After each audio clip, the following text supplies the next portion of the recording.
हाँ जी।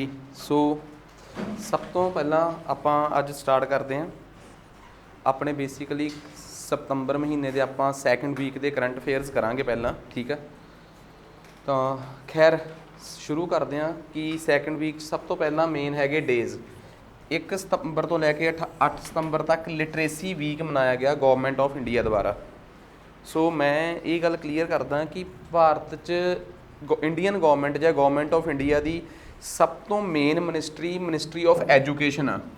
Ministry of education ਨੂੰ ਨਾ ਨਿਊ ਐਜੂਕੇਸ਼ਨ ਪਾਲਿਸੀ 2020 ਦੇ ਆਉਣ ਤੋਂ ਪਹਿਲਾਂ ministry of human resource and development ਮਨੁੱਖੀ ਸੰਸਾਧਨ ਅਤੇ ਵਿਕਾਸ ਮੰਤਰਾਲਾ ਕਿਹਾ ਜਾਂਦਾ ਸੀਗਾ। ਬੇਸਿਕਲੀ ਇਹ ਕਿਉਂ ਕਿ ਅਸੀਂ ਮੰਨਦੇ ਸੀ ਕਿ ਅਸੀਂ ਸਿਰਫ ਐਜੂਕੇਸ਼ਨ ਇੰਪਾਰਟ ਨਹੀਂ ਕਰਦੇ, ਅਸੀਂ ਹਿਊਮਨ ਨੂੰ ਐਜ਼ ਅ ਰਿਸੋਰਸ ਡਿਵੈਲਪ ਕਰਦੇ ਹਾਂ। ਪਰ ਖੈਰ ਨਿਊ ਐਜੂਕੇਸ਼ਨ ਪਾਲਿਸੀ 2020 ਜਿਹੜੀ ਕਿ ਸਾਡੇ ਦੇਸ਼ 'ਚ ਕਸਤੂਰੀ ਰੰਜਨ ਕਮੇਟੀ ਦੇ ਕਹਿਣ 'ਤੇ ਆਈ ਹੈ, ਤਾਂ ਕਸਤੂਰੀ ਰੰਜਨ ਕਮੇਟੀ ਦੇ ਕਹਿਣ 'ਤੇ ਆਈ ਹੈ। ਇਸ ਨਿਊ ਐਜੂਕੇਸ਼ਨ ਪਾਲਿਸੀ 'ਚ ਮਿਨਿਸਟਰੀ ਦਾ ਨਾਮ ਬਦਲ ਕੇ ਫਿਰ ਮਿਨਿਸਟਰੀ ਆਫ ਐਜੂਕੇਸ਼ਨ ਕਰਤਾ ਗਿਆ। ਖੈਰ ਕਰੰਟ ਅਫੇਅਰ ਕੀ ਆ, ਕਹਿੰਦੇ ਕਿ 1 ਸਤੰਬਰ ਤੋਂ ਲੈ ਕੇ 1 ਸਤੰਬਰ ਤੋਂ ਲੈ ਕੇ 8 ਸਤੰਬਰ ਤੱਕ ਲਿਟਰੇਸੀ ਵੀਕ ਮਨਾਇਆ ਗਿਆ। ਅਤੇ ਇਸੇ ਟਾਈਮ 'ਤੇ union minister of education Dharmendra Pradhan ਆ ਸਾਡੇ ਜਿਹੜੇ ਐਜੂਕੇਸ਼ਨ ਮਿਨਿਸਟਰ ਨੇ, ਉਹਨਾਂ ਨੇ ਇੱਕ ਐਪ ਲਾਂਚ ਕੀਤੀ ਆ ਉਲਾਸ ਬੇਸਿਕਲੀ ਇੱਕ ਅਜਿਹੀ ਐਪ ਆ ਜਿਹਦੇ 'ਤੇ ਤੁਹਾਨੂੰ ਛੋਟੇ ਛੋਟੇ ਲੈਕਚਰਸ ਅਤੇ ਕੁਛ ਵੀ ਐਜੂਕੇਸ਼ਨ ਨਾਲ ਸੰਬੰਧਿਤ ਟੌਪਿਕ ਮਿਲਣਗੇ। ਭਾਰਤ 'ਚ ਐਜੂਕੇਸ਼ਨ ਦੇ ਪ੍ਰਸਾਰ ਵਾਸਤੇ ਸਵਾਲ ਕੀ ਬਣਦਾ ਹੈ, ਸਵਾਲ ਬੇਸਿਕਲੀ ਇਹੀ ਬਣਦਾ ਹੁੰਦਾ ਕਿ ਉਲਾਸ ਐਪ ਕਿਸ ਮਿਨਿਸਟਰੀ ਦੁਆਰਾ ਲਾਂਚ ਕੀਤੀ ਗਈ ਆ, ਉਲਾਸ ਐਪ ਦਾ ਏਮ ਕੀ ਆ, ਲਿਟਰੇਸੀ ਵੀਕ ਕਦੋਂ ਮਨਾਇਆ ਗਿਆ। ਇਹ ਤਾਂ ਹਲਕੇ ਪੱਧਰ ਦਾ ਸਵਾਲ ਆ ਫਿਰ ਵੀ। ਸੋ ਟੈਕਨੀਕਲੀ ਆਪਾਂ ਨੂੰ ਸਮਝ ਆ ਗਈ। ਨੈਕਸਟ ਅੱਗੇ ਆ ਗਿਆ 5 ਸਤੰਬਰ national teachers day. National teachers day ਕਿਉਂਕਿ 5 ਅਕਤੂਬਰ ਨੂੰ ਇੰਟਰਨੈਸ਼ਨਲ ਟੀਚਰਸ ਡੇ ਹੁੰਦਾ ਹੈ ਅਤੇ 5 ਸਤੰਬਰ ਨੂੰ ਨੈਸ਼ਨਲ ਟੀਚਰਸ ਡੇ। ਇਹ ਬੇਸਿਕਲੀ ਸਾਡੇ ਦੇਸ਼ ਦੇ ਪਹਿਲੇ ਵਾਈਸ ਪ੍ਰੈਜ਼ੀਡੈਂਟ ਅਤੇ ਦੂਸਰੇ ਪ੍ਰੈਜ਼ੀਡੈਂਟ ਸਰਵਪੱਲੀ ਰਾਧਾ ਕ੍ਰਿਸ਼ਨਨ, ਜਿਨ੍ਹਾਂ ਨੇ ਜਿਹੜੇ ਕਿ ਸਾਡੇ ਦੇਸ਼ ਦੇ ਬਹੁਤ ਵੱਡੇ ਐਜੂਕੇਸ਼ਨਿਸਟ ਰਹੇ ਆ, ਉਹਨਾਂ ਦੇ ਬਰਥਡੇ ਨੂੰ ਸੈਲੀਬ੍ਰੇਟ ਕਰਕੇ ਮਨਾਇਆ ਜਾਂਦਾ ਹੈ। 5 ਸਤੰਬਰ ਨੂੰ international day of charity. Basically ਇਹ ਮਦਰ ਟਰੇਸਾ ਨੂੰ ਇੱਕ ਸ਼ਰਧਾਂਜਲੀ ਆ ਸਾਡੀ। ਮਦਰ ਟਰੇਸਾ ਯੂਰਪ ਦੇ ਐਲਬੀਨੀਆ ਦੇਸ਼ ਤੋਂ ਆਏ ਸੀ। ਉਸ ਟਾਈਮ ਉਹ ਦੇਸ਼ ਯੂਗੋਸਲਾਵੀਆ ਹੁੰਦਾ ਸੀ, ਫਿਰ ਉਹ ਦੇਸ਼ ਕਈ ਦੇਸ਼ਾਂ ਦੇ ਵਿੱਚ ਟੁੱਟ ਗਿਆ, ਠੀਕ ਆ। ਸੋ ਮਦਰ ਟਰੇਸਾ ਇੰਡੀਆ ਆਏ। ਇੰਡੀਆ ਆ ਕੇ ਉਹਨਾਂ ਨੇ ਇੰਡੀਆ 'ਚ ਕਈ ਤਰੀਕਿਆਂ ਨਾਲ ਨਾਗਰਿਕਤਾ ਮਿਲਦੀ ਹੈ। ਉਹਨਾਂ ਨੇ ਸਿਟੀਜ਼ਨਸ਼ਿਪ ਬਾਈ ਨੈਚੁਰਲਾਈਜੇਸ਼ਨ, ਉਹਨਾਂ ਨੂੰ ਕੁਦਰਤੀਕਰਨ ਦੇ ਤਰੀਕੇ ਨਾਲ ਭਾਰਤ 'ਚ ਸਿਟੀਜ਼ਨਸ਼ਿਪ ਨਾਗਰਿਕਤਾ ਦਿੱਤੀ ਗਈ। ਭਾਰਤ ਦੇ ਵਿੱਚ ਰਹਿੰਦੇ ਹੋਏ ਉਹਨਾਂ ਨੇ 1979 'ਚ ਨੋਬਲ ਪੀਸ ਪ੍ਰਾਈਜ਼ ਜਿੱਤਿਆ। 1980 'ਚ ਜਦੋਂ ਇੰਦਰਾ ਗਾਂਧੀ ਦੀ ਸਰਕਾਰ ਦੁਬਾਰਾ ਬਣ ਕੇ ਆਈ ਤਾਂ ਉਹਨਾਂ ਨੂੰ ਭਾਰਤ 'ਚ ਭਾਰਤ ਰਤਨ ਦਿੱਤਾ ਗਿਆ। ਭਾਰਤ ਰਤਨ 1977 ਤੋਂ ਲੈ ਕੇ 1980 ਤੱਕ, ਜਦੋਂ ਤੱਕ ਸਾਡੇ ਦੇਸ਼ 'ਚ ਮੋਰਾਰਜੀ ਦੇਸਾਈ ਦੀ ਸਰਕਾਰ ਸੀ, ਉਦੋਂ ਤੱਕ ਭਾਰਤ ਦੇ ਵਿੱਚ ਇਹ ਸਾਰੇ ਸਿਵਲੀਅਨ ਅਵਾਰਡਸ ਬੰਦ ਰਹੇ ਆ। ਸੋ ਮਦਰ ਟਰੇਸਾ ਬਾਰੇ ਜੋ ਵੀ ਕੁਛ ਆਪਾਂ ਪੜ੍ਹ ਸਕਦੇ ਸੀ, ਉਹਨਾਂ ਨੂੰ ਹੀ ਸ਼ਰਧਾਂਜਲੀ ਦੇ ਰੂਪ ਦੇ ਵਿੱਚ 5 ਸਤੰਬਰ ਨੂੰ international day of charity celebrate ਕੀਤਾ ਜਾਂਦਾ ਹੈ। ਖੈਰ ਕਿਸੇ ਨੂੰ ਕੋਈ ਡਾਊਟ ਇਹਦੇ 'ਚ। ਨੈਕਸਟ ਉਸ ਤੋਂ ਬਾਅਦ ਅਗਲਾ ਆ ਗਿਆ 7 ਸਤੰਬਰ international day of clean air for blue skies. So together for clean air. ਮੈਂ ਤੁਹਾਨੂੰ ਇੱਕ ਗੱਲ ਦੱਸਦਾ, ਕਲੀਨ ਏਅਰ ਦਾ ਮਸਲਾ ਤਾਂ ਇੰਨਾ ਕੁ ਇੰਪੋਰਟੈਂਟ ਆ ਕਿ ਭਾਰਤ ਦੇ ਵਿੱਚ ਕਲੀਨ ਏਅਰ ਨੂੰ ਲੈ ਕੇ ਲੰਮੇ ਸਮੇਂ ਤੋਂ ਸੰਘਰਸ਼ ਚੱਲਦਾ ਆ ਰਿਹਾ ਹੈ। ਉਦਾਹਰਨ ਦੇ ਤੌਰ 'ਤੇ ਸਭ ਤੋਂ ਪਹਿਲੀ ਵਾਰ ਇਸ ਸੰਘਰਸ਼ 'ਚ ਉਦੋਂ ਕਿੱਲ ਵੱਜਾ ਜਦੋਂ 1981 'ਚ ਏਅਰ ਪੋਲਿਊਸ਼ਨ ਐਕਟ ਪਾਸ ਹੋਇਆ। ਉਸ ਤੋਂ ਬਾਅਦ 1984 'ਚ ਸਾਡੇ ਨਾ ਇੱਕ ਭੋਪਾਲ ਗੈਸ ਟ੍ਰੈਜਡੀ ਹੋਈ। ਭੋਪਾਲ ਇੱਕ ਯੂਨੀਅਨ ਕਾਰਬਾਈਡ ਨਾਮ ਦੀ ਕੰਪਨੀ ਸੀ, ਉਹਦੇ 'ਚੋਂ ਇੱਕ ਗੈਸ ਲੀਕ ਹੁੰਦੀ ਆ ਮਿਥਾਈਲ ਆਈਸੋਸਾਈਨੇਟ। ਖੈਰ ਉਸ ਗੈਸ ਲੀਕ ਹੋਣ ਤੋਂ ਬਾਅਦ ਬਹੁਤ ਲੋਕਾਂ ਦੀ ਜਾਨ ਜਾਂਦੀ ਹੈ ਅਤੇ ਭਾਰਤ 'ਚ ਏਅਰ ਪੋਲਿਊਸ਼ਨ ਜਾਂ ਇਸ ਤਰੀਕੇ ਦੇ ਕਿਸੇ ਵੀ ਪੋਲਿਊਸ਼ਨ ਨੂੰ ਕੰਟਰੋਲ ਕਰਨ ਵਾਸਤੇ ਫਿਰ ਇੱਕ ਐਕਟ ਪਾਸ ਹੁੰਦਾ ਹੈ, ਇਨਵਾਇਰਮੈਂਟ ਪ੍ਰੋਟੈਕਸ਼ਨ ਐਕਟ, ਵਾਤਾਵਰਨ ਸੁਰੱਖਿਆ ਅਧੀਨੀਅਮ 1986। ਪਰ ਫਿਰ ਵੀ ਉਸ ਤੋਂ ਬਾਅਦ ਕਿਸੇ ਨਾ ਕਿਸੇ ਤਰੀਕੇ ਮੰਨਿਆ ਜਾਂਦਾ ਕਿ ਹਵਾ 'ਚ ਪੋਲਿਊਸ਼ਨ ਬੜੇ ਪ੍ਰਕਾਰ ਦਾ ਹੈ। ਨੋਇਸ ਪੋਲਿਊਸ਼ਨ, ਆਵਾਜ਼ ਪੋਲਿਊਸ਼ਨ ਵੀ ਇੱਕ ਪ੍ਰਕਾਰ ਦਾ ਏਅਰ ਪੋਲਿਊਸ਼ਨ ਆ। ਫਿਰ 1987 'ਚ ਏਅਰ ਪੋਲਿਊਸ਼ਨ ਐਕਟ 1981 ਨੂੰ ਅਮੈਂਡ ਕਰ ਲਿਆ ਜਾਂਦਾ ਹੈ ਅਤੇ ਨੋਇਸ ਨੂੰ ਵੀ ਐਜ਼ ਪੋਲਿਊਸ਼ਨ ਮੰਨ ਲਿਆ ਜਾਂਦਾ ਏਅਰ ਪੋਲਿਊਸ਼ਨ 'ਚ। ਉਸ ਤੋਂ ਬਾਅਦ ਜਦੋਂ ਅਸੀਂ 21ਵੀਂ ਸਦੀ 'ਚ ਪਹੁੰਚਦੇ ਹਾਂ ਤਾਂ ਸਾਨੂੰ ਇਹ ਗੱਲ ਸਮਝ ਆਉਂਦੀ ਹੈ ਸਾਨੂੰ ਇਹ ਗੱਲ ਚੰਗੀ ਤਰ੍ਹਾਂ ਸਮਝ ਆਉਂਦੀ ਆ ਕਿ ਭਾਰਤ ਦੇ ਵਿੱਚ 에ਅਰ ਪੋਲਿਊਸ਼ਨ ਨੂੰ ਲੈ ਕੇ ਸੰਜੀਦਗੀ ਨਹੀਂ। ਭਾਰਤ 'ਚ ਬਹੁਤ ਪ੍ਰਕਾਰ ਦੇ ਪੋਲਿਊਟੈਂਟ ਅੱਜ ਵੀ ਸਾਡੀਆਂ ਗੱਡੀਆਂ 'ਚੋਂ, ਸਾਡੀਆਂ ਚਿਮਨੀਜ਼ 'ਚੋਂ ਤੇ ਸਾਡੇ ਘਰਾਂ 'ਚੋਂ ਪ੍ਰਦੂਸ਼ਕ ਦੇ ਰੂਪ 'ਚ, ਪੋਲਿਊਟੈਂਟ ਦੇ ਰੂਪ ਦੇ ਵਿੱਚ ਵਾਤਾਵਰਨ ਨੂੰ ਖਰਾਬ ਕਰ ਰਹੇ ਆ। ਫਿਰ ਭਾਰਤ ਆਪਣੇ ਪੱਧਰ ਤੇ national air quality index release ਕਰਦਾ ਹੈ। ਨੈਸ਼ਨਲ 에ਅਰ ਕੁਆਲਿਟੀ ਇੰਡੈਕਸ ਬਾਰੇ ਮੈਂ ਅੱਗੇ ਜਾ ਕੇ ਕਦੀ ਡਿਟੇਲ 'ਚ ਪੜਾਉਂਗਾ, 에ਅਰ ਕੁਆਲਿਟੀ ਇੰਡੈਕਸ। ਪਰ ਇੱਕ ਗੱਲ ਆ, ਆਪਾਂ ਇਨਵਾਇਰਨਮੈਂਟ ਨੂੰ ਐਜ਼ ਅ ਸਬਜੈਕਟ ਪੜਾਂਗੇ, ਉੱਥੇ ਮੈਂ ਤੁਹਾਨੂੰ ਇਹਦੀ ਡਿਟੇਲ ਵੀ ਦੱਸੂਗਾ ਕਿ ਨੈਸ਼ਨਲ 에ਅਰ ਕੁਆਲਿਟੀ ਇੰਡੈਕਸ ਦਾ ਮਤਲਬ ਆ 8 ਗੈਸਾਂ ਨੇ, ਲੈਡ ਹੋ ਗਈ, ਨਾਈਟ੍ਰੋਜਨ ਡਾਈਆਕਸਾਈਡ ਹੋ ਗਈ, ਮੀਥੇਨ ਹੋ ਗਈ, PM 2.5 ਹੋ ਗਿਆ, PM 10 ਹੋ ਗਿਆ। ਇਹ PM 2.5 PM 10 ਇਹ ਗੈਸਾਂ ਦੇ ਨਾਮ ਆ।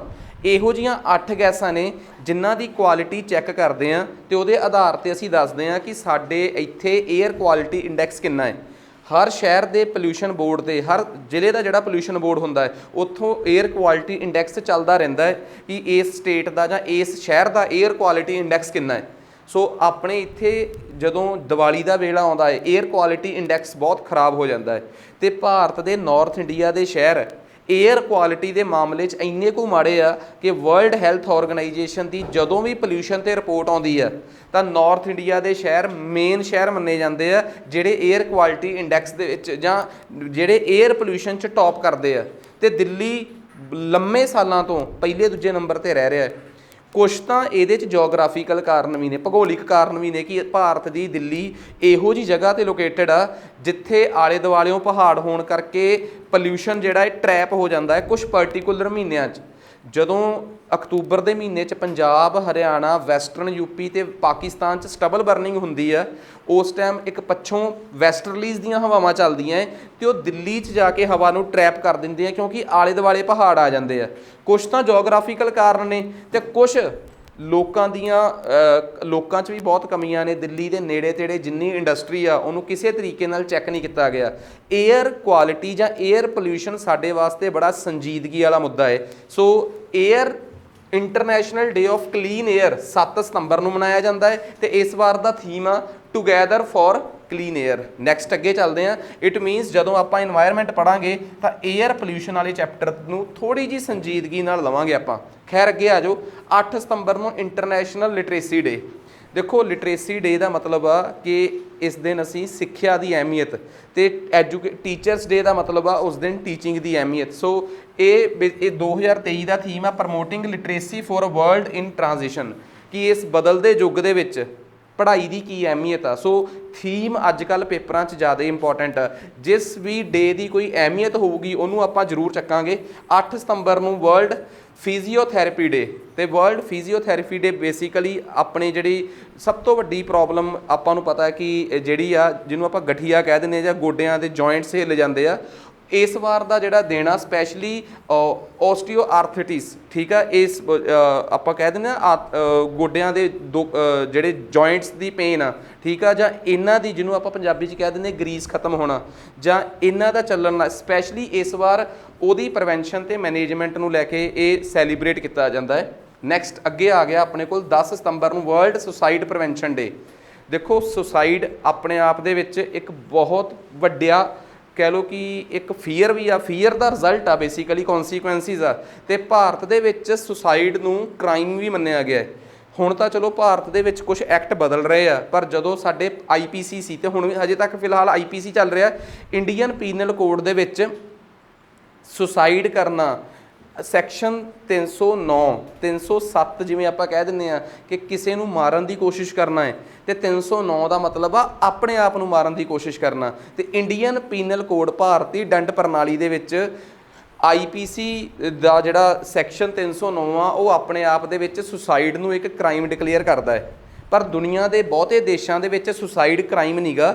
ਸੁਸਾਈਡ ਇੱਕ ਰਿਜ਼ਲਟ ਆ ਲੋਕਾਂ ਦੇ ਡਰ ਦਾ ਜਾਂ ਲੋਕਾਂ ਦਾ ਸੰਘਰਸ਼ ਦੀ ਖਾਤਮੇ ਦਾ।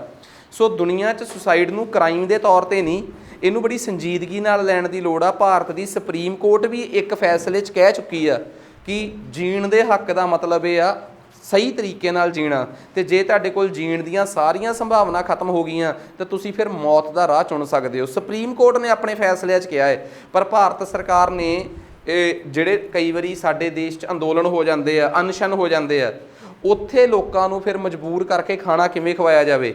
ਜੇ ਸੁਸਾਈਡ ਕ੍ਰਾਈਮ ਹੀ ਨਾ ਰਿਹਾ ਤਾਂ ਉਹਨਾਂ ਨੂੰ ਖਾਣਾ ਖਵਾਉਣਾ ਜਾਂ ਉਹਨਾਂ ਨੂੰ ਕੰਪੈਲ ਕਰਨਾ, ਮਜਬੂਰ ਕਰਨਾ ਖਾਣਾ ਖਾਣ ਵਾਸਤੇ, ਤੋ ਇਹ ਟੈਕਨੀਕਲਿਟੀਜ਼ ਬਹੁਤ ਪ੍ਰੋਬਲਮ ਆ ਜਾਣਗੀਆਂ। ਸੋ ਸਰਕਾਰ ਨੇ ਟਾਈਮ ਮੰਗਿਆ ਕਿ ਅਸੀਂ ਹਜੇ ਇਸ ਸਥਿਤੀ 'ਚ ਨਹੀਂ ਹੈਗੇ ਕਿ ਅਸੀਂ ਸੁਸਾਈਡ ਨੂੰ ਕ੍ਰਾਈਮ ਡਿਕਲੇਅਰ ਕਰ ਸਕੀਏ, ਕਿਉਂਕਿ ਜੇ ਸੁਸਾਈਡ ਕ੍ਰਾਈਮ ਹੋ ਗਿਆ, ਸੁਸਾਈਡ ਕ੍ਰਾਈਮ ਤੋਂ ਦੀ ਕੈਟੇਗਰੀ ਤੋਂ ਬਾਹਰ ਆ ਗਿਆ ਤਾਂ ਜਿਹੜਾ ਬੰਦਾ ਅਨਸ਼ਨ ਤੇ ਬੈਠਾ ਹੋਊਗਾ ਉਹ ਕਹੂਗਾ ਕਿ ਮੇਰਾ ਹੱਕ ਆ ਮਰਨਾ, ਉਹ ਇਸ ਚੀਜ਼ ਨੂੰ ਆਪਣੇ ਹੱਕ ਦੇ ਤੌਰ ਤੇ ਲੈ ਸਕਦਾ ਹੈ। ਸੋ ਇਹ ਕੱਲ੍ਹ ਨੂੰ ਸਰਕਾਰਾਂ ਵਾਸਤੇ ਇੱਕ ਬਹੁਤ ਵੱਡੀ ਪ੍ਰੋਬਲਮ ਦੇ ਤੌਰ ਤੇ ਉੱਭਰ ਕੇ ਸਾਹਮਣੇ ਆਊਗੀ। ਖੈਰ, ਵਰਲਡ ਸੁਸਾਈਡ ਪ੍ਰੀਵੈਂਸ਼ਨ ਡੇ ਜਿਹੜਾ ਹੈ ਇਹਦਾ ਇਸ ਵਾਰ ਦਾ ਥੀਮ ਆ ਕ੍ਰੀਏਟਿੰਗ ਹੋਪ ਥਰੂ ਐਕਸ਼ਨਸ ਦਿਸ, ਤਾਂ ਆਪਣੇ ਆਪ 'ਚ ਕੀ ਆਪਣੇ ਕੰਮਾਂ ਦੇ ਥਰੂ ਇਹੋ ਜੀ ਉਮੀਦ ਪੈਦਾ ਕਰੋ ਕਿ ਸੁਸਾਈਡ ਵਰਗੀ ਸਮੱਸਿਆ ਤੱਕ ਪਹੁੰਚੇ ਹੀ ਨਾ ਜਾਵੇ। ਸੋ ਇਹ ਇੰਪੋਰਟੈਂਟ ਸੀ 10 ਸਤੰਬਰ ਨੂੰ। ਇਸ ਤੋਂ ਬਾਅਦ ਆਪਾਂ ਗੱਲ ਕਰਦੇ ਹਾਂ ਅਪਾਇੰਟਮੈਂਟਸ ਦੀ ਕਿ ਇਸ ਹਫਤੇ ਜਿਹੜੀਆਂ ਅਪਾਇੰਟਮੈਂਟਸ ਹੋਈਆਂ, ਸਭ ਤੋਂ ਮੇਜਰ ਅਪਾਇੰਟਮੈਂਟ ਆ ਰਜੇਸ਼ ਨਾਮਬੀਆਰ। ਸੋ ਬੇਸਿਕਲੀ ਇਹਨਾਂ ਨੂੰ ਨੈਸਕੌਮ ਦੇ ਚੇਅਰਮੈਨ ਲਾਇਆ ਗਿਆ ਹੈ। ਇਹ ਨੈਸਕੌਮ ਹੈ ਕੀ ਹੈ? National association of software and service companies. Basically ਇਹਦਾ ਮਕਸਦ ਕੀ ਹੈ, ਮੈਂ ਸਮਝਾਉਣਾ ਇਹ ਚੀਜ਼। ਦੇਖੋ, ਭਾਰਤ ਦੇ ਵਿੱਚ 1990 ਤੋਂ ਪਹਿਲਾਂ ਆਈਟੀ ਯੁੱਗ ਨਹੀਂ ਸੀਗਾ। ਇਨਫੋਰਮੇਸ਼ਨ ਟੈਕਨੋਲੋਜੀ ਦਾ ਯੁੱਗ ਭਾਰਤ ਦੇ ਵਿੱਚ ਸੈਮ ਪਿਟਰੋਟਾ ਲੈ ਕੇ ਆਏ ਆ। ਸੈਮ ਪਿਟਰੋਟਾ ਕੌਣ ਸੀਗੇ? ਬੇਸਿਕਲੀ ਇਹ ਇੱਕ ਅਜਿਹੇ ਸ਼ਖਸ ਦਾ ਨਾਮ ਆ ਜਿਹੜਾ ਰਾਜੀਵ ਗਾਂਧੀ ਦੇ ਵੇਲੇ ਉਹਨਾਂ ਦਾ ਐਡਵਾਈਜ਼ਰ ਸੀਗਾ, ਸਾਇੰਟੀਫਿਕ ਐਡਵਾਈਜ਼ਰ, ਜਿਨ੍ਹਾਂ ਦੇ ਕਹਿਣ ਤੇ ਭਾਰਤ ਦੇ ਵਿੱਚ ਸਾਇੰਸ ਐਂਡ ਟੈਕਨੋਲੋਜੀ ਨੂੰ ਐਂਟਰੀ ਮਿਲੀ ਹੈ, ਜਿਨ੍ਹਾਂ ਦੇ ਕਹਿਣ ਤੇ ਭਾਰਤ 'ਚ ਕੰਪਿਊਟਰ ਆਇਆ ਹੈ। ਇਹ ਦੌਰ 1985 ਦੇ ਅਰਾਊਂਡ ਦਾ ਸੀਗਾ। ਤੁਸੀਂ ਹਿਸਾਬ ਲਾ ਕੇ ਦੇਖੋ 1960 70 80 ਤੱਕ ਜਦੋਂ ਦੁਨੀਆ ਚੰਦ ਤੇ ਵੀ ਪਹੁੰਚ ਗਈ ਸੀ, ਅਮਰੀਕਾ ਵਰਗੇ ਦੇਸ਼ ਤੇ USSR ਵਰਗੇ ਦੇਸ਼ ਆਪਸੀ ਟਸਲ 'ਚ ਸੀਗੇ, ਉਸ ਟਾਈਮ ਤੱਕ ਭਾਰਤ 'ਚ ਕਿਤੇ ਵੀ ਇਹ ਸੰਭਾਵਨਾ ਨਹੀਂ ਸੀ ਹੈਗੀ ਕਿ ਅਸੀਂ ਸਾਇੰਸ ਦੀ ਫੀਲਡ 'ਚ, ਕੰਪਿਊਟਰ ਦੀ ਫੀਲਡ 'ਚ ਕੁਝ ਕਰ ਸਕਾਂਗੇ। ਭਾਰਤ 'ਚ ਕੰਪਿਊਟਰ ਦੇ ਨਾਮ ਤੇ ਸਿਰਫ ਸਿਲੈਕਟਡ ਏਜੰਸੀਆਂ, ਸਿਲੈਕਟਡ ਅਦਾਰਿਆਂ ਕੋਲ ਹੀ ਕੰਪਿਊਟਰ ਹੁੰਦੇ ਸੀ। ਵਕਤ 1985 ਤੋਂ ਬਾਅਦ ਬਦਲਿਆ ਜਦੋਂ ਰਾਜੀਵ ਗਾਂਧੀ ਦੇਸ਼ ਦੇ ਪ੍ਰਧਾਨ ਮੰਤਰੀ ਬਣਦੇ ਆ। ਇੱਕ ਪ੍ਰਧਾਨ ਮੰਤਰੀ 'ਚ 100 ਕਮੀਆਂ ਹੋਣਗੀਆਂ, ਉਹਨਾਂ ਨੂੰ ਕਿਸੇ ਵੀ ਮੁੱਦੇ ਤੇ ਫੇਲ ਡਿਕਲੇਅਰ ਕੀਤਾ ਜਾ ਸਕਦਾ ਹੈ, ਪਰ ਜਿਸ ਮੁੱਦੇ ਤੇ ਉਹਨਾਂ ਨੇ ਬਹੁਤ ਵੱਡੇ ਪੱਧਰ ਤੇ ਕੰਮ ਕੀਤਾ ਉਹ ਸੀ ਭਾਰਤ 'ਚ ਸਾਇੰਸ ਐਂਡ ਟੈਕਨੋਲੋਜੀ ਦਾ ਆਗਮਨ। ਭਾਰਤ ਦੇ ਵਿੱਚ ਵਿਗਿਆਨ ਤੇ ਤਕਨੀਕ ਦੇ ਆਗਮਨ 'ਚ ਉਹਨਾਂ ਨੂੰ ਪਿਤਾਮਾ ਦੇ ਤੌਰ ਤੇ ਜਾਣਿਆ ਜਾ ਸਕਦਾ, ਉਹਨੂੰ father of science and technology in India ਮੰਨਿਆ ਜਾ ਸਕਦਾ ਹੈ। ਤੇ ਉਹਨਾਂ ਦੇ ਐਡਵਾਈਜ਼ਰ ਸੀਗੇ ਸੈਮ ਪਿਟਰੋਟਾ। ਉਹਨਾਂ ਸਮਿਆਂ ਦੇ ਵਿੱਚ ਭਾਰਤ 'ਚ ਸੌਫਟਵੇਅਰ ਇੰਜੀਨੀਅਰਿੰਗ ਜਾਂ ਸੌਫਟਵੇਅਰ ਕੰਪਨੀਆਂ ਦੀ ਐਂਟਰੀ ਹੁੰਦੀ ਹੈ। ਤੇ ਇੱਕ ਗੱਲ ਯਾਦ ਰੱਖਿਓ, ਜਦੋਂ ਵੀ ਕਿਤੇ ਤੁਹਾਡੇ ਦੇਸ਼ ਦੇ ਵਿੱਚ ਕਿਸੇ ਵੀ ਪ੍ਰਕਾਰ ਦੇ ਲੋਕਾਂ ਦੀ ਗਿਣਤੀ ਵੱਧਦੀ ਆ, ਸਭ ਤੋਂ ਪਹਿਲਾਂ ਉਹਨਾਂ ਨੂੰ ਆਪਣਾ ਇੱਕ ਗਰੁੱਪ ਚਾਹੀਦਾ ਹੈ ਆਪਣੇ ਆਪ ਨੂੰ ਸਿਕਿਉਰ ਕਰਨ ਵਾਸਤੇ। ਜੇ ਖੇਤੀਬਾੜੀ ਕਰਨ ਵਾਲੇ ਕਿਸਾਨ ਆ ਤਾਂ ਕਿਸਾਨ ਜਥੇਬੰਦੀਆਂ ਹੋਣਗੀਆਂ, ਜੇ ਟਰੇਡਰਸ ਨੇ, ਵਪਾਰ ਕਰਨ ਵਾਲੇ ਤਾਂ ਟਰੇਡ ਯੂਨੀਅਨਸ ਹੋਣਗੀਆਂ, ਤੇ ਜੇ ਸਾਡੇ ਦੇਸ਼ 'ਚ ਸੌਫਟਵੇਅਰ ਇੰਜੀਨੀਅਰਸ ਆਉਣਗੇ ਤਾਂ ਉਹਨਾਂ ਦੀ ਆਪਣੀ ਇੱਕ ਐਪੈਕਸ ਦਾ ਮਤਲਬ ਹੁੰਦਾ ਵੱਡੀ ਬਾਡੀ, ਜਿਹਦੇ ਛਤਰ ਛਾਇਆ 'ਚ ਉਹ ਸਰਕਾਰਾਂ ਦੇ ਨਾਲ ਨੈਗੋਸ਼ੀਏਸ਼ਨ ਵੀ ਕਰ ਸਕਦੇ ਆ, ਜਿਹਦੀ ਛਤਰ ਛਾਇਆ 'ਚ ਉਹ ਸਰਕਾਰਾਂ ਦੇ ਨਾਲ ਤਿੜਫਿੜ ਵੀ ਕਰ ਸਕਦੇ ਆ। ਤਾਂ ਇਹ ਇੱਕ ਤਰੀਕੇ ਦੀ ਬਾਡੀ ਆ। ਨੈਸਕੌਮ ਬੇਸਿਕਲੀ ਇੱਕ ਨਾਨ ਪ੍ਰੋਫਿਟ ਆਰਗੇਨਾਈਜੇਸ਼ਨ ਆ ਜਿਸ ਨੂੰ 1988 ਦੇ ਵਿੱਚ ਬਣਾਇਆ ਗਿਆ ਸੀਗਾ, ਠੀਕ ਆ। ਤੇ ਉਸ ਟਾਈਮ ਇਹਨੂੰ ਬਣਾਉਣ ਵਾਲੇ ਜਿਹੜੇ ਫਾਊਂਡਰ ਸੀਗੇ ਨੰਦਨ ਨਿਲੇਕਾਨੀ, ਇਹ ਬਹੁਤ ਵੱਡੇ ਕਹਿ ਲਓ ਇੰਟਰਪ੍ਰੈਨਿਓਰ ਰਹੇ ਆ, ਬਹੁਤ ਵੱਡੇ ਸੌਫਟਵੇਅਰ ਇੰਜੀਨੀਅਰ ਰਹੇ ਆ ਇਸ ਫੀਲਡ 'ਚ, ਕੰਪਿਊਟਰ ਦੀ ਫੀਲਡ 'ਚ। ਇਹਨਾਂ ਨੇ ਇਸ ਏਜੰਸੀ ਕੰਪਨੀ ਨੂੰ, ਨੈਸਕੌਮ ਨਾਮ ਦੀ ਫਰਮ ਨੂੰ ਕ੍ਰੀਏਟ ਕੀਤਾ ਸੀਗਾ ਜਾਂ ਇਸ ਨਾਨ ਪ੍ਰੋਫਿਟ ਕੰਪਨੀ ਨੂੰ ਬਣਾਇਆ ਸੀ। ਸੌਫਟਵੇਅਰ ਦੀ ਦੁਨੀਆ 'ਚ ਨੰਦਨ ਨਿਲੇਕਾਨੀ ਨੂੰ ਬਹੁਤ ਮਸ਼ਹੂਰੀ ਨਾਲ ਜਾਣਿਆ ਜਾਂਦਾ ਹੈ। ਤੇ ਜੇ ਕੋਈ ਮੈਨੂੰ ਕਹੇ ਕਿ ਨੰਦਨ ਨਿਲੇਕਾਨੀ ਦੇ ਬਾਰੇ ਕੁਝ ਇੱਕ ਗੱਲ ਦੱਸ ਦਿਓ, 2009 'ਚ ਭਾਰਤ ਦੇ ਪ੍ਰਧਾਨ ਮੰਤਰੀ ਡਾਕਟਰ ਮਨਮੋਹਨ ਸਿੰਘ ਜਦੋਂ ਇੱਕ ਕਨਸੈਪਟ ਲੈ ਕੇ ਆਉਂਦੇ ਆ ਨਾ ਕਿ ਇਸ ਦੇਸ਼ ਦੇ ਵਿੱਚ ਹਰ ਸ਼ਖਸ ਕੋਲ ਇੱਕ ਕਾਰਡ ਹੋਊਗਾ ਜਿਹੜਾ ਉਹਦੀ ਸਾਰੀ ਮੂਲਭੂਤ ਜਾਣਕਾਰੀ, ਆਧਾਰ ਜਾਣਕਾਰੀ ਸਾਂਭ ਕੇ ਰੱਖੂਗਾ। ਤੇ ਮੈਂ ਇੱਕ ਕਲਪਨਾ ਕਰਦਾ ਕਿ ਦੇਸ਼ 'ਚ ਇੱਕ ਸ਼ਖਸ ਕੋਲ ਇੱਕ ਆਧਾਰ ਕਾਰਡ ਹੋਣਾ ਚਾਹੀਦਾ ਹੈ। ਉਸ ਆਧਾਰ ਕਾਰਡ 'ਚ ਕਿਵੇਂ ਤੁਹਾਡੀ ਬਾਇਓਮੈਟ੍ਰਿਕ ਇਨਫੋਰਮੇਸ਼ਨ ਜਿਹੜੀ ਆ ਉਹ ਪਈ ਰਹੂਗੀ, ਉਹ ਕਿਵੇਂ ਤੁਹਾਡੇ ਅੱਖਾਂ ਦੇ ਆਇਰਿਸ ਦੀ ਫੋਟੋ ਲਊਗਾ ਤੇ ਕਿਵੇਂ ਤੁਹਾਡਾ ਥੰਬ ਇੰਪ੍ਰੈਸ਼ਨ ਲਊਗਾ। ਜਦੋਂ ਐਡਾ ਵੱਡਾ ਤਾਣਾ ਬਾਣਾ ਸੁਲਝਾਉਣਾ ਸੀਗਾ ਤਾਂ ਕਿਸੇ ਸੌਫਟਵੇਅਰ ਇੰਜੀਨੀਅਰ ਦੀ ਲੋੜ ਸੀ, ਤਾਂ ਇੱਕ ਸੰਸਥਾ ਬਣਾਈ ਜਾਂਦੀ ਆ UIDAI, unique identification authority of India. ਮਕਸਦ ਸੀ ਇਸ ਦੇਸ਼ 'ਚ ਆਧਾਰ ਕਾਰਡ ਬਣਾਉਣਾ ਤੇ ਉਹਦੇ ਪਹਿਲੇ ਮੁਖੀ ਦੇ ਤੌਰ ਤੇ ਨੰਦਨ ਨਿਲੇਕਾਨੀ ਨੂੰ ਲਾਇਆ ਗਿਆ ਸੀਗਾ। ਸੋ ਇਸ ਸ਼ਖਸ ਦੀ ਅਹਿਮੀਅਤ ਨੂੰ ਇੱਥੋਂ ਵੀ ਪਹਿਚਾਣ ਸਕਦੇ ਹੋ ਕਿ ਭਾਰਤ ਦੇ ਵਿੱਚ ਆਧਾਰ ਕਾਰਡ ਦੇ ਪਿਤਾਮਾ ਦੇ ਤੌਰ ਤੇ ਜਾਣਿਆ ਜਾਂਦਾ ਇਹਨਾਂ ਨੂੰ। ਖੈਰ ਅੱਗੇ ਆ ਜਾਓ, ਨੈਸਕੌਮ ਸਮਝ ਆ ਗਈ ਤਾਂ ਉੱਥੋਂ ਦੇ ਇਹ ਇੱਕ ਐਸੋਸੀਏਸ਼ਨ ਆ ਕਿੰਨਾ ਦੀ, ਸੌਫਟਵੇਅਰ ਇੰਜੀਨੀਅਰਸ ਦੀ ਜਾਂ ਸੌਫਟਵੇਅਰ ਇੰਜੀਨੀਅਰਿੰਗ 'ਚ ਕੰਮ ਕਰਨ ਵਾਲੀਆਂ ਏਜੰਸੀਆਂ ਦੀ ਜਾਂ ਉਹਨਾਂ ਅਦਾਰਿਆਂ ਦੀ, ਉਹਨਾਂ ਕੰਪਨੀਆਂ ਦੀ, ਉਹਨਾਂ ਇੰਡਸਟਰੀਜ਼ ਦੀ। ਖੈਰ ਇਹਦੇ ਹੁਣ ਫਾਊਂਡਰ ਰਜੇਸ਼ ਨਾਂਬੀਆਰ ਬਣੇ ਆ। ਨਾਮ ਨਹੀਂ ਇੰਪੋਰਟੈਂਟ ਆ ਕਿ ਇਸ ਕਰੰਟ ਅਫੇਅਰ 'ਚ ਕਿਹੜੇ ਸ਼ਖਸ ਆਏ ਆ, ਕੀ ਚੀਜ਼ ਆ, ਪੇਪਰ 'ਚ ਕੁਝ ਵੀ ਪੁੱਛਿਆ ਜਾ ਸਕਦਾ ਇਹਦੇ ਨਾਲ ਰਿਲੇਟਡ। ਖੈਰ ਅੱਗੇ ਆ ਜਾਓ। ਅਗਲਾ ਕਰੰਟ ਅਫੇਅਰ ਆ, ਵਾਸੂਦੇਵ ਗੁਪਤਾ ਨੇ ਪ੍ਰਿੰਸੀਪਲ ਡਾਇਰੈਕਟਰ ਆਕਾਸ਼ਵਾਣੀ ਅਪਾਇੰਟ ਕੀਤਾ ਗਿਆ ਹੈ। ਦੇਖੋ ਆਕਾਸ਼ਵਾਣੀ ਬਾਰੇ ਜਾਣਨਾ ਕੋਈ ਬਹੁਤੀ ਵੱਡੀ ਡਿਟੇਲ ਗੱਲ ਨਹੀਂ ਕਿ ਇਸ ਵਾਰ principal director general of Akashvani ਚੁਣਿਆ ਗਿਆ ਹੈ ਵਾਸੂਦਾ ਗੁਪਤਾ ਨੂੰ। ਠੀਕ ਆ, ਇਹ ਤਾਂ ਇੱਕ ਉਹ ਕਰੰਟ ਅਫੇਅਰ ਆ ਜਿਹਦੀ ਉਮਰ 1 ਜਾਂ 2 ਮਹੀਨੇ ਆ। ਆਉਣ ਵਾਲੇ 2 ਜਾਂ 3 ਮਹੀਨਿਆਂ 'ਚ ਜੇ ਕੋਈ ਪੇਪਰ ਆਇਆ ਜਾਂ 4 ਮਹੀਨਿਆਂ 'ਚ ਕੋਈ ਪੇਪਰ ਆਇਆ ਤਾਂ ਪੁੱਛਿਆ ਜਾ ਸਕਦਾ ਹੈ ਕਿ ਰੀਸੈਂਟਲੀ ਆਕਾਸ਼ਵਾਣੀ ਤੇ ਨਿਊਜ਼ ਸਰਵਿਸ ਡਿਵੀਜ਼ਨ ਦੀ ਜਨਰਲ ਡਾਇਰੈਕਟਰ ਕਿਹਨੂੰ ਅਪਾਇੰਟ ਕੀਤਾ ਗਿਆ, ਡਾਇਰੈਕਟਰ ਜਨਰਲ ਡੀਜੀ ਕਿਹਨੂੰ ਅਪਾਇੰਟ ਕੀਤਾ ਗਿਆ। ਪਰ ਗੱਲ ਇਹ ਆ ਕਿ ਸਾਨੂੰ ਥੋੜ੍ਹਾ ਬਹੁਤਾ ਪਤਾ ਹੋਣਾ ਚਾਹੀਦਾ ਹੈ ਇਸ ਫੀਲਡ 'ਚ। ਦੇਖੋ ਅਸੀਂ ਇੱਕ ਮਿਨਿਸਟਰੀ ਦੀ ਗੱਲ ਕਰਦੇ ਹਾਂ, ministry of information and technology. ਠੀਕ ਆ, ਭਾਰਤ 'ਚ ਇੱਕ ministry of information and technology ਆ। ਬੇਸਿਕਲੀ ਉਹਦੇ ਅੰਡਰ ਭਾਰਤ ਦੇ ਇੱਕ ਅਦਾਰਾ ਕੰਮ ਕਰਦਾ ਹੈ, ਨਾਮ ਆ ਪ੍ਰਸਾਰ ਭਾਰਤੀ। ਪ੍ਰਸਾਰ ਭਾਰਤੀ ਇੱਕ ਆਟੋਨੋਮਸ ਬੋਡੀ ਹੈ। ਸ਼ਾਇਦ ਤੁਹਾਡੇ 'ਚੋਂ ਬਹੁਤਿਆਂ ਨੂੰ ਨਾ ਪਤਾ ਹੋਵੇ ਕਿ ਇਸ ਦੇਸ਼ 'ਚ ਪ੍ਰਸਾਰ ਭਾਰਤੀ ਕਿਸ ਮਿਨਿਸਟਰੀ ਦੇ ਅੰਡਰ ਕੰਮ ministry of information and technology. Prasar Bharati ਦਾ ਕੰਮ ਕੀ ਆ, ਸਾਡੇ ਦੇਸ਼ ਦੇ ਵਿੱਚ ਟੀਵੀ ਦੀ ਦੁਨੀਆ ਤੇ ਰੇਡੀਓ ਦੀ ਦੁਨੀਆ ਨੂੰ ਸੰਚਾਲਿਤ ਕਰਨਾ, ਉਹਨਾਂ ਨੂੰ ਰੈਗੂਲੇਟ ਕਰਨਾ, ਉਹਨਾਂ ਲਈ ਨਿਯਮ ਕਾਨੂੰਨ ਬਣਾਉਣੇ ਜਾਂ ਉਹਨਾਂ ਨੂੰ ਸਰਕਾਰ ਦੇ ਦਾਇਰੇ 'ਚ ਰੱਖਣਾ, ਇਹ ਕੰਮ ਪ੍ਰਸਾਰ ਭਾਰਤੀ ਦਾ ਹੈ। ਪ੍ਰਸਾਰ ਭਾਰਤੀ 1936-37 ਤੋਂ AIR ਚਲਾ ਰਹੀ ਹੈ, ਭਾਵ ਆਲ ਇੰਡੀਆ ਰੇਡੀਓ। ਇਹਦਾ ਮਤਲਬ ਇਸ ਸੰਸਥਾ ਨੇ ਦੇਸ਼ ਦੀ ਆਜ਼ਾਦੀ ਤੋਂ ਪਹਿਲਾਂ ਤੋਂ ਹੀ ਆਲ ਇੰਡੀਆ ਰੇਡੀਓ ਨੂੰ ਰੈਗੂਲੇਟ ਕਰਿਆ ਹੋਇਆ ਹੈ।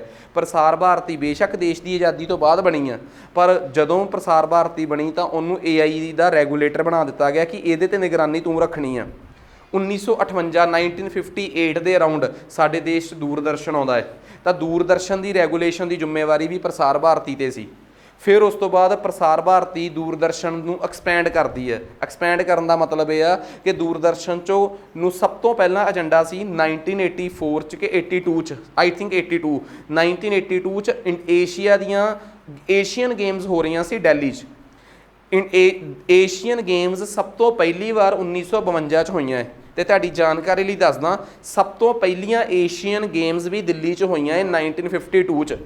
ਆ ਜਿਹੜੇ ਪੇਪਰਾਂ ਦੀ ਤਿਆਰੀ ਕਰਨ ਤੁਸੀਂ ਜਾਂਦੇ ਹੋ ਨਾ, ਇਹੋ ਜਿਹੇ ਸਵਾਲ ਸਾਡੇ ਦਿਮਾਗ 'ਚ ਆਉਂਦੇ ਆ। ਮੈਂ ਹਮੇਸ਼ਾ ਕਹਿੰਦਾ ਕਰੰਟ ਅਫੇਅਰਸ ਦੇ ਲੈਕਚਰ ਨੂੰ ਮੈਂ ਪੂਰਾ ਐਲੈਬੋਰੇਟ ਕਰਕੇ ਕਿਉਂ ਸ਼ੁਰੂ ਕੀਤਾ ਸਤੰਬਰ ਤੋਂ, ਇਸੇ ਕਰਕੇ ਕਿ ਲੈਕਚਰ ਭਾਵੇਂ ਆਪਣਾ ਘੰਟੇ ਸਵਾ ਘੰਟੇ ਦਾ ਹੋਵੇ, ਕਿਉਂਕਿ ਇਹਨੂੰ ਪੜ੍ਹਾਉਂਦੇ ਹੋਏ ਨਾ ਇਹੋ ਜਿਹੇ ਫੈਕਟ ਕਵਰ ਹੁੰਦੇ ਆ ਜਿਹੜੇ ਕਈ ਵਾਰੀ ਆਪਣੇ ਵੈਸੇ ਸਕਿਪ ਹੋ ਜਾਂਦੇ ਆ। ਕਈ ਵਾਰੀ ਅਸੀਂ ਕੀ ਹੁੰਦਾ ਕਿ ਆਪਣਾ ਕਿਸੇ ਸਬਜੈਕਟ 'ਚ ਉਹ ਚੀਜ਼ ਨਹੀਂ ਆਉਂਦੀ। ਮੈਨੂੰ ਨਹੀਂ ਪਤਾ ਕਿ ਕਿਹੜੇ ਸਬਜੈਕਟ 'ਚ ਮੈਂ ਪ੍ਰਸਾਰ ਭਾਰਤੀ ਪੜ੍ਹਾਊਂਗਾ ਤੇ ਸ਼ਾਇਦ ਕਦੇ ਪੜ੍ਹਾਇਆ ਵੀ ਨਾ ਜਾਵੇ, ਪਰ ਹਾਂ ਜਦੋਂ ਤੁਸੀਂ ਮੇਰੇ ਤੋਂ ਸੁਣੋਗੇ ਬਾਈ ਚਾਂਸ ਕੋਈ ਕਿਸੇ ਦਾ ਈਅਰ ਮੈਂ ਨਹੀਂ ਦੱਸਿਆ, ਇਟ ਮੀਨਸ ਤੁਸੀਂ ਵਿਕੀਪੀਡੀਆ ਕਰ ਲਓ ਕਿ ਇਹ ਕਦੋਂ ਬਣੀ ਆ ਸੰਸਥਾ। ਐਟਲੀਸਟ ਤੁਹਾਨੂੰ ਪਤਾ ਤਾਂ ਹੋਣਾ ਚਾਹੀਦਾ ਨਾ ਕਿ ਪ੍ਰਸਾਰ ਭਾਰਤੀ ਕਿਹੜੀ ਮਿਨਿਸਟਰੀ ਦੇ ਅੰਡਰ ਆ, ਉਹਦਾ ਕੀ ਕੰਮ ਆ। ਆਲ ਇੰਡੀਆ ਰੇਡੀਓ ਨੂੰ ਰੈਗੂਲੇਟ ਕਰਦੀ ਆ, ਦੂਰਦਰਸ਼ਨ ਨੂੰ। 1982 ਦੇ ਵਿੱਚ ਏਸ਼ੀਅਨ ਗੇਮਸ ਹੋਈਆਂ ਸਾਡੇ ਦੇਸ਼ 'ਚ। ਇੱਥੋਂ ਮੈਂ ਵੀ ਦੱਸਦੀ ਹਾਂ ਕਿ ਏਸ਼ੀਅਨ ਗੇਮਸ ਸਭ ਤੋਂ ਪਹਿਲੀ ਵਾਰ 1952 'ਚ ਉਹ ਵੀ ਦਿੱਲੀ 'ਚ ਹੋਈਆਂ ਤੇ 82 ਵਾਲੀਆਂ ਏਸ਼ੀਅਨ ਗੇਮਸ ਵੀ ਦਿੱਲੀ 'ਚ ਹੋਈਆਂ। ਪੰਜਾਬ ਦੇ ਨਾਲ 1982 ਦੀਆਂ ਏਸ਼ੀਅਨ ਗੇਮਸ ਦਾ ਸੰਬੰਧ ਸਿਰਫ ਇੰਨਾ ਗਾ ਕਿ ਪੰਜਾਬ ਦੇ ਵਿੱਚ ਉਸ ਟਾਈਮ ਮਾਹੌਲ ਬੜਾ ਖਰਾਬ ਸੀ ਤੇ ਕਹਿ ਲਓ ਕਿ ਇੱਕ ਫਰਮਾਨ ਅੰਮ੍ਰਿਤਸਰ ਤੋਂ ਜਾਰੀ ਕਰ ਦਿੱਤਾ ਗਿਆ ਸੀ ਕਿ ਇਹਨਾਂ ਏਸ਼ੀਅਨ ਗੇਮਸ ਦਾ ਸਿੱਖ ਸਮੁਦਾਇ ਵਿਰੋਧ ਕਰੂਗਾ, ਤਾਂ ਉਹਦੇ ਕਰਕੇ ਇੱਕ ਬਹੁਤ ਵੱਡਾ ਕਨਫਲਿਕਟ ਸੀਗਾ ਤੇ ਏਸ਼ੀਅਨ ਗੇਮਸ 1982 ਵਾਲੀਆਂ ਬਹੁਤ ਮਸ਼ਹੂਰ ਹੋਈਆਂ।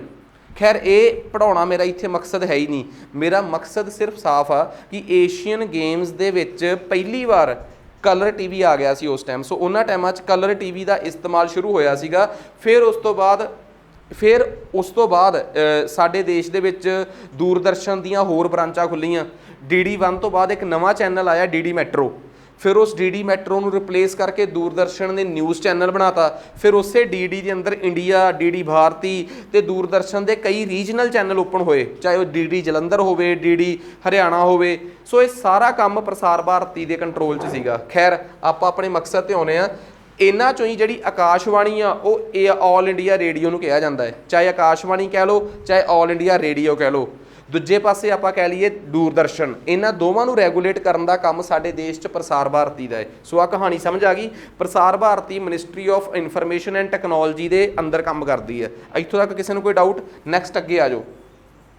ਅਗਲਾ ਸਵਾਲ ਆ ਗਿਆ, ਮੂਨ ਮੈਨ ਆਫ ਇੰਡੀਆ ਮਾਈਸਲਮ ਅਨਾਦੁਰਾਈ, ਇਹਨਾਂ ਨੇ ਇੱਕ ਪ੍ਰਾਈਵੇਟ ਫਰਮ ਜੁਆਇਨ ਕੀਤੀ ਆ, ਮਾਈਸਲਮ ਅਨੂਦਰਾਈ। ਸੋ ਸਭ ਤੋਂ ਇੰਪੋਰਟੈਂਟ ਗੱਲ ਤੁਹਾਨੂੰ ਇਸ ਸ਼ਖਸ ਬਾਰੇ ਪਤਾ ਹੋਣਾ ਚਾਹੀਦਾ ਕਿ ਇਹ ਸ਼ਖਸ ਜਿਹੜਾ ਹੈ ਇਹ ਖਬਰਾਂ 'ਚ ਆ।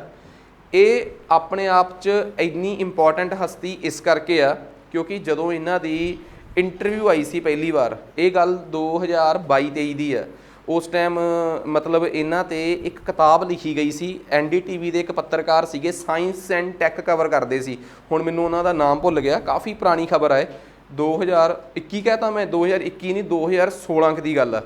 ਸੋ ਉਹ ਜਦੋਂ ਇਹਨਾਂ 'ਤੇ ਕੀ ਨਾਮ ਸੀ ਇਹਨਾਂ ਦਾ, ਮਾਈਲੀਸਵਾਮੀ ਅਨੋਦਰਾਈ, ਇਹਨਾਂ 'ਤੇ ਜਿਹੜੀ ਕਿਤਾਬ ਸੀ ਸਿਰਫ ਇਹਨਾਂ 'ਤੇ ਨਹੀਂ ਲਿਖੀ ਗਈ, ਚੰਦਰਯਾਨ 1 ਮਿਸ਼ਨ 'ਤੇ ਲਿਖੀ ਗਈ ਸੀ, ਮਿਸ਼ਨ 'ਤੇ ਵੀ ਨਹੀਂ ਲਿਖੀ ਗਈ ਸੀ ਉਹ ਕਿਤਾਬ। ਬੇਸਿਕਲੀ ਚੰਦਰਯਾਨ 1 ਮਿਸ਼ਨ ਭਾਰਤ ਦਾ 2008 'ਚ ਲਾਂਚ ਕੀਤਾ ਗਿਆ ਇੱਕ ਮਿਸ਼ਨ ਸੀ।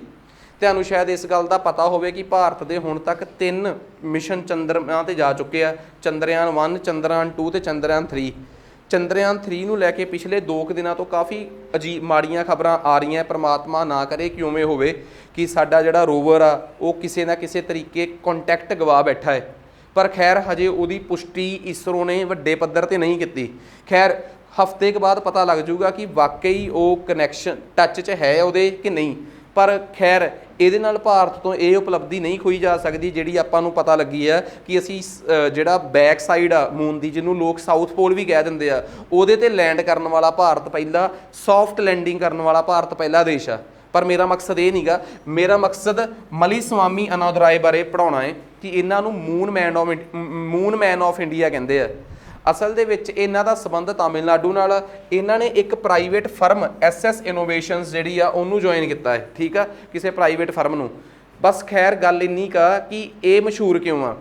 ਚੰਦਰਯਾਨ 1 ਮਿਸ਼ਨ 2008 'ਚ ਗਿਆ ਸੀ, ਚੰਦਰਯਾਨ 2 2019 'ਚ ਗਿਆ ਸੀ ਤੇ ਚੰਦਰਯਾਨ 3 2023 'ਚ ਗਿਆ ਸੀ।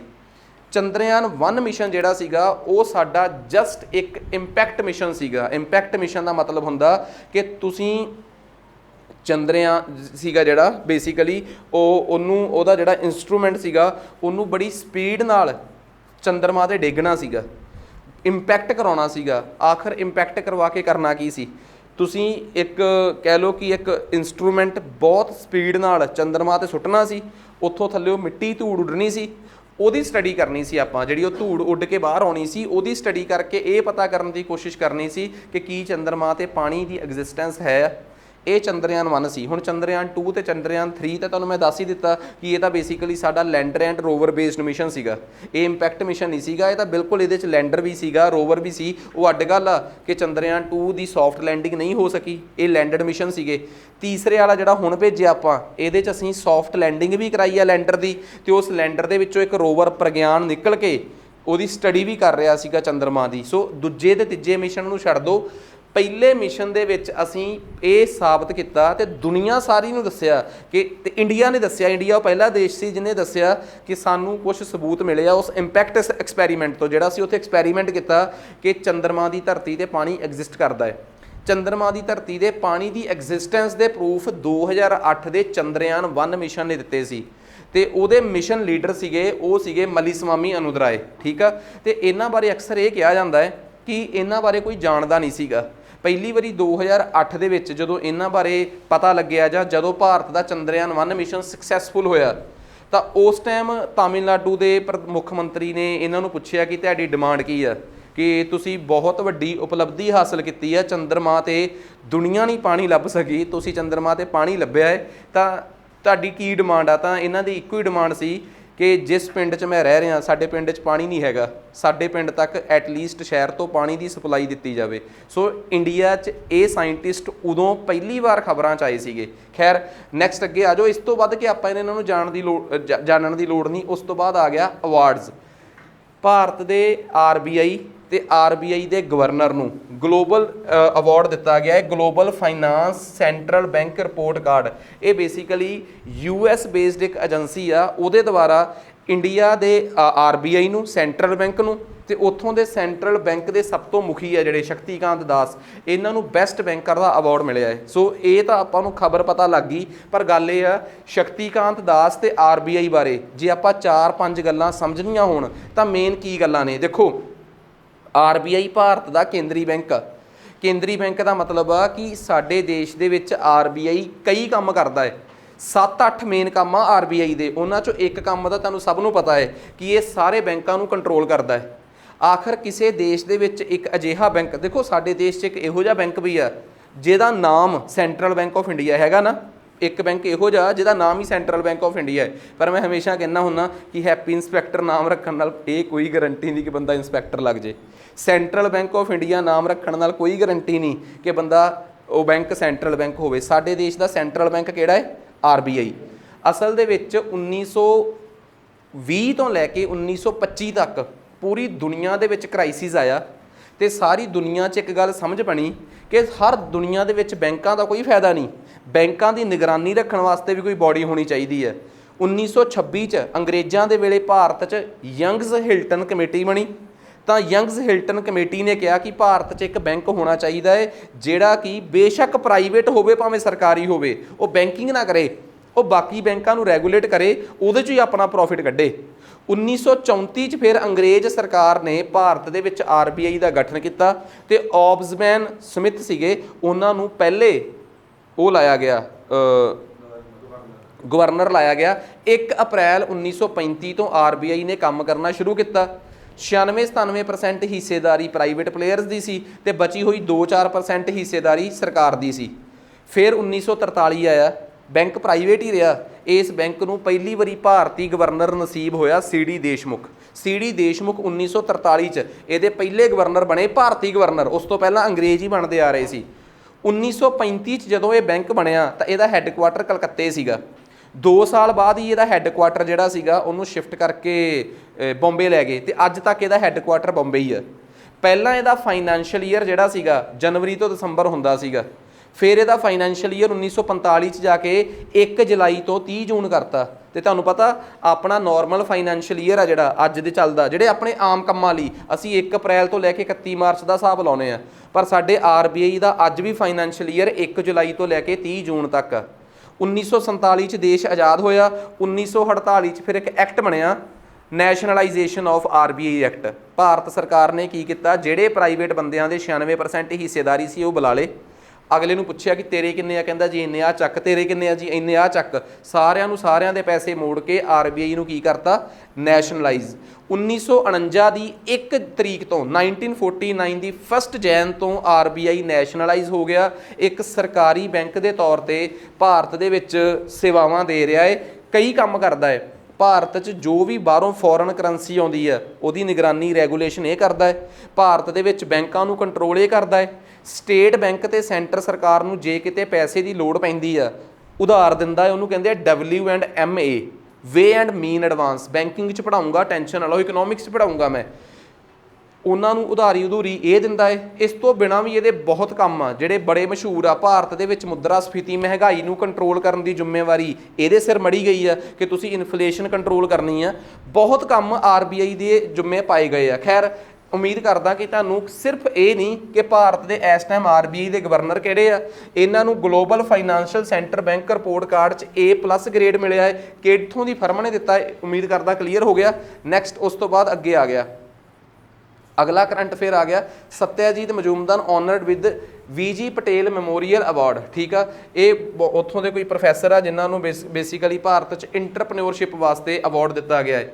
ਭਾਰਤ 'ਚ ਇੰਟਰਪ੍ਰੈਨਿਓਰਸ਼ਿਪ ਦੇ ਪਿਤਾਮਾ ਦੇ ਤੌਰ ਤੇ ਵੀ ਇਹਨਾਂ ਨੂੰ ਮੰਨਿਆ ਜਾਂਦਾ ਹੈ। ਠੀਕ ਆ, ਸਤਿਆਜੀਤ ਮਜੂਮਦਾਰ ਨੂੰ ਬੇਸਿਕਲੀ ਭਾਰਤ ਦੇ ਵਿੱਚ ਇਹਨਾਂ ਨੂੰ ਇੰਟਰਪ੍ਰੈਨਿਓਰਸ਼ਿਪ ਦੇ ਪਿਤਾਮਾ ਦੇ ਤੌਰ ਤੇ ਕਿਉਂ ਮੰਨਿਆ ਜਾਂਦਾ, ਬਸ ਇਹ ਯਾਦ ਰੱਖ ਲਿਓ, ਸ਼ਾਇਦ ਇੱਥੇ ਇਹ ਗੱਲ ਲਿਖੀ ਵੀ ਹੋਵੇ।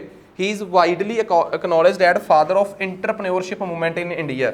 ਦੇਖੋ, ਅਸਲ ਦੇ ਵਿੱਚ ਇੰਟਰਪ੍ਰੈਨਿਓਰਸ਼ਿਪ ਹੁੰਦੀ ਕੀ ਹੈ, ਠੀਕ ਆ, ਮਤਲਬ ਕਿ ਇੰਟਰਪ੍ਰੈਨਿਓਰ ਬਣਨਾ ਕੀ ਹੁੰਦਾ ਹੈ, ਆਪਣੇ ਆਪ 'ਚ ਕੰਮ ਲੱਭਣਾ।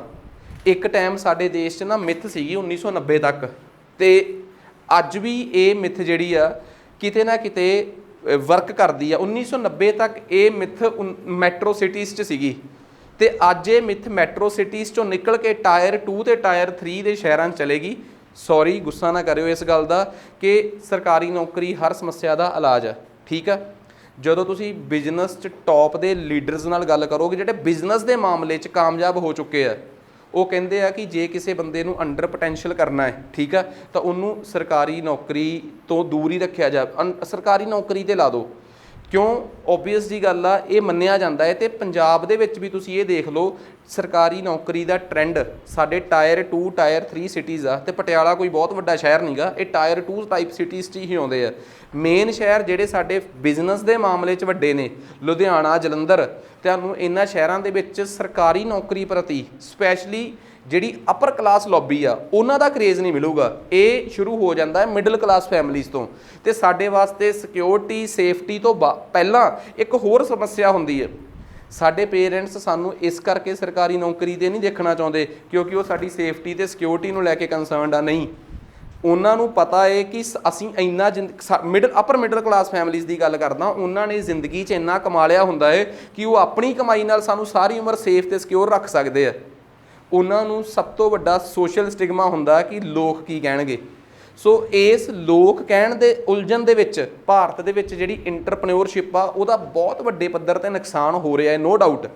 ਟਾਇਰ 2 ਤੇ ਟਾਇਰ 3 ਸਿਟੀਜ਼ 'ਚੋਂ ਦੇਖੋ ਇੱਕ ਗੱਲ ਬੜੀ ਕਲੀਅਰ ਆ, ਜੇ ਕੋਈ ਮੈਨੂੰ ਇਹ ਗੱਲ ਕਵੇ ਕਿ IAS ਤੋਂ ਉੱਪਰ ਕੁਛ ਨਹੀਂ ਹੈਗਾ, ਤੁਸੀਂ ਇੱਕ ਵਾਰੀ ਦੁਨੀਆ ਨੂੰ ਦੇਖ ਕੇ ਸਮਝੋ ਤਾਂ ਸਹੀ, ਤੁਹਾਨੂੰ ਆਪ ਸਮਝ ਆ ਜਾਊਗਾ ਕਿ ਲੋਕਾਂ ਵਾਸਤੇ ਇੱਕ ਕਿਸੇ ਲਈ ਪ੍ਰਾਈਵੇਟ ਕੰਮ ਕਰਨਾ ਜਾਂ ਕਿਸੇ ਲਈ IAS IPS ਹੋ ਜਾਣਾ ਸਭ ਕੁਝ ਨਹੀਂਗਾ।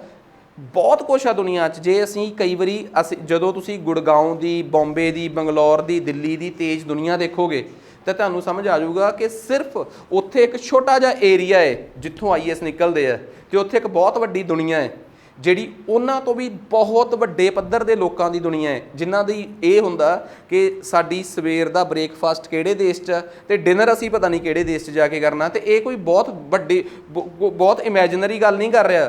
ਤੁਹਾਨੂੰ ਦਿੱਲੀ ਗੁੜਗਾਉਂ ਦੀ ਬੈਲਟ 'ਚ, NCR ਦੀ ਬੈਲਟ 'ਚ ਇਸ ਤਰੀਕੇ ਦੀ ਦੁਨੀਆ, ਤੇ ਨਾਲੇ ਇਹ ਨਹੀਂ ਕਿ ਇਸ ਤਰੀਕੇ ਦੀ ਦੁਨੀਆ ਟਾਵੀ ਆ, ਕੋਈ ਕਵੇ ਕਿ ਸਾਡਾ ਦੂਰ ਤੇ ਕੋਈ ਦੂਰ ਦਾ ਰਿਸ਼ਤੇਦਾਰ ਐਵੇਂ ਆ।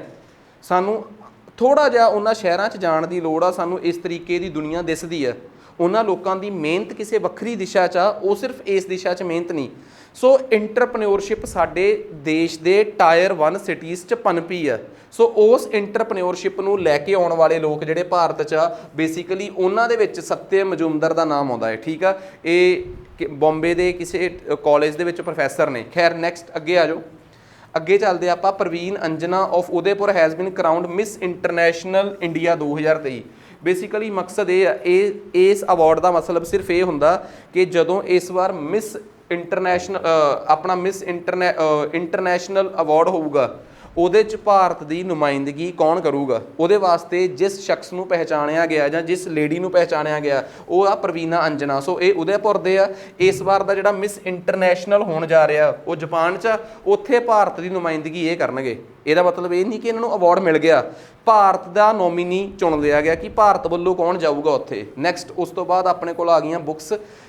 ਪਹਿਲੀ ਬੁੱਕ ਆ ਗਈ ਆਪਣੇ ਕੋਲ ਰਾਧਿਕਾ ਅੰਗਰ ਦੀ fire on the gangs life among the dad ਇਨ ਬਨਾਰਸ। ਬਨਾਰਸ ਸ਼ਹਿਰ ਨੂੰ ਅਕਸਰ ਇਹ ਮੰਨਿਆ ਜਾਂਦਾ ਹੈ ਕਿ ਗਤੀ ਦਾ ਸ਼ਹਿਰ, ਠੀਕ ਆ, ਕਿ ਬਹੁਤ ਲੋਕ ਜਿਹੜੇ ਆ, ਜੇ ਆਪਾਂ ਥੋੜ੍ਹੇ ਜਿਹੇ ਹਿੰਦੂ ਧਰਮ ਨਾਲ ਸੰਬੰਧਿਤ ਰੀਤੀ ਰਿਵਾਜ ਦੇਖੀਏ ਤਾਂ ਇੱਕ ਕਲਚਰ ਇਹ ਵੀ ਆ ਕਿ ਸਾਨੂੰ ਅਗਨ ਭੇਟ ਬਨਾਰਸ 'ਚ ਕੀਤਾ ਜਾਵੇ। ਨਹੀਂ, ਇੱਕ ਆਪਸ਼ਨ ਗਈ ਤਾਂ ਦੂਜੀ ਆਪਸ਼ਨ ਹੁੰਦੀ ਆ ਕਿ ਗਤੀ ਬਨਾਰਸ 'ਚੋਂ ਕਰਾਈ ਜਾਵੇ। ਸੋ ਬਨਾਰਸ ਦੀਆਂ ਇਹਨਾਂ ਕਹਾਣੀਆਂ 'ਤੇ ਹੀ ਇੱਕ ਕਿਤਾਬ ਆ, that is fire on the gangs life among the dad ਇਨ ਬਨਾਰਸ। ਸੋ ਰਾਧਿਕਾ ਅਯੰਗਰ ਨੇ ਲਿਖੀ ਆ ਤੇ ਹਾਰਪਰ ਕਾਲਿੰਸ ਨੇ ਪਬਲਿਸ਼ ਕੀਤੀ ਆ। ਸੋ ਜੇ ਕੋਈ ਬੁੱਕਸ ਪੇਪਰ 'ਚ ਆ ਜਾਂਦੀਆਂ ਹੁਣ ਤਾਂ ਆਪਾਂ ਨੂੰ ਪਤਾ ਹੋਣਾ ਚਾਹੀਦਾ ਕਿ ਇਹ ਬੁੱਕ ਕੀ ਆ ਤੇ ਕੀ ਸਟੋਰੀ ਆ। ਆਬਜਰੀਜ਼ ਦੇ ਵਿੱਚ ਆ ਗਈ ਕਿ ਇਸਰੋ ਦੇ ਇੱਕ ਸਾਇੰਟਿਸਟ ਆ ਜਿਨ੍ਹਾਂ ਦੀ ਡੈਥ ਹੋਈ ਆ। ਸੋ ਇਹ ਦੇਖ ਲਿਓ। SPG ਚੀਫ ਅਰੁਣ ਕੁਮਾਰ ਸਿਨਹਾ, ਇਹ ਮੋਸਟ ਇੰਪੋਰਟੈਂਟ ਆ। ਇਹ ਰੀਸੈਂਟਲੀ SPG ਦੇ ਮੁਖੀ ਸੀਗੇ ਜਿਨ੍ਹਾਂ ਦੀ ਡੈਥ ਹੋਈ ਆ, ਤੇ ਇਹ ਕੰਟਰੈਕਟ ਤੇ SPG ਦੇ DG ਦੇ ਰੈਂਕ ਦੇ ਬਰਾਬਰ ਦੇ ਆਫੀਸਰ ਸੀਗੇ। ਅਸਲ 'ਚ SPG ਹੈ ਕੀ ਆ, ਸਪੈਸ਼ਲ ਪ੍ਰੋਟੈਕਸ਼ਨ ਗਾਰਡ। 1984 ਚ ਇੰਦਰਾ ਗਾਂਧੀ ਦੀ ਅਸੈਸੀਨੇਸ਼ਨ ਤੋਂ ਬਾਅਦ ਭਾਰਤ ਦੇ ਵਿੱਚ ਐਸਪੀਜੀ ਦਾ ਨਿਰਮਾਣ ਕੀਤਾ ਗਿਆ ਸੀਗਾ। ਐਸਪੀਜੀ ਭਾਰਤ ਚ 1985 ਚ ਗਠਿਤ ਕੀਤੀ ਸੀ। ਇਹ ਇੱਕ ਸਪੈਸ਼ਲ ਪ੍ਰੋਟੈਕਸ਼ਨ ਗਾਰਡ ਆ। ਇਹਦੇ ਚ ਤੁਸੀਂ ਟੌਪ ਦੇ CAPF ਤੋਂ, ਭਾਰਤ ਦੀ ਜਿਹੜੀ ਸੈਂਟਰਲ ਆਰਮਡ ਪੁਲਿਸ ਫੋਰਸਿਸ ਆ, ਤੇ ਦੇਸ਼ ਦੀਆਂ ਜਿੰਨੀਆਂ ਵੀ ਸਟੇਟ ਪੁਲਿਸਿਸ ਨੇ ਉਹਨਾਂ ਦੇ ਬੈਸਟ ਕਮਾਂਡਰਸ ਨੂੰ ਮਿਲਾ ਕੇ ਟ੍ਰੇਨਿੰਗ ਦਿੱਤੀ ਜਾਂਦੀ ਆ। ਤੇ ਇਹਨਾਂ ਦਾ ਕੰਮ ਹੁੰਦਾ ਕਿ ਭਾਰਤ ਦੇ ਟੌਪ ਲੈਵਲ ਦੇ ਜਿਹੜੇ ਆਫੀਸ਼ੀਅਲਸ ਨੇ ਜਾਂ ਭਾਰਤ ਦੇ ਟੌਪ ਲੈਵਲ ਦੇ ਜਿਹੜੇ ਪੋਲੀਟੀਸ਼ੀਅਨਸ ਨੇ ਉਹਨਾਂ ਨੂੰ Z+ ਤੋਂ ਲੈ ਕੇ Z ਸਿਕਿਉਰਿਟੀ ਪ੍ਰੋਵਾਈਡ ਕਰਾਉਣ ਦੀ ਰਿਸਪੌਂਸਿਬਿਲਟੀ ਇਹਨਾਂ ਦੀ ਹੈ। ਇਸ ਤੋਂ ਬਾਅਦ ਫਿਰ ਐਸਪੀਜੀ ਦਾ ਘੇਰਾ ਹੁੰਦਾ ਹੈ। ਐਸਪੀਜੀ ਤੋਂ ਬਾਅਦ ਫਿਰ CRPF ਦਾ ਘੇਰਾ ਹੁੰਦਾ ਹੈ। ਸਭ ਤੋਂ ਨੇੜੇ ਦਾ, ਜੇ ਤੁਸੀਂ ਪ੍ਰਧਾਨ ਮੰਤਰੀ ਨੂੰ ਕਿਤੇ ਆਉਂਦੇ ਵਿਜ਼ਿਟ ਕਰਦੇ ਦੇਖੋਗੇ ਤਾਂ ਉਹਨਾਂ ਦੇ ਨਾਲ ਉਹ ਲੋਕ ਜਿਨ੍ਹਾਂ ਦੇ ਹੱਥ 'ਚ ਬੈਗ ਫੜੇ ਹੁੰਦੇ ਆ ਉਹ ਐਸਪੀਜੀ ਦੇ ਕਮਾਂਡੋਜ਼ ਹੁੰਦੇ ਆ। ਸੋ ਮੋਸਟ ਇੰਪੋਰਟੈਂਟ ਪੋਸਟ ਤੇ ਸੀਗੇ ਜਿਹੜੇ ਐਕਸਪਾਇਰ ਹੋਏ ਆ, ਅਰੁਣ ਕੁਮਾਰ ਸਿਨਹਾ, ਠੀਕ ਆ। ਤੇ ਇਹ ਕਰੰਟਲੀ ਚੱਲ ਰਹੇ ਸੀਗੇ, ਪ੍ਰਧਾਨ ਮੰਤਰੀ ਦੀ ਜਿਹੜੀ ਐਸਪੀਜੀ ਸੀ ਉਹਦੇ ਮੇਨ ਹੈੱਡ ਸੀ ਇਹ। ਖੈਰ ਨੈਕਸਟ ਅੱਗੇ ਆ ਜਾਓ। ਹਿੰਦੁਸਤਾਨੀ ਕਲਾਸੀਕਲ ਸਿੰਗਰ ਮਾਲਿਨੀ, ਇਹਨਾਂ ਦੀ ਇਹ ਐਕਸਪਾਇਰ ਹੋਇਆ। ਹਿੰਦੁਸਤਾਨੀ ਕਲਾਸੀਕਲ ਸਿੰਗਰ, ਦੇਖੋ ਇੱਕ ਗੱਲ ਬਹੁਤ ਇੰਪੋਰਟੈਂਟ ਆ, ਮੈਂ ਤੁਹਾਨੂੰ ਇਹ ਗੱਲ ਕਲੀਅਰ ਕਰਦਾ ਕਿ ਭਾਰਤ 'ਚ ਕਲਾਸੀਕਲ ਡਾਂਸ ਜਿਹੜੇ ਆ ਜਾਂ ਕਲਾਸੀਕਲ ਸ਼ੈਲੀ ਗਾਉਣ ਦੀ ਜਿਹੜੀ ਆ ਇਹ ਬਹੁਤ ਵੱਖ ਰਹੀ ਹੈ। ਤੇ ਜਦੋਂ ਵੀ ਕੋਈ ਸ਼ਖਸ ਐਕਸਪਾਇਰ ਹੁੰਦਾ ਹੈ, ਠੀਕ ਆ, ਕਈ ਵਾਰੀ ਸਾਨੂੰ ਇਹ ਪੁੱਛ ਲਿਆ ਜਾਂਦਾ ਹੈ ਕਿ ਉਹ ਕਿਸ ਸ਼ੈਲੀ ਦਾ ਸਿੰਗਰ ਸੀਗਾ, ਤੇ ਦੂਜੀ ਗੱਲ ਉਹ ਕਿਹਦੇ ਐਕਸਪਰਟ ਸੀਗੇ। ਬੇਸਿਕਲੀ ਇਹਨਾਂ ਦੀ ਐਕਸਪਰਟ ਸੀ ਇੱਕ ਟੱਪੇ ਤੇ ਤਰਾਨਾ ਸਟਾਈਲ ਆਫ ਮਿਊਜ਼ਿਕ 'ਚ। ਕਿਉਂਕਿ ਹੁਣ ਦੇਖੋ ਜੇ ਕੋਈ ਮੈਨੂੰ ਇਹ ਕਹਿ ਦੇ ਕਿ ਆਪਾਂ ਮਿਊਜ਼ਿਕ ਬਾਰੇ ਬਹੁਤ ਕੁਝ ਸਮਝ ਲਈਏ ਤਾਂ ਫਿਲਹਾਲ ਆਪਾਂ ਆਪਣੀ ਜਿਹੜੀ ਕਲਾਸ ਆ ਉਹ ਆਪਾਂ culture of India the class ਤਾਂ ਹੈ ਨਹੀਂ। ਇੱਥੇ ਤਾਂ ਸਿਰਫ ਆਪਾਂ ਇਹ ਸਮਝ ਸਕਦੇ ਹਾਂ ਕਿ ਜਿਹੜਾ ਵੀ ਸ਼ਖਸ ਐਕਸਪਾਇਰ ਹੋਇਆ, ਮਾਲਿਨੀ ਅਰਜੁਕਰ, ਇਹਨਾਂ ਬਾਰੇ ਸਮਝ ਸਕਦੇ ਹਾਂ ਕਿ ਇਹ ਕਿਸ ਟਾਈਪ ਦੀ ਸ਼ੈਲੀ 'ਚ ਗਾਉਂਦੇ ਸੀ, ਠੀਕ ਆ। ਨੈਕਸਟ ਉਸ ਤੋਂ ਬਾਅਦ ਅੱਗੇ ਆ ਗਿਆ state news. Meghalaya has adopted artificial intelligence robot. Main ਗੱਲ ਆ ਕਿ ਮੇਘਾਲਿਆ ਇੰਡੀਆ ਦੀ ਪਹਿਲੀ ਸਟੇਟ ਆ ਜਿੱਥੇ ਲੇਕ ਨੂੰ ਸਾਫ਼ ਕਰਨ ਵਾਸਤੇ ਆਰਟੀਫਿਸ਼ੀਅਲ ਇੰਟੈਲੀਜੈਂਸ ਨੂੰ ਯੂਜ਼ ਕੀਤਾ ਗਿਆ। ਆਰਟੀਫਿਸ਼ੀਅਲ ਇੰਟੈਲੀਜੈਂਸ ਮੈਂ ਸਮਝਦਾ ਕਿ ਤੁਹਾਨੂੰ ਪਤਾ ਹੀ ਹੋਊਗਾ, ਮਨਸੂਈ ਬੁੱਧੀ, ਮਤਲਬ ਕਿ ਇੱਕ ਅਜਿਹੀ ਇੰਟੈਲੀਜੈਂਸ ਜਿੱਥੇ ਤੁਸੀਂ ਹਿਊਮਨ ਇੰਟੈਲੀਜੈਂਸ ਨੂੰ ਆਰਟੀਫਿਸ਼ੀਅਲੀ ਯੂਜ਼ ਕਰ ਲੈਂਦੇ ਹੋ, ਠੀਕ ਆ। ਸੋ ਰੋਬੋਟਸ ਦੀ ਮਦਦ ਨਾਲ ਪਹਿਲੀ ਵਾਰ ਉੱਥੇ ਇੱਕ ਲੇਕ ਆ ਉਮਾਇਨ ਲੇਕ, ਉਹਨੂੰ ਸਾਫ਼ ਕਰਨ ਵਾਸਤੇ ਇਹ ਯੂਜ਼ ਕੀਤਾ ਗਿਆ ਹੈ। ਕਰੰਟ ਅਫੇਅਰਸ 'ਚੋਂ ਦੇਖੋ ਕੀ ਕੁਛ ਨਿਕਲ ਕੇ ਆਇਆ। ਹੁਣ ਜੇ ਕੋਈ ਮੈਨੂੰ ਟੈਕਨੀਕਲੀ ਕਵੇ ਨਾ ਕਿ ਯਾਰ ਉਮਾਇਨ ਲੇਕ ਇੰਡੀਆ ਦੀ ਕਿਹੜੀ ਸਟੇਟ 'ਚ ਆ, ਇਹ ਪੇਪਰ 'ਚ ਆ ਗਿਆ, ਤਾਂ ਅਸੀਂ ਕਈ ਵਾਰੀ ਸੋਚਦੇ ਹਾਂ ਯਾਰ ਕਿ ਛੋਟੀਆਂ ਲੇਕਸ ਜੇ ਪੇਪਰ 'ਚ ਆਈਆਂ ਇਹ ਕਿਵੇਂ ਆ ਸਕਦੀਆਂ। ਅਸਲ ਦੇ ਵਿੱਚ ਸਵਾਲ ਬੇਸ਼ੱਕ ਕੋਈ ਸਟੈਟਿਕ ਬਣਾ ਲੇ ਪਰ ਉਸ ਸਟੈਟਿਕ ਸਵਾਲ ਦਾ ਕਿਸੇ ਨਾ ਕਿਸੇ ਕਰੰਟ ਅਫੇਅਰ ਨਾਲ ਸੰਬੰਧ ਜ਼ਰੂਰ ਹੁੰਦਾ ਹੈ। ਸੋ ਮੇਘਾਲਿਆ ਦੀ ਇਹ ਲੇਕ ਆ ਜਿਹਦੇ 'ਚ ਆਰਟੀਫਿਸ਼ੀਅਲ ਇੰਟੈਲੀਜੈਂਸ ਦੀ ਮਦਦ ਲੈ ਕੇ ਰੋਬੋਟਸ ਦੀ ਮਦਦ ਨਾਲ ਉਸ ਲੇਕ ਨੂੰ ਸਾਫ਼ ਕਰਨ ਦੀ ਐਫਰਟਸ ਕੀਤੇ ਗਏ ਆ। ਸੋ ਮੋਸਟ ਇੰਪੋਰਟੈਂਟ ਸੀ। ਨੈਕਸਟ ਉਸ ਤੋਂ ਬਾਅਦ ਆ ਗਿਆ ਹਿਮਾਚਲ ਦੇ ਮੁੱਖ ਮੰਤਰੀ ਨੇ ਸੁਖਵਿੰਦਰ ਸਿੰਘ ਸੁੱਖੂ, ਉਹਨਾਂ ਨੇ ਸਬਲ ਯੋਜਨਾ ਸ਼ੁਰੂ ਕੀਤੀ ਆ। ਤੇ ਬੇਸਿਕਲੀ ਸਬਲ ਯੋਜਨਾ ਦਾ ਮਤਲਬ ਕੀ ਆ ਕਿ ਜਿੰਨੇ ਵੀ ਡਿਫਰੈਂਸ਼ੀਅਲ ਬੱਚੇ ਨੇ, ਮਤਲਬ ਕਿ ਕਹਿ ਲਓ ਡਿਫਰੈਂਸ਼ੀਅਲ ਸਟੂਡੈਂਟਸ ਜਿਨ੍ਹਾਂ ਨੂੰ ਆਪਾਂ ਕਹਿ ਸਕਦੇ ਹਾਂ, ਕਿਸੇ ਵੀ ਤਰੀਕੇ ਨਾਲ ਪਰਮਾਤਮਾ ਨੇ ਉਹਨਾਂ ਨੂੰ ਕਿਸੇ ਚੀਜ਼ ਤੋਂ ਵਾਂਝੇ ਕਰਤਾ, ਚਾਹੇ ਕਿਸੇ ਵੀ ਪ੍ਰਕਾਰ ਦੀ ਹੈਂਡੀਕੈਪਨੈਸ ਹੈਗੀ ਉਹਨਾਂ 'ਚ ਜਾਂ ਕਿਸੇ ਵੀ ਤਰੀਕੇ ਨਾਲ ਉਹ ਹੈਂਡੀਕੈਪ ਨੇ, ਉਹਨਾਂ ਦੀ ਪੜ੍ਹਾਈ 'ਚ ਕੁਛ ਵਿਗੜ ਨਾ ਪਵੇ। ਕੁਛ ਉਹਨਾਂ ਨੇ ਜ਼ਿਲ੍ਹੇ ਚੁਣੇ ਆ, ਠੀਕ ਆ, ਉੱਥੋਂ ਦੇ ਬੱਚਿਆਂ ਵਾਸਤੇ ਇੱਕ ਸਕੀਮ ਲਾਂਚ ਕੀਤੀ ਆ, ਸਬਲ ਸਕੀਮ। ਪੇਪਰ 'ਚ ਕੋਈ ਬਹੁਤ ਜ਼ਿਆਦਾ ਨਹੀਂ, ਇੱਕੋ ਹੀ ਜੇ ਸਟੇਟ ਨਾਲ ਸੰਬੰਧਿਤ ਸਵਾਲ ਆਉਣ ਤੇ ਜੇ ਕੋਈ ਪੁੱਛੇ ਕਿ ਜਿਹੜੇ ਅਸੀਂ ਪੰਜਾਬ 'ਚ ਪੇਪਰਾਂ ਦੀ ਤਿਆਰੀ ਕਰਦੇ ਹਾਂ ਕੀ ਇੱਥੇ ਇਹ ਸਵਾਲ ਆਉਂਦੇ ਆ, ਬਿਲਕੁਲ ਹੋਰ ਕੁਛ ਨਹੀਂ, ਸਿੰਪਲ ਹੀ ਸਵਾਲ ਆਊਗਾ ਕਿ Sabal is scheme started in which of the following state, ਕਿ ਸਬਲ ਕਿਸ ਸਟੇਟ ਨਾਲ ਸੰਬੰਧਿਤ ਸਕੀਮ ਆ। ਜੇ ਇਹ ਵੀ ਪੁੱਛ ਲੈਣ ਕਿ ਦੱਸੋ ਜੀ ਉਹ ਕਿਹੜੀ ਮਿਨਿਸਟਰੀ ਨਾਲ ਜਾਂ ਬੇਸਿਕਲੀ ਕਿਹਦੇ ਨਾਲ ਆ, ਵੂਮਨ ਇੰਪਾਵਰਮੈਂਟ ਨਾਲ ਆ, ਡਿਫਰੈਂਸ਼ੀਅਲ ਬੱਚਿਆਂ ਦੀ ਹੈਲਪ ਨਾਲ ਸੰਬੰਧਿਤ ਆ, 올ਡ ਏਜ ਵਾਲਿਆਂ ਵਾਸਤੇ ਸਕੀਮ ਆ ਜਾਂ ਪੈਨਸ਼ਨਰਸ ਵਾਸਤੇ, ਇਹੋ ਜਿਹਾ ਸਵਾਲ ਰੇਅਰੈਸਟ ਪੁੱਛਣਗੇ। ਜਿੰਨੀਆਂ ਵੀ ਸਟੇਟ ਸਕੀਮਾਂ ਹੁੰਦੀਆਂ ਨਾ ਉੱਥੇ ਬਸ ਇੰਨਾ ਕੀ ਸਵਾਲ ਜਾਂਦਾ ਹੈ ਕਿ ਇਹ ਕਿਹੜੀ ਸਟੇਟ ਦੀ ਸਟੇਟ ਸਕੀਮ ਆ, ਇਸ ਤੋਂ ਵੱਧ ਸਵਾਲ ਨਹੀਂ ਬਣਦਾ। ਨੈਕਸਟ ਉਸ ਤੋਂ ਬਾਅਦ ਅੱਗੇ ਆ ਗਿਆ, ਸੇਮ ਉੱਥੇ ਹੀ ਸੀਗਾ, ਉੱਥੇ ਹੀ ਉਹਨਾਂ ਨੇ ਅਭਿਆਸ ਹਿਮਾਚਲ ਤੇ ਟੀਚਰਸ ਸਹਾਇਤਾ, ਟੀਚਰਸ ਵਾਸਤੇ ਇੱਕ ਆਨਲਾਈਨ ਚੈਟਬੋਟ ਸ਼ੁਰੂ ਕੀਤਾ ਹੈ, ਠੀਕ ਆ, ਜਿੱਥੇ ਤੁਸੀਂ ਆਪਣੇ ਕੁਐਸਚਨਸ ਪੁੱਛ ਸਕਦੇ ਹੋ ਤੇ ਆਟੋਮੈਟਿਕਲੀ ਉਹਦੇ ਆਨਸਰ, ਜਿਵੇਂ ਅੱਜ ਕੱਲ੍ਹ ਓਪਨ AI ਬਾਰੇ ਸਾਰੇ ਜਾਣਦੇ ਹੀ ਆ, ਠੀਕ ਆ। ਸੋ ਉਸੇ ਟ੍ਰੈਂਡ ਤੇ ਹੀ ਹੁਣ ਕਈ ਐਪਸ ਜਿਹੜੀਆਂ ਨੇ ਉਹ ਲਾਂਚ ਕੀਤੀਆਂ ਜਾ ਰਹੀਆਂ। ਨੈਕਸਟ ਉਸ ਤੋਂ ਬਾਅਦ ਆ ਗਿਆ ਅਮਿਸ਼ਨ ਟ੍ਰੇਡਿੰਗ ਸਿਸਟਮ, ਤੇ ਅਮਿਸ਼ਨ ਟ੍ਰੇਡਿੰਗ ਸਿਸਟਮ ਨੂੰ ਚਲਾ ਰਿਹਾ ਹੈ ਗੁਜਰਾਤ ਪੋਲਿਊਸ਼ਨ ਕੰਟਰੋਲ ਬੋਰਡ। ਸਭ ਤੋਂ ਪਹਿਲੀ ਗੱਲ, what is pollution emission what is emission trading system. ਮੈਂ ਇੱਕ ਗੱਲ ਸਮਝਾ ਦਾਂ ਕਿ ਐਮਿਸ਼ਨ ਟ੍ਰੇਡਿੰਗ ਸਿਸਟਮ ਕੀ ਆ, ਫਿਰ ਤੁਹਾਨੂੰ ਇਹ ਕਰੰਟ ਅਫੇਅਰ ਆਪੇ ਸਮਝ ਆ ਜਾਊਗਾ। ਤੁਸੀਂ ਇੱਕ ਚੀਜ਼ ਦੇਖੋ, 에ਅਰ ਪੋਲਿਊਸ਼ਨ ਦੁਨੀਆ ਦੀ ਬਹੁਤ ਵੱਡੀ ਸਮੱਸਿਆ ਹੈ, ਠੀਕ ਹੈ। 에ਅਰ ਪੋਲਿਊਸ਼ਨ ਨੂੰ ਲੈ ਕੇ ਦੁਨੀਆ 1970-80 ਤੱਕ ਤਾਂ ਸੰਜੀਦਾ ਹੀ ਨਹੀਂ ਸੀ। 1990 'ਚ ਪਹਿਲੀ ਵਾਰ ਲੋਕਾਂ ਨੂੰ ਪਤਾ ਲੱਗਿਆ ਕਿ 에ਅਰ ਪੋਲਿਊਸ਼ਨ ਕਰਕੇ ਨਾ ਕਲਾਈਮੇਟ ਚੇਂਜ ਦੀਆਂ ਸਮੱਸਿਆਵਾਂ ਆ ਰਹੀਆਂ। 1992 'ਚ ਪਹਿਲੀ ਵਾਰ ਪੂਰੀ ਦੁਨੀਆ ਬ੍ਰਾਜ਼ੀਲ ਦੇ ਸ਼ਹਿਰ ਰੀਓ ਡੀ ਜਨੇਰੀਓ 'ਚ ਇਕੱਠੀ ਹੋਈ ਤੇ 1992 ਦੇ ਵਿੱਚ ਇੱਕ ਮੀਟਿੰਗ ਕੀਤੀ ਗਈ, ਉਹਨੂੰ ਕਿਹਾ ਗਿਆ ਅਰਥ ਸਮਿਟ। 1992 ਦੇ ਅਰਥ ਸਮਿਟ ਦੇ ਵਿੱਚ ਦੁਨੀਆ ਨੇ 3 ਚਿੰਤਾਵਾਂ ਵਿਅਕਤ ਕੀਤੀਆਂ। ਇੱਕ ਚਿੰਤਾ ਸੀ ਕਲਾਈਮੇਟ ਚੇਂਜ, ਕਿ ਕਲਾਈਮੇਟ ਚੇਂਜ ਬਹੁਤ ਖਤਰਨਾਕ ਤਰੀਕੇ ਨਾਲ ਦੁਨੀਆ ਨੂੰ ਖਤਮ ਕਰ ਰਿਹਾ ਹੈ। ਦੂਜੀ ਸੀ ਬਾਇਓਡਾਇਵਰਸਿਟੀ, ਕਿ ਬਾਇਓਡਾਇਵਰਸਿਟੀ ਨੂੰ ਬਚਾਉਣਾ, ਜੈਵਿਕ ਵਿਭਿੰਨਤਾ ਨੂੰ ਬਚਾਉਣਾ, ਪਸ਼ੂ ਪੰਛੀਆਂ ਜਾਨਵਰਾਂ ਨੂੰ ਬਚਾਉਣਾ, ਪੌਦਿਆਂ ਨੂੰ ਬਚਾਉਣਾ ਬਹੁਤ ਜ਼ਰੂਰੀ ਹੈ। ਤੀਸਰੀ ਚਿੰਤਾ ਦੁਨੀਆ ਨੇ ਵਿਅਕਤ ਕੀਤੀ ਡਿਜ਼ਰਟੀਫਿਕੇਸ਼ਨ ਦੀ, ਕਿ ਧਰਤੀ ਰੇਗਿਸਤਾਨ ਬਣਦੀ ਜਾ ਰਹੀ ਹੈ। 3 ਸਮਝੌਤੇ ਹੋਏ ਉੱਥੇ 1992 ਦੀ ਅਰਥ ਸਮਿਟ ਦੀ ਮੀਟਿੰਗ 'ਚ। ਕਲਾਈਮੇਟ ਚੇਂਜ, ਇੱਕ ਹੋਇਆ ਬਾਇਓਡਾਇਵਰਸਿਟੀ ਨੂੰ ਬਚਾਉਣਾ ਤੇ ਇੱਕ ਕੀ ਸੀ ਡਿਜ਼ਰਟੀਫਿਕੇਸ਼ਨ ਨੂੰ। ਖੈਰ ਤਿੰਨੇ ਸਮਝੌਤੇ ਆਪੋ ਆਪਣੇ ਰਾਹ ਤੇ ਪੈ ਗਏ। ਫਿਰ ਇਹਨਾਂ ਸਮਝੌਤਿਆਂ ਨੂੰ ਅਮਲੀ ਜਾਮਾ ਪਹਿਨਾਉਣ ਦੀ ਕੋਸ਼ਿਸ਼ ਕੀਤੀ ਗਈ। ਕਲਾਈਮੇਟ ਚੇਂਜ ਵਾਲੇ ਸਮਝੌਤੇ ਨੂੰ ਸਿਰੇ ਲਾਉਣ ਵਾਸਤੇ ਇਸੇ ਦੀ ਹੀ ਇੱਕ ਐਕਸਟੈਂਡਡ ਮੀਟਿੰਗ ਜਾਪਾਨ ਦੇ ਸ਼ਹਿਰ ਕਿਓਟੋ ਦੇ ਵਿੱਚ ਹੋਈ 1997 ਦੇ ਵਿੱਚ। ਬਾਕੀਆਂ ਨੂੰ ਬਾਇਓਡਾਇਵਰਸਿਟੀ ਨੂੰ ਠੀਕ ਕਰਨ ਲਈ ਮੀਟਿੰਗ ਬਾਅਦ 'ਚ ਕਦੋਂ ਹੋਈ ਉਹਦੇ ਨਾਲ ਮੇਰਾ ਕੋਈ ਕੰਸਰਨ ਨਹੀਂ, ਕਿਉਂਕਿ ਮੈਂ ਤਾਂ ਉਸ ਖਬਰ ਤੱਕ ਪਹੁੰਚਣਾ ਜਿੱਥੋਂ ਤੱਕ ਆਪਾਂ ਆਏ ਹਾਂ। ਮੈਨੂੰ ਇਹ ਨਹੀਂ ਪਤਾ ਕਿ ਡਿਜ਼ਰਟੀਫਿਕੇਸ਼ਨ ਨੂੰ ਲੈ ਕੇ ਬਾਅਦ 'ਚ ਮੀਟਿੰਗ ਕਿੱਥੇ ਹੋਈ। 92 ਤੋਂ ਬਾਅਦ ਮੈਂ ਸਿੱਧਾ ਆ ਗਿਆ 1997 ਦੀ ਕਿਓਟੋ 'ਚ ਹੋਈ ਮੀਟਿੰਗ 'ਚ। ਜਾਪਾਨ ਦਾ ਸ਼ਹਿਰ ਆ ਕਿਓਟੋ। ਉੱਥੇ ਬੈਠ ਕੇ ਕਿਹਾ ਗਿਆ ਕਿ ਜੇ ਕਲਾਈਮੇਟ ਠੀਕ ਕਰਨਾ ਹੈ ਨਾ, ਕਲਾਈਮੇਟ ਚੇਂਜ ਜੋ ਅੱਜ ਕੱਲ੍ਹ ਮੌਸਮ ਬਦਲ ਰਿਹਾ, ਜਲਵਾਯੂ ਪਰਿਵਰਤਨ ਹੋ ਰਿਹਾ ਹੈ, ਜੇ ਇਹਨੂੰ ਰੈਗੂਲੇਟ ਕਰਨਾ ਹੈ ਤਾਂ ਸਾਨੂੰ ਆਪਣੀ ਹਵਾ ਦੇ ਵਿੱਚੋਂ ਗੰਦੀਆਂ ਗੈਸਾਂ ਦੀ ਪਹਿਚਾਣ ਕਰਨੀ ਪਊਗੀ। ਜਿਹੜੀਆਂ ਗੈਸਾਂ ਕਰਕੇ ਸਾਡਾ ਬੇਵਜ੍ਹਾ ਕਲਾਈਮੇਟ ਬਦਲ ਰਿਹਾ ਹੈ, ਠੀਕ ਆ, ਉਹਨਾਂ ਗੈਸਾਂ ਨੂੰ ਚਿੰਨ੍ਹਿਤ ਕਰਕੇ ਗ੍ਰੀਨ ਹਾਊਸ ਗੈਸਿਸ ਕਿਹਾ ਜਾਂਦਾ ਉਹਨਾਂ ਨੂੰ। ਜਿਹੜੀਆਂ ਗੈਸਾਂ ਸਾਡੀ ਧਰਤੀ ਨੂੰ ਨਜਾਇਜ਼ ਗਰਮ ਕਰ ਦਿੰਦੀਆਂ ਹੈ ਉਹਨਾਂ ਨੂੰ ਗ੍ਰੀਨ ਹਾਊਸ ਗੈਸ ਹੀ ਕਿਉਂ ਕਿਹਾ ਜਾਂਦਾ, ਇਹ ਮੈਂ ਫੇਰ ਸਮਝਾਊਂਗਾ। ਪਰ ਸਭ ਤੋਂ ਵੱਡੀ ਕੋਸ਼ਿਸ਼ ਸੀ ਕਿ ਇਹਨਾਂ ਗੈਸਾਂ ਨੂੰ ਰੋਕਿਆ ਕਿਵੇਂ ਜਾਵੇ। ਕਹਿੰਦੇ ਇੱਕ ਗੱਲ ਦੇਖੋ, ਜਿਹੜੀਆਂ ਗੈਸਾਂ ਸਾਡੇ ਕਲਾਈਮੇਟ ਚੇਂਜ 'ਚ ਬਹੁਤ ਵੱਡਾ ਰੋਲ ਅਦਾ ਕਰਦੀਆਂ ਉਹ ਕਿਹੜੀਆਂ ਨੇ? ਕਾਰਬਨ ਡਾਈਆਕਸਾਈਡ, ਮਿਥੇਨ ਹੋ ਗਈ, ਕਾਰਬਨ ਡਾਈਆਕਸਾਈਡ ਹੋ ਗਈ, ਸਲਫਰ ਡਾਈਆਕਸਾਈਡ ਹੋ ਗਈ, ਨਾਈਟ੍ਰੋਜਨ ਡਾਈਆਕਸਾਈਡ ਹੋ ਗਈ। ਇਹ ਸਾਰੀਆਂ ਗੈਸਾਂ ਕਿਹੜੀਆਂ ਹੈ?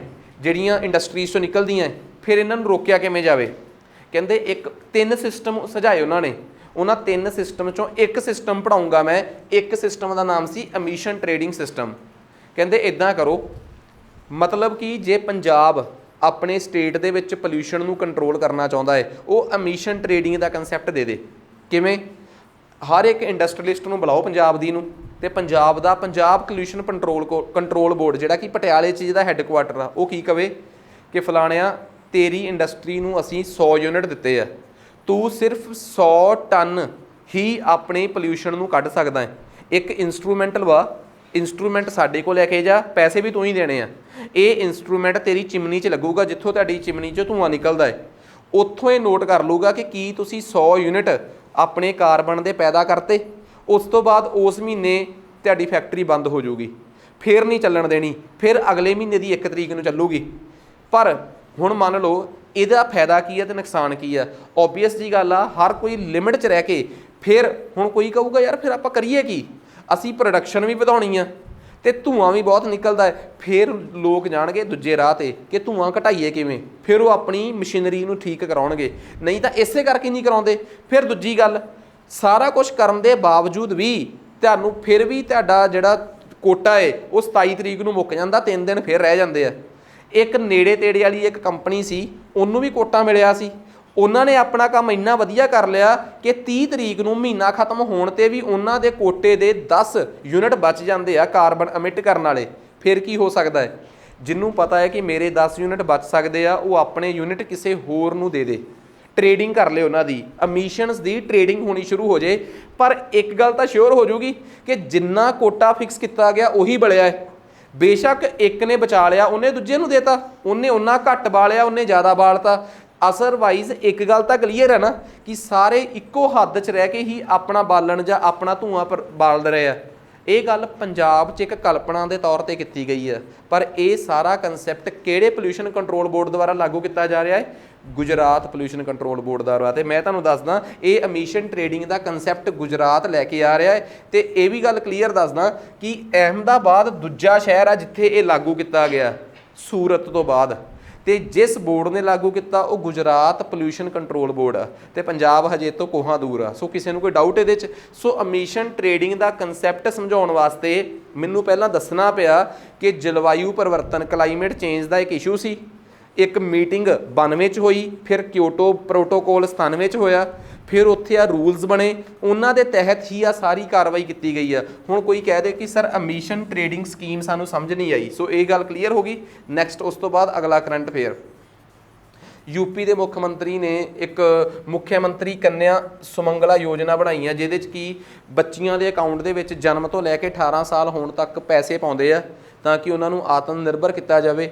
ਤੇ 15,000 ਦੀ ਕਿਸ਼ਤ ਨੂੰ ਵਧਾ ਕੇ 25,000 ਕਰਤਾ। ਇਸ ਤੋਂ ਵੱਧ ਕੇ ਕੋਈ ਖਾਸ ਸਕੀਮ ਨਹੀਂ, ਆਪਣੇ ਆਪ ਪੜ੍ਹੀ ਜਾ ਸਕਦੀ ਹੈ। ਹਲਕਾ ਜਿਹਾ ਕੰਸੈਪਟ ਸੀਗਾ, ਠੀਕ ਆ। ਨੈਕਸਟ, ਪ੍ਰਯਾਗਰਾਜ ਦੀ ਪੁਲਿਸ ਨੇ ਸਵੇਰਾ ਸਕੀਮ ਲਾਂਚ ਕੀਤੀ ਆ। ਇਹਦੇ 'ਚ ਬੇਸਿਕਲੀ ਇਹ ਬਜ਼ੁਰਗਾਂ ਨੂੰ ਅਸਿਸਟ ਕਰਨ ਵਾਸਤੇ ਸਕੀਮ ਆ ਤੇ ਯੂਪੀ ਸਰਕਾਰ ਦੀ ਸਕੀਮ ਆ, ਠੀਕ ਆ। ਨੈਕਸਟ ਉਸ ਤੋਂ ਬਾਅਦ ਆ ਗਿਆ Koraput Kalinjara rice get GI tag. Koraput Kalinjara rice ਇਹ ਬੇਸਿਕਲੀ ਹੈਗੀ ਆ ਕਿਸ ਸਟੇਟ ਦੀ ਆ? ਉੜੀਸਾ ਦਾ ਰਾਈਸ ਆ ਜਿਹਨੂੰ ਪ੍ਰਿੰਸ ਆਫ ਰਾਈਸ ਵੀ ਕਿਹਾ ਜਾਂਦਾ ਹੈ। ਮੈਂ ਇੱਕ ਗੱਲ ਕਲੀਅਰ ਕਰਦਾ, ਜਦੋਂ ਵੀ ਤੁਹਾਨੂੰ ਕਦੀ ਜਿਓਗ੍ਰਾਫੀਕਲ ਇੰਡੀਕੇਟਰ ਬਾਰੇ ਸਵਾਲ ਆ ਜੇ, ਜਿਓਗ੍ਰਾਫੀਕਲ, ਠੀਕ ਆ, ਜਿਓਗ੍ਰਾਫੀਕਲ ਇੰਡੀਕੇਟਰ ਬਾਰੇ ਸਵਾਲ ਆ ਜੇ ਤਾਂ ਤੁਸੀਂ ਕਦੇ ਵੀ ਗਲਤੀ ਨਾ ਕਰਿਓ। ਤੁਹਾਨੂੰ ਹਰ ਮਹੀਨੇ ਜਾਂ ਹਰ ਹਫਤੇ ਇੱਕ ਨਾ ਇੱਕ ਖਬਰ ਇਹੋ ਜਿਹੀ ਮਿਲ ਜਾਂਦੀ ਆ ਕਿ ਫਲਾਣੀ ਚੀਜ਼ ਨੂੰ ਜਿਓਗ੍ਰਾਫੀਕਲ ਇੰਡੀਕੇਟਰ ਮਿਲ ਗਿਆ। ਇਹਦਾ ਮਤਲਬ ਤੁਹਾਨੂੰ ਇਸ ਕਰਕੇ ਨਹੀਂ ਪਤਾ ਹੋਣੀ ਚਾਹੀਦੀ ਕਿ ਕਿਹੜੀ ਚੀਜ਼ ਨੂੰ ਜਿਓਗ੍ਰਾਫੀਕਲ ਇੰਡੀਕੇਟਰ ਮਿਲ ਗਿਆ। ਤੁਹਾਨੂੰ ਬਸ ਇਹ ਪਤਾ ਹੋਣਾ ਚਾਹੀਦਾ ਕਿ ਕਾਲਾ ਜੀਰਾ ਰਾਈਸ, ਬੇਸਿਕਲੀ ਜਿਹੜੇ ਮਸ਼ਹੂਰ ਨੇ ਜਿਨ੍ਹਾਂ ਨੂੰ ਕਾਲਾ ਜੀਰਾ ਰਾਈਸ ਕਹਿ ਦਿੰਦੇ ਆ, ਕੋਰਾਪੁੱਟ ਕਾਲਾ ਜੀਰਾ ਰਾਈਸ, ਇਹ ਕਿਸ ਸਟੇਟ ਨਾਲ ਸੰਬੰਧਿਤ ਨੇ? ਇਹ ਉੜੀਸਾ ਦਾ ਚੌਲ ਆ। ਇਹਨੂੰ ਜਿਓਗ੍ਰਾਫੀਕਲ ਟੈਗ ਮਿਲਣ ਦਾ ਮਤਲਬ ਕੀ ਆ? ਹੁਣ ਦੇਖੋ, ਇੱਕ ਬੜੀ ਸਿੰਪਲ ਜੀ ਗੱਲ ਆ, ਭਾਰਤ ਦੇ ਵਿੱਚ ਨਾ, ਜਾਂ ਭਾਰਤ ਛੱਡੋ, ਇੰਟਰਨੈਸ਼ਨਲ ਲੈਵਲ ਤੋਂ ਮੈਂ ਗੱਲ ਸ਼ੁਰੂ ਕਰਦਾ। ਜਿਵੇਂ ਆਪਾਂ ਅਰਥ ਸਮਿਟ ਤੋਂ ਗੱਲ ਸ਼ੁਰੂ ਕੀਤੀ ਸੀ, ਉਵੇਂ ਦੀ ਹੀ ਸਟੋਰੀ ਮੈਂ ਇੱਥੇ ਸੁਣਾਉਣਾ।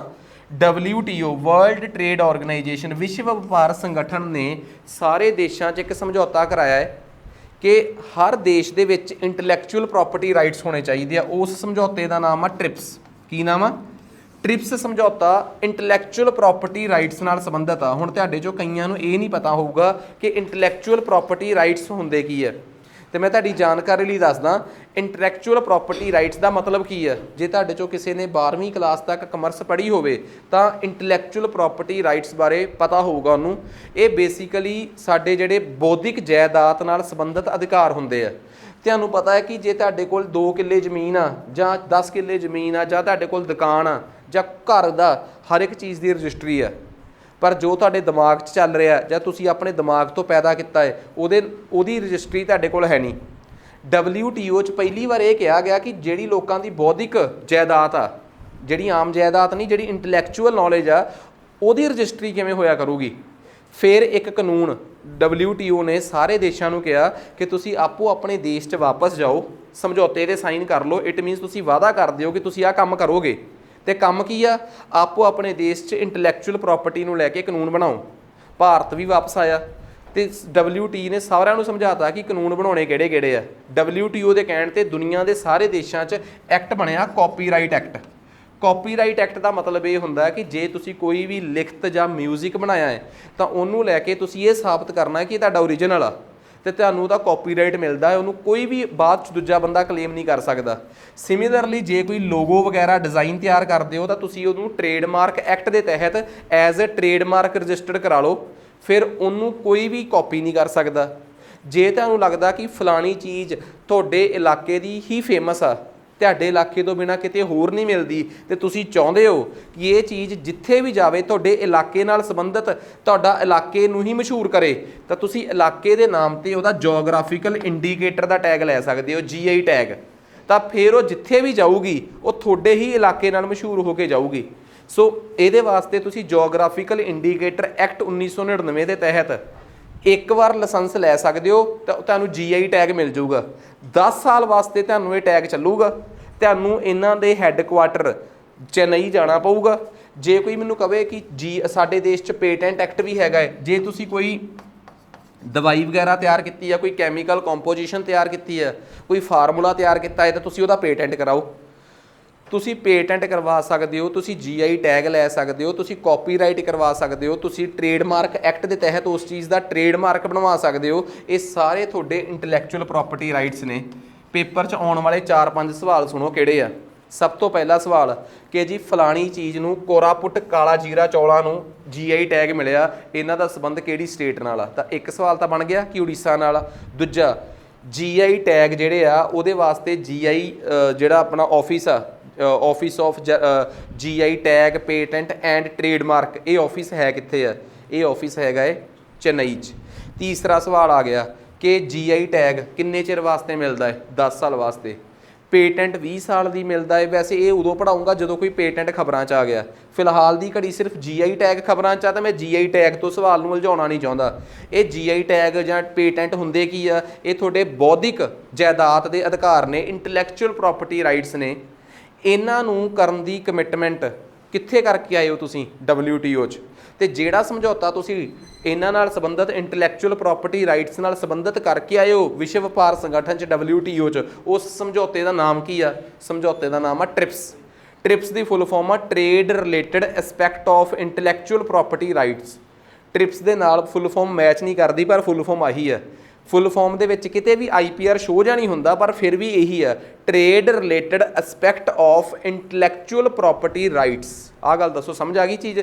ਹੁਣ ਇਹਦੇ ਚੋਂ ਨਿਕਲਣ ਵਾਲਾ ਇਹ ਗੱਲ ਕਲੀਅਰ ਹੋ ਗਈ। ਸੋ ਕਈ ਵਾਰੀ ਕੀ ਆ, ਤੁਹਾਨੂੰ ਸਿਰਫ ਇੰਨਾ ਕੁ ਪਤਾ ਹੋਣਾ ਚਾਹੀਦਾ। ਤੇ ਲਾਸਟ 'ਚ ਭਾਰਤ ਦੇ ਵਿੱਚ ਦੇਖੋ, ਜਦੋਂ ਵੀ ਮੈਂ ਤੁਹਾਨੂੰ ਕੋਈ ਗੱਲ ਕਰਾਂ ਕਿ ਭਾਰਤ 'ਚ ਐਜੂਕੇਸ਼ਨ ਦਾ ਪੱਧਰ ਆ ਏ, ਫਲਾਣਾ ਆਹ ਪੱਧਰ ਆ, ਤੁਹਾਡੇ ਦਿਮਾਗ 'ਚ ਇੱਕ ਸਵਾਲ ਪੱਕਾ ਆਊਗਾ, ਸਰ ਭਾਰਤ 'ਚ ਕੋਈ ਐਜੂਕੇਸ਼ਨ ਪਾਲਿਸੀ ਚੱਲ ਰਹੀ ਆ? ਤਾਂ ਮੈਂ ਫੱਟ ਕਹਿ ਦੂੰਗਾ ਕਿ ਭਾਰਤ 'ਚ ਲੇਟੈਸਟ ਐਜੂਕੇਸ਼ਨ ਪਾਲਿਸੀ 2020 'ਚ ਆਈ ਸੀ। ਐਜੂਕੇਸ਼ਨ ਨੂੰ 'ਚ ਕੁਛ ਨਾ ਕੁਛ ਚੇਂਜਿਸ ਕੀਤੇ ਗਏ ਆ। ਪਹਿਲਾਂ ਐਜੂਕੇਸ਼ਨ ਦੇ ਵਿੱਚ ਕੁਛ ਹੋਰ ਰੂਲਸ ਸੀਗੇ, ਹੁਣ ਤੁਸੀਂ ਹੋਰ ਕੁਛ ਰੂਲਸ ਨੇ, ਠੀਕ ਆ। ਐਜੂਕੇਸ਼ਨ ਪਾਲਿਸੀ ਨੂੰ ਵੱਖਰੇ ਤੌਰ ਤੇ ਪੜ੍ਹਾਵਾਂਗੇ। ਭਾਰਤ ਦੇ ਵਿੱਚ ਸਭ ਤੋਂ ਪਹਿਲਾਂ 1952 ਦੇ ਅਰਾਊਂਡ 1964 'ਚ ਐਜੂਕੇਸ਼ਨ ਪਾਲਿਸੀ ਆਉਂਦੀ ਆ, ਫਿਰ 1986 'ਚ ਆਉਂਦੀ ਆ, ਫਿਰ 92 'ਚ ਆਉਂਦੀ ਆ, ਥੋੜ੍ਹੀ ਜਿਹੀ ਅਮੈਂਡ ਹੋ ਕੇ, ਤੇ ਸਭ ਤੋਂ ਲੇਟੈਸਟ ਐਜੂਕੇਸ਼ਨ ਪਾਲਿਸੀ ਸਾਡੇ ਦੇਸ਼ 'ਚ 2020 'ਚ ਆਈ ਹੈ। ਮੈਂ ਚੱਲਦੇ ਹੋਏ ਕੁਐਸਚਨ 'ਚੋਂ ਚੀਜ਼ ਨੂੰ ਡਾਈਵਰਟ ਕਰਕੇ ਕਿਉਂ ਲੈ ਗਿਆ? ਤੁਹਾਡੇ ਦਿਮਾਗ 'ਚ ਆਊਗਾ ਕਿ ਸਰ ਸਾਡੇ ਦੇਸ਼ 'ਚ ਇੰਟੈਲੈਕਚੁਅਲ ਪ੍ਰੋਪਰਟੀ ਰਾਈਟਸ ਨੂੰ ਲੈ ਕੇ ਕੋਈ ਪਾਲਿਸੀ ਹੈਗੀ ਆ? ਸਾਡੇ ਦੇਸ਼ ਦੀ ਸਰਕਾਰ ਦੀ ਵੀ ਇਹ ਵਚਨਬੱਧਤਾ ਹੈ ਕਿ ਜੇ ਤੁਸੀਂ ਕੋਈ ਚੀਜ਼ ਬਣਾਈ ਆ, ਕਿਰਪਾ ਕਰਕੇ ਉਹਦਾ ਪੇਟੈਂਟ ਕਰਵਾ ਲਓ, ਫਿਰ ਉਹ ਚੋਰੀ ਨਹੀਂ ਹੋਊਗੀ। ਸੋ ਸਾਡੇ ਦੇਸ਼ 'ਚ ਨੈਸ਼ਨਲ ਇੰਟੈਲੈਕਚੁਅਲ ਰਾਈਟ ਪਾਲਿਸੀ ਜਿਹੜੀ ਸੀ 2016 'ਚ ਆਈ ਸੀ। ਇਹ ਵੀ ਆਪਣੇ ਦਿਮਾਗ 'ਚ ਫਿੱਟ ਕਰ ਲਿਓ। ਸਿੱਧੇ ਸਵਾਲ ਤੁਹਾਡੇ ਪੇਪਰ 'ਚ ਆ ਸਕਦੇ ਆ, ਵਨ ਲਾਈਨਰ, ਕਿ national intellectual right policy property ਦੀ ਪਾਲਿਸੀ ਭਾਰਤ 'ਚ ਕਦੋਂ ਆਈ ਸੀ? IPR ਪਾਲਿਸੀ ਭਾਰਤ 'ਚ 2016 ਤੋਂ ਪਹਿਲਾਂ ਕਦੀ ਆਈ ਨਹੀਂ। ਲਾਸਟ ਸਵਾਲ ਰਹਿ ਗਿਆ ਕਿ ਇੰਟੈਲੈਕਚੁਅਲ ਪ੍ਰੋਪਰਟੀ ਰਾਈਟਸ ਦੇ ਉੱਪਰ ਕਿਹੜੀ ਮਿਨਿਸਟਰੀ ਦਾ ਕੰਟਰੋਲ ਆ? ਕਿਸੇ ਨਾ ਕਿਸੇ ਮੰਤਰਾਲੇ ਦੇ ਅੰਡਰ ਤਾਂ ਹੋਣਗੇ ਨਾ। ਇਹਨਾਂ ਤੇ ਕੰਟਰੋਲ ਆ ਮਿਨਿਸਟਰੀ ਆਫ ਕਾਮਰਸ ਦਾ, ਤੇ ਮਿਨਿਸਟਰੀ ਆਫ ਕਾਮਰਸ ਦੇ under department of industries the. So paper 'ਚ ਆ ਸਕਦਾ, ਬਸ ਮਿਨਿਸਟਰੀ ਪੁੱਛਣਗੇ। ਸੋ ਜੇ ਕੋਈ ਮੈਨੂੰ ਪੁੱਛੇ ਕਿ ਸਰ GI ਟੈਗ ਨਾਲ ਸੰਬੰਧਿਤ ਕੀ ਆ ਸਕਦਾ ਹੈ, ਜਿਵੇਂ ਦੇ GI ਟੈਗ ਉਵੇਂ ਦੇ ਪੇਟੈਂਟ, ਉਵੇਂ ਦਾ ਕਾਪੀਰਾਈਟ, ਉਵੇਂ ਦਾ ਟ੍ਰੇਡਮਾਰਕ, ਇਹਨਾਂ ਸਾਰਿਆਂ ਨੂੰ ਜੋੜ ਕੇ ਇੰਟੈਲੈਕਚੁਅਲ ਪ੍ਰੋਪਰਟੀ ਰਾਈਟਸ, ਬੌਧਿਕ ਜਾਇਦਾਦ ਦੇ ਅਧਿਕਾਰ ਕਿਹਾ ਜਾਂਦਾ ਹੈ। ਦੱਸੋ ਕਿਸੇ ਨੂੰ ਕੋਈ ਡਾਊਟ ਇਹਦੇ 'ਚ? ਸੋ ਕਿਹੜੀ ਚੀਜ਼ ਨੂੰ GI ਟੈਗ ਮਿਲਿਆ ਹੈ? ਉੜੀਸਾ ਦੇ ਵਿੱਚ ਹੀ ਸ਼ਾਲਸ ਨੇ, ਰਾਏਗੜਾ ਸ਼ਾਲਸ, ਇਹਨਾਂ ਨੂੰ GI ਟੈਗ ਮਿਲਿਆ ਹੈ। ਹੁਣ ਇਹ ਬੇਸਿਕਲੀ ਮੈਂ ਕੀ ਪੜ੍ਹਾਵਾਂ ਇਹਦੇ ਬਾਰੇ ਤਾਂ ਕੁਝ ਵੀ ਨਹੀਂ ਹੈਗਾ। ਇੰਪੋਰਟੈਂਟ ਗੱਲ ਇਹ ਆ, ਦੇਖੋ ਮੈਂ ਇੱਕ ਗੱਲ ਕਹੀ ਸੀ ਕਿ ਜੇ ਤੁਸੀਂ ਕਰੰਟ ਅਫੇਅਰਸ ਦਾ ਲੈਕਚਰ ਸੁਣ ਵੀ ਲਿਆ ਨਾ ਇੱਕ ਵਾਰ, ਕਲਾਸ 'ਚ ਵੀ ਸੁਣ ਲਿਆ, ਤਾਂ ਤੁਹਾਨੂੰ ਉਹਦੇ 'ਚੋਂ ਬਹੁਤ ਕੁਛ ਦੇਖਣ ਨੂੰ ਕਵਰ ਕਰਨ ਵਾਸਤੇ ਮਿਲੂਗਾ। ਪਲੀਜ਼ ਗੌਰ ਕਰਿਓ। ਕਹਿੰਦੇ ਇਹ ਜਿਹੜਾ ਰਾਏਗੜਾ ਸ਼ਾਲਸ ਆ, ਇਹਨਾਂ ਨੂੰ ਕਰਾਫਟ ਕੀਤਾ ਏ ਉੜੀਸਾ ਦੇ ਵਿੱਚ ਇੱਕ ਡੋਂਗਰੀਆ ਖੌਂਡ ਟਰਾਈਬ ਆ ਉੱਥੋਂ ਦੀ। ਇਹ ਬਹੁਤ ਇੰਪੋਰਟੈਂਟ ਆ। ਇੱਕ ਸਵਾਲ ਹੋਰ ਨਿਕਲ ਗਿਆ ਕਿ ਡੋਂਗਰੀਆ ਖਰੋੜ ਟਰਾਈਬ ਜਿਹੜੀ ਆ ਉਹ ਬੇਸਿਕਲੀ ਕਿਹੜੀ ਸਟੇਟ ਨਾਲ ਸੰਬੰਧਿਤ ਆ? ਉੜੀਸਾ ਨਾਲ। ਤੇ ਇਹ ਟਰਾਈਬ ਆਪਣੇ ਆਪ ਦੇ ਵਿੱਚ PVTG ਆ। ਇਹ ਹੋਰ ਸਵਾਲ ਖਤਰਨਾਕ ਆ। ਹੁਣ ਤੁਸੀਂ ਪੁੱਛੋਗੇ ਕਿ ਸਰ ਵਟ ਇਜ਼ PVTG? ਮੈਂ ਤੁਹਾਨੂੰ ਇੱਕ ਗੱਲ ਦੱਸਦਾ, ਭਾਰਤ ਦੇ ਵਿੱਚ ਜਿਹੜੀ ਆਬਾਦੀ ਆ, ਠੀਕ ਹੈ, ਇਹਨੂੰ ਕਈ ਹਿੱਸਿਆਂ 'ਚ ਵੰਡਿਆ ਜਾਂਦਾ ਹੈ। ਇੱਕ ਆਬਾਦੀ ਦਾ ਹਿੱਸਾ ਹੈ ਜਰਨਲ ਕੈਟੇਗਰੀ, ਜਿਹੜੀ ਕਿ ਸਾਡੇ ਦੇਸ਼ 'ਚ ਮਾਤਰ 25-26% ਲੋਕ ਹੀ ਜਰਨਲ ਕੈਟੇਗਰੀ ਨਾਲ ਸੰਬੰਧਿਤ ਨੇ। ਉਸ ਤੋਂ ਬਾਅਦ ਭਾਰਤ 'ਚ ਆਉਂਦੀ ਆ OBC, ਅਦਰ ਬੈਕਵਰਡ ਕਲਾਸਿਸ, ਜਾਂ ਜਿਨ੍ਹਾਂ ਨੂੰ ਸਟੇਟ ਲੈਵਲ ਤੇ ਬੈਕਵਰਡ ਕਲਾਸ ਕਹਿ ਦਿੰਦੇ ਆ। ਭਾਰਤ ਦੀ ਆਬਾਦੀ ਦਾ 50% ਤੋਂ ਵੱਧ ਹਿੱਸਾ ਬੈਕਵਰਡ ਕਲਾਸ ਆ। ठीक है। इस टाइम खबरों के विच सब तो वध OBC कैटेगरी बनी हुई है, बिकॉज BJP जिस कैटेगरी के दम ते चोणां जित जाती सी वो OBC है, तो इस बार नरेंद्र मोदी को वूमेन रिजर्वेशन बिल च कुछ गलतियां हुई जिहदे करके इहदा इस कैटेगरी चों वोटां लैण दा टैक्ट विरोधी अपना रहे हैं। की होऊगा वो तो सियासत ही दसूगी। OBC तो बाद समाज दे आउंदे आ बहुत पिछड़े हुए सैक्शनस जिन्हां नूं आपां शेड्यूल कास्ट ते शेड्यूल ट्राइब्स कहने आ। शेड्यूल कास्ट ਜਿਹੜੇ आम ਪਿੰਡਾਂ ਦੇ ਵਿੱਚ ਦਲਿਤ ਸਮਾਜ ਨਾਲ ਸੰਬੰਧਿਤ ਲੋਕ ਨੇ ਉਹ ਸਾਰੇ शेड्यूल कास्ट ਦੀ ਕੈਟੇਗਰੀ 'ਚ ਉਹਨਾਂ ਵਾਸਤੇ ਚਿੰਤਾ ਦਾ ਵਿਸ਼ਾ ਜ਼ਿਆਦਾ। ਵੈਸੇ ਤਾਂ ਦੇਖੋ ਸਮਾਜ ਦੇ ਪਿਛੜੇ ਤਬਕੇ 'ਚੋਂ ਆਉਣਾ ਹੀ ਆਪਣੇ ਆਪ 'ਚੋਂ ਇੱਕ ਬਹੁਤ ਸੰਘਰਸ਼ ਆ, ਪਰ ਉਸ ਸਮਾਜ ਵਿੱਚ ਫਿਰ ਵੀ ਇੱਕ ਗੱਲ ਕਲੀਅਰ ਆ ਕਿ ਉਹ ਫਿਰ ਵੀ ਮੇਨ ਸਟਰੀਮ 'ਚ ਹੈਗੇ ਆ, ਮੁੱਖ ਧਾਰਾ 'ਚ ਆਮ ਲੋਕਾਂ 'ਚ ਵਿਚਰਦੇ ਆ। ਉਸ ਤੋਂ ਬਾਅਦ ਸਭ ਤੋਂ ਖਤਰਨਾਕ ਗਰੁੱਪ ਆ ਜਾਂਦਾ शेड्यूल ट्राइब्स, ਜਨਜਾਤੀ ਲੋਕ ਜਿਹੜੇ ਜੰਗਲਾਂ 'ਚ ਰਹਿੰਦੇ ਆ। ਇਹ ਜਨਜਾਤੀ ਲੋਕ ਜਿਹੜੇ ਆ ਇਹ ਭਾਰਤ ਦੀ ਆਬਾਦੀ ਦਾ 8.6% ਆ शेड्यूल ट्राइब्स।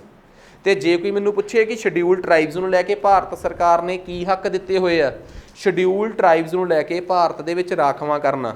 ਤੁਹਾਨੂੰ ਪਤਾ ਹੋਣਾ ਚਾਹੀਦਾ ਕਿ ਲੋਕ ਸਭਾ ਦੇ ਵਿੱਚ ਇਹਨਾਂ ਦੀਆਂ 47 ਸੀਟਾਂ ਰਿਜ਼ਰਵ ਨੇ ਤੇ ਰਾਜ ਸਭਾ ਦੇ ਵਿੱਚ ਇਹਨਾਂ ਦੀ ਕੋਈ ਸੀਟ ਨਹੀਂ ਰਿਜ਼ਰਵ। ਰਾਜ ਸਭਾ 'ਚ ਰਿਜ਼ਰਵੇਸ਼ਨ ਹੀ ਨਹੀਂ ਹੈਗੀ। ਪੋਲੀਟੀਕਲ ਰਿਜ਼ਰਵੇਸ਼ਨ ਮੈਂ ਦੱਸਤੀ ਤੇ ਨੌਕਰੀਆਂ ਦੇ ਵਿੱਚ ਰਿਜ਼ਰਵੇਸ਼ਨ ਹੈਗੀ ਆ ਅਕੋਰਡਿੰਗ ਟੂ ਪੋਪੂਲੇਸ਼ਨ। ਪੰਜਾਬ ਦੇ ਵਿੱਚ शेड्यूल ट्राइब्स ਦੀ ਰਿਜ਼ਰਵੇਸ਼ਨ ਇਸ ਕਰਕੇ ਨਹੀਂ ਹੈਗੀ ਕਿਉਂਕਿ ਪੰਜਾਬ ਦੇ ਵਿੱਚ शेड्यूल ट्राइब्स ਹੈ ਹੀ ਨਹੀਂ। ठीक है। हाँ, पंजाब दे विच होर कुछ इहो जिहियां ट्राइब्स ने जिन्हां नूं रिजर्वेशन की लोड़ आ ते सरकार उन्हां ते काम ही नहीं कर पा रही। ठीक है। सो खैर वो आपां जिन्हां नूं अंग्रेज़ां दे वेले जराइम पेशा कौमां कहा जांदा सीगा, ठीक है, क्रिमीनल ट्राइब्स कहा जांदा सीगा, वो ट्राइब्स पंजाब च एग्जिस्ट करदियां ने, चाहे वो सैंसी कास्ट होवे चाहे वो बंजाराज होण। सो सरकारां नूं उन्हां ते काम करन दी लोड़ आ। फिलहाल उन्हां नूं छड्ड दिंदे आ। ਆਪਾਂ सिर्फ एजेंडा ਚੱਕਿਆ शेड्यूल ट्राइब्स ਦਾ। एक कमेटी 1973 ਚ ਬਣੀ ਸੀ ਭੂਰੀਆ ਕਮੇਟੀ। ਉਹਨਾਂ ਨੂੰ ਕਿਹਾ ਗਿਆ ਕਿ शेड्यूल ट्राइब्स ਦੇ ਵਿੱਚੋਂ ਵੀ ਤੁਹਾਨੂੰ ਲੱਗਦਾ ਕਿ ਕੋਈ ਬਹੁਤ ਪਿਛੜੇ ਆ? ਕਹਿੰਦਾ ਹਾਂਜੀ ਹੈਗੀ ਆ। शेड्यूल ट्राइब्स ਦੇ ਵਿੱਚੋਂ ਵੀ ਬਹੁਤ ਪਿਛੜੇ ਹੋਏ ਜਿਹੜੇ ਟ੍ਰਾਈਬ ਸੀਗੇ ਉਹਨਾਂ ਨੂੰ ਕਿਹਾ ਗਿਆ PVTGs, particularly vulnerable tribal groups, PVTGs। ਅੱਜ ਜਿਸ ਟਾਈਮ ਅਸੀਂ ਖੜੇ ਆ 2023 ਚ शेड्यूल ट्राइब्स दियाँ बहुत सारिया वो ने ट्राइब्स ने। शेड्यूल ट्राइब्स दे विच भी बहुत कैटेगरीज ने कि बहुत सारिया ट्राइब्स ने। उन्हां चों जे मैं सही हाँ ये तुसीं भी चैक कर लो, वैसे 90% मैं सही होऊंगा। 75 ट्राइब्स शेड्यूल ट्राइब्स दियाँ अति पिछड़ियां हुई ट्राइब्स ने। सब अति पिछड़ियां ट्राइब्स नूं कहा जाता पार्टिकुलरली वलनरेबल ट्राइबल ग्रुप्स।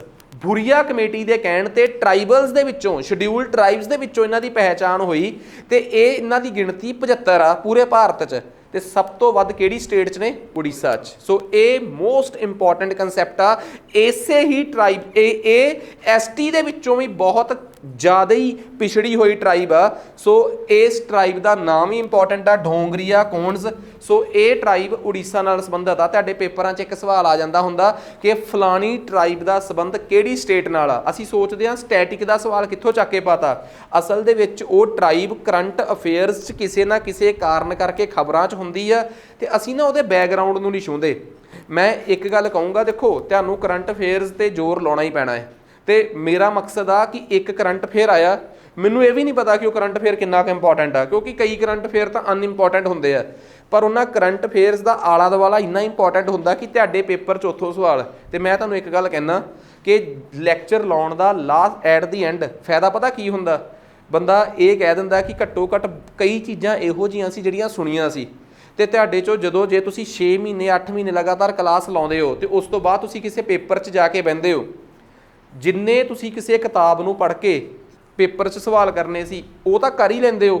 ਉਹਨੂੰ ਕਰਨ ਤੋਂ ਬਾਅਦ ਜਿਹੜੇ 3-4 ਨੰਬਰ ਤੁਹਾਨੂੰ ਲਵਾ ਦਿੰਦੇ ਆ ਤੇ ਕਿਸੇ ਹੋਰ ਦੇ ਨਹੀਂ, ਕੋਈ ਹੋਰ ਨਹੀਂ ਲੱਗ ਪਾਉਂਦਾ, ਉਹ ਹੁੰਦਾ ਏ ਜਿਹੜਾ ਤੁਸੀਂ ਕਲਾਸ 'ਚ ਐਕਸਟਰਾ ਸੁਣਿਆ ਹੁੰਦਾ ਹੈ। ਸੋ ਇਹ ਚੀਜ਼ ਹਮੇਸ਼ਾ ਹੀ ਐਜ ਦਿੰਦੀ ਆ। ਇਹ ਮੈਂ ਆਪਣੇ ਤਜਰਬੇ 'ਚੋਂ ਨਹੀਂ ਕਹਿ ਰਿਹਾ, ਕੋਈ ਆਪਣੇ ਕੋਲੋਂ ਪੜ੍ਹਿਆ ਜਾਂ ਕਿਸੇ ਵੀ ਪਲੇਟਫਾਰਮ ਤੋਂ ਪੜ੍ਹਿਆ ਹੋਇਆ ਬੰਦਾ ਉਹਨੂੰ ਪੁੱਛ ਲਿਓ ਕਿ ਸੁਣੀਆਂ ਹੋਈਆਂ ਚੀਜ਼ਾਂ ਪੇਪਰ 'ਚ ਜੇ ਆ ਜਾਣ ਤਾਂ ਉਹ ਕਿੰਨਾ ਕੁ ਇਫੈਕਟ ਕਰਦੀਆਂ। 4 ਤੋਂ 5 ਨੰਬਰ ਦਾ ਸਿੱਧਾ ਫੈਕਟਰ ਹੁੰਦਾ ਹੈ। ਸੋ ਪਲੀਜ਼ ਲੈਕਚਰ ਬਹੁਤ ਧਿਆਨ ਨਾਲ ਸੁਣਿਓ। ਕਈ ਵਾਰੀ ਇਹ ਹੁੰਦਾ ਕਿ ਬੰਦਾ ਕਹਿੰਦਾ ਯਾਰ ਘਰੇ ਜਾ ਕੇ ਨੋਟ ਵੀ ਨਾ ਕਰਾਂ, ਯਾਰ ਉਹਦੀ ਵੀ ਲੋੜ ਨਹੀਂ ਪੈਂਦੀ। ਲੋੜ ਹੁੰਦੀ ਹੈ ਕਿ ਕੀ ਤੁਸੀਂ ਸੁਣਿਆ ਚੰਗੀ ਤਰ੍ਹਾਂ ਸੀਗਾ। ਖੈਰ ਅੱਗੇ ਆ ਜਾਓ। ਵੈਸਟ ਬੰਗਾਲ ਦੀ ਅਸੈਂਬਲੀ ਨੇ ਵਿਸਾਖ ਨੂੰ ਪਹਿਲਾ ਵਿਸਾਖ ਨੂੰ ਆਪਣਾ ਸਟੇਟ ਫਾਊਂਡੇਸ਼ਨ ਡੇ ਮਨਾਇਆ। ਬਸ ਇੰਨਾ ਬਹੁਤ ਆ। ਦੇਖੋ ਵੈਸਟ ਬੰਗਾਲ ਬਾਰੇ ਮੈਂ ਕੁਝ ਗੱਲਾਂ ਦੱਸਦਾ। ਵੈਸਟ ਬੰਗਾਲ ਭਾਰਤ ਦੇ ਈਸਟ ਵਾਲੇ ਪਾਸੇ ਇੱਕ ਸਟੇਟ ਆ, ਠੀਕ ਆ। ਉਸ ਸਟੇਟ ਦੇ ਮੁੱਖ ਮੰਤਰੀ ਨੇ, ਕੀ ਨਾਮ ਉਹਨਾਂ ਦਾ, ਮਮਤਾ ਬੈਨਰਜੀ, ਠੀਕ ਆ। ਤੇ ਉਹਨਾਂ ਦੀ ਪੋਲੀਟੀਕਲ ਪਾਰਟੀ ਦਾ ਨਾਮ ਆ TMC, ਤ੍ਰਿਮੂਲ ਕਾਂਗਰਸ, ਠੀਕ ਆ। ਤ੍ਰਿਮੂਲ ਕਾਂਗਰਸ ਮੈਨੂੰ ਜਿੱਥੋਂ ਤੱਕ ਲੱਗਦਾ ਪਹਿਲਾਂ ਤੱਕ ਭਾਰਤ ਦੀ ਨੈਸ਼ਨਲ ਪਾਰਟੀ ਸੀ, ਸ਼ਾਇਦ ਹੁਣ ਉਹਦਾ ਸਟੇਟਸ ਖੋਲ੍ਹਿਆ ਗਿਆ ਹੈ, ਮੈਨੂੰ ਜਿੱਥੋਂ ਤੱਕ ਕਲੀਅਰ ਹੈ। ਨੈਸ਼ਨਲ ਪਾਰਟੀਆਂ ਕੀ ਹੁੰਦੀਆਂ ਹੈ, ਆਪਾਂ ਪੋਲਿਟੀ ਵਾਲੇ ਲੈਕਚਰ 'ਚ ਲਾਸਟ ਤੱਕ ਪਹੁੰਚਾਂਗੇ ਤੇ ਉੱਥੇ ਕਲੀਅਰ ਹੋਊਗਾ ਕਿ ਰਾਸ਼ਟਰੀ ਪਾਰਟੀਆਂ ਕੀ ਹੁੰਦੀਆਂ।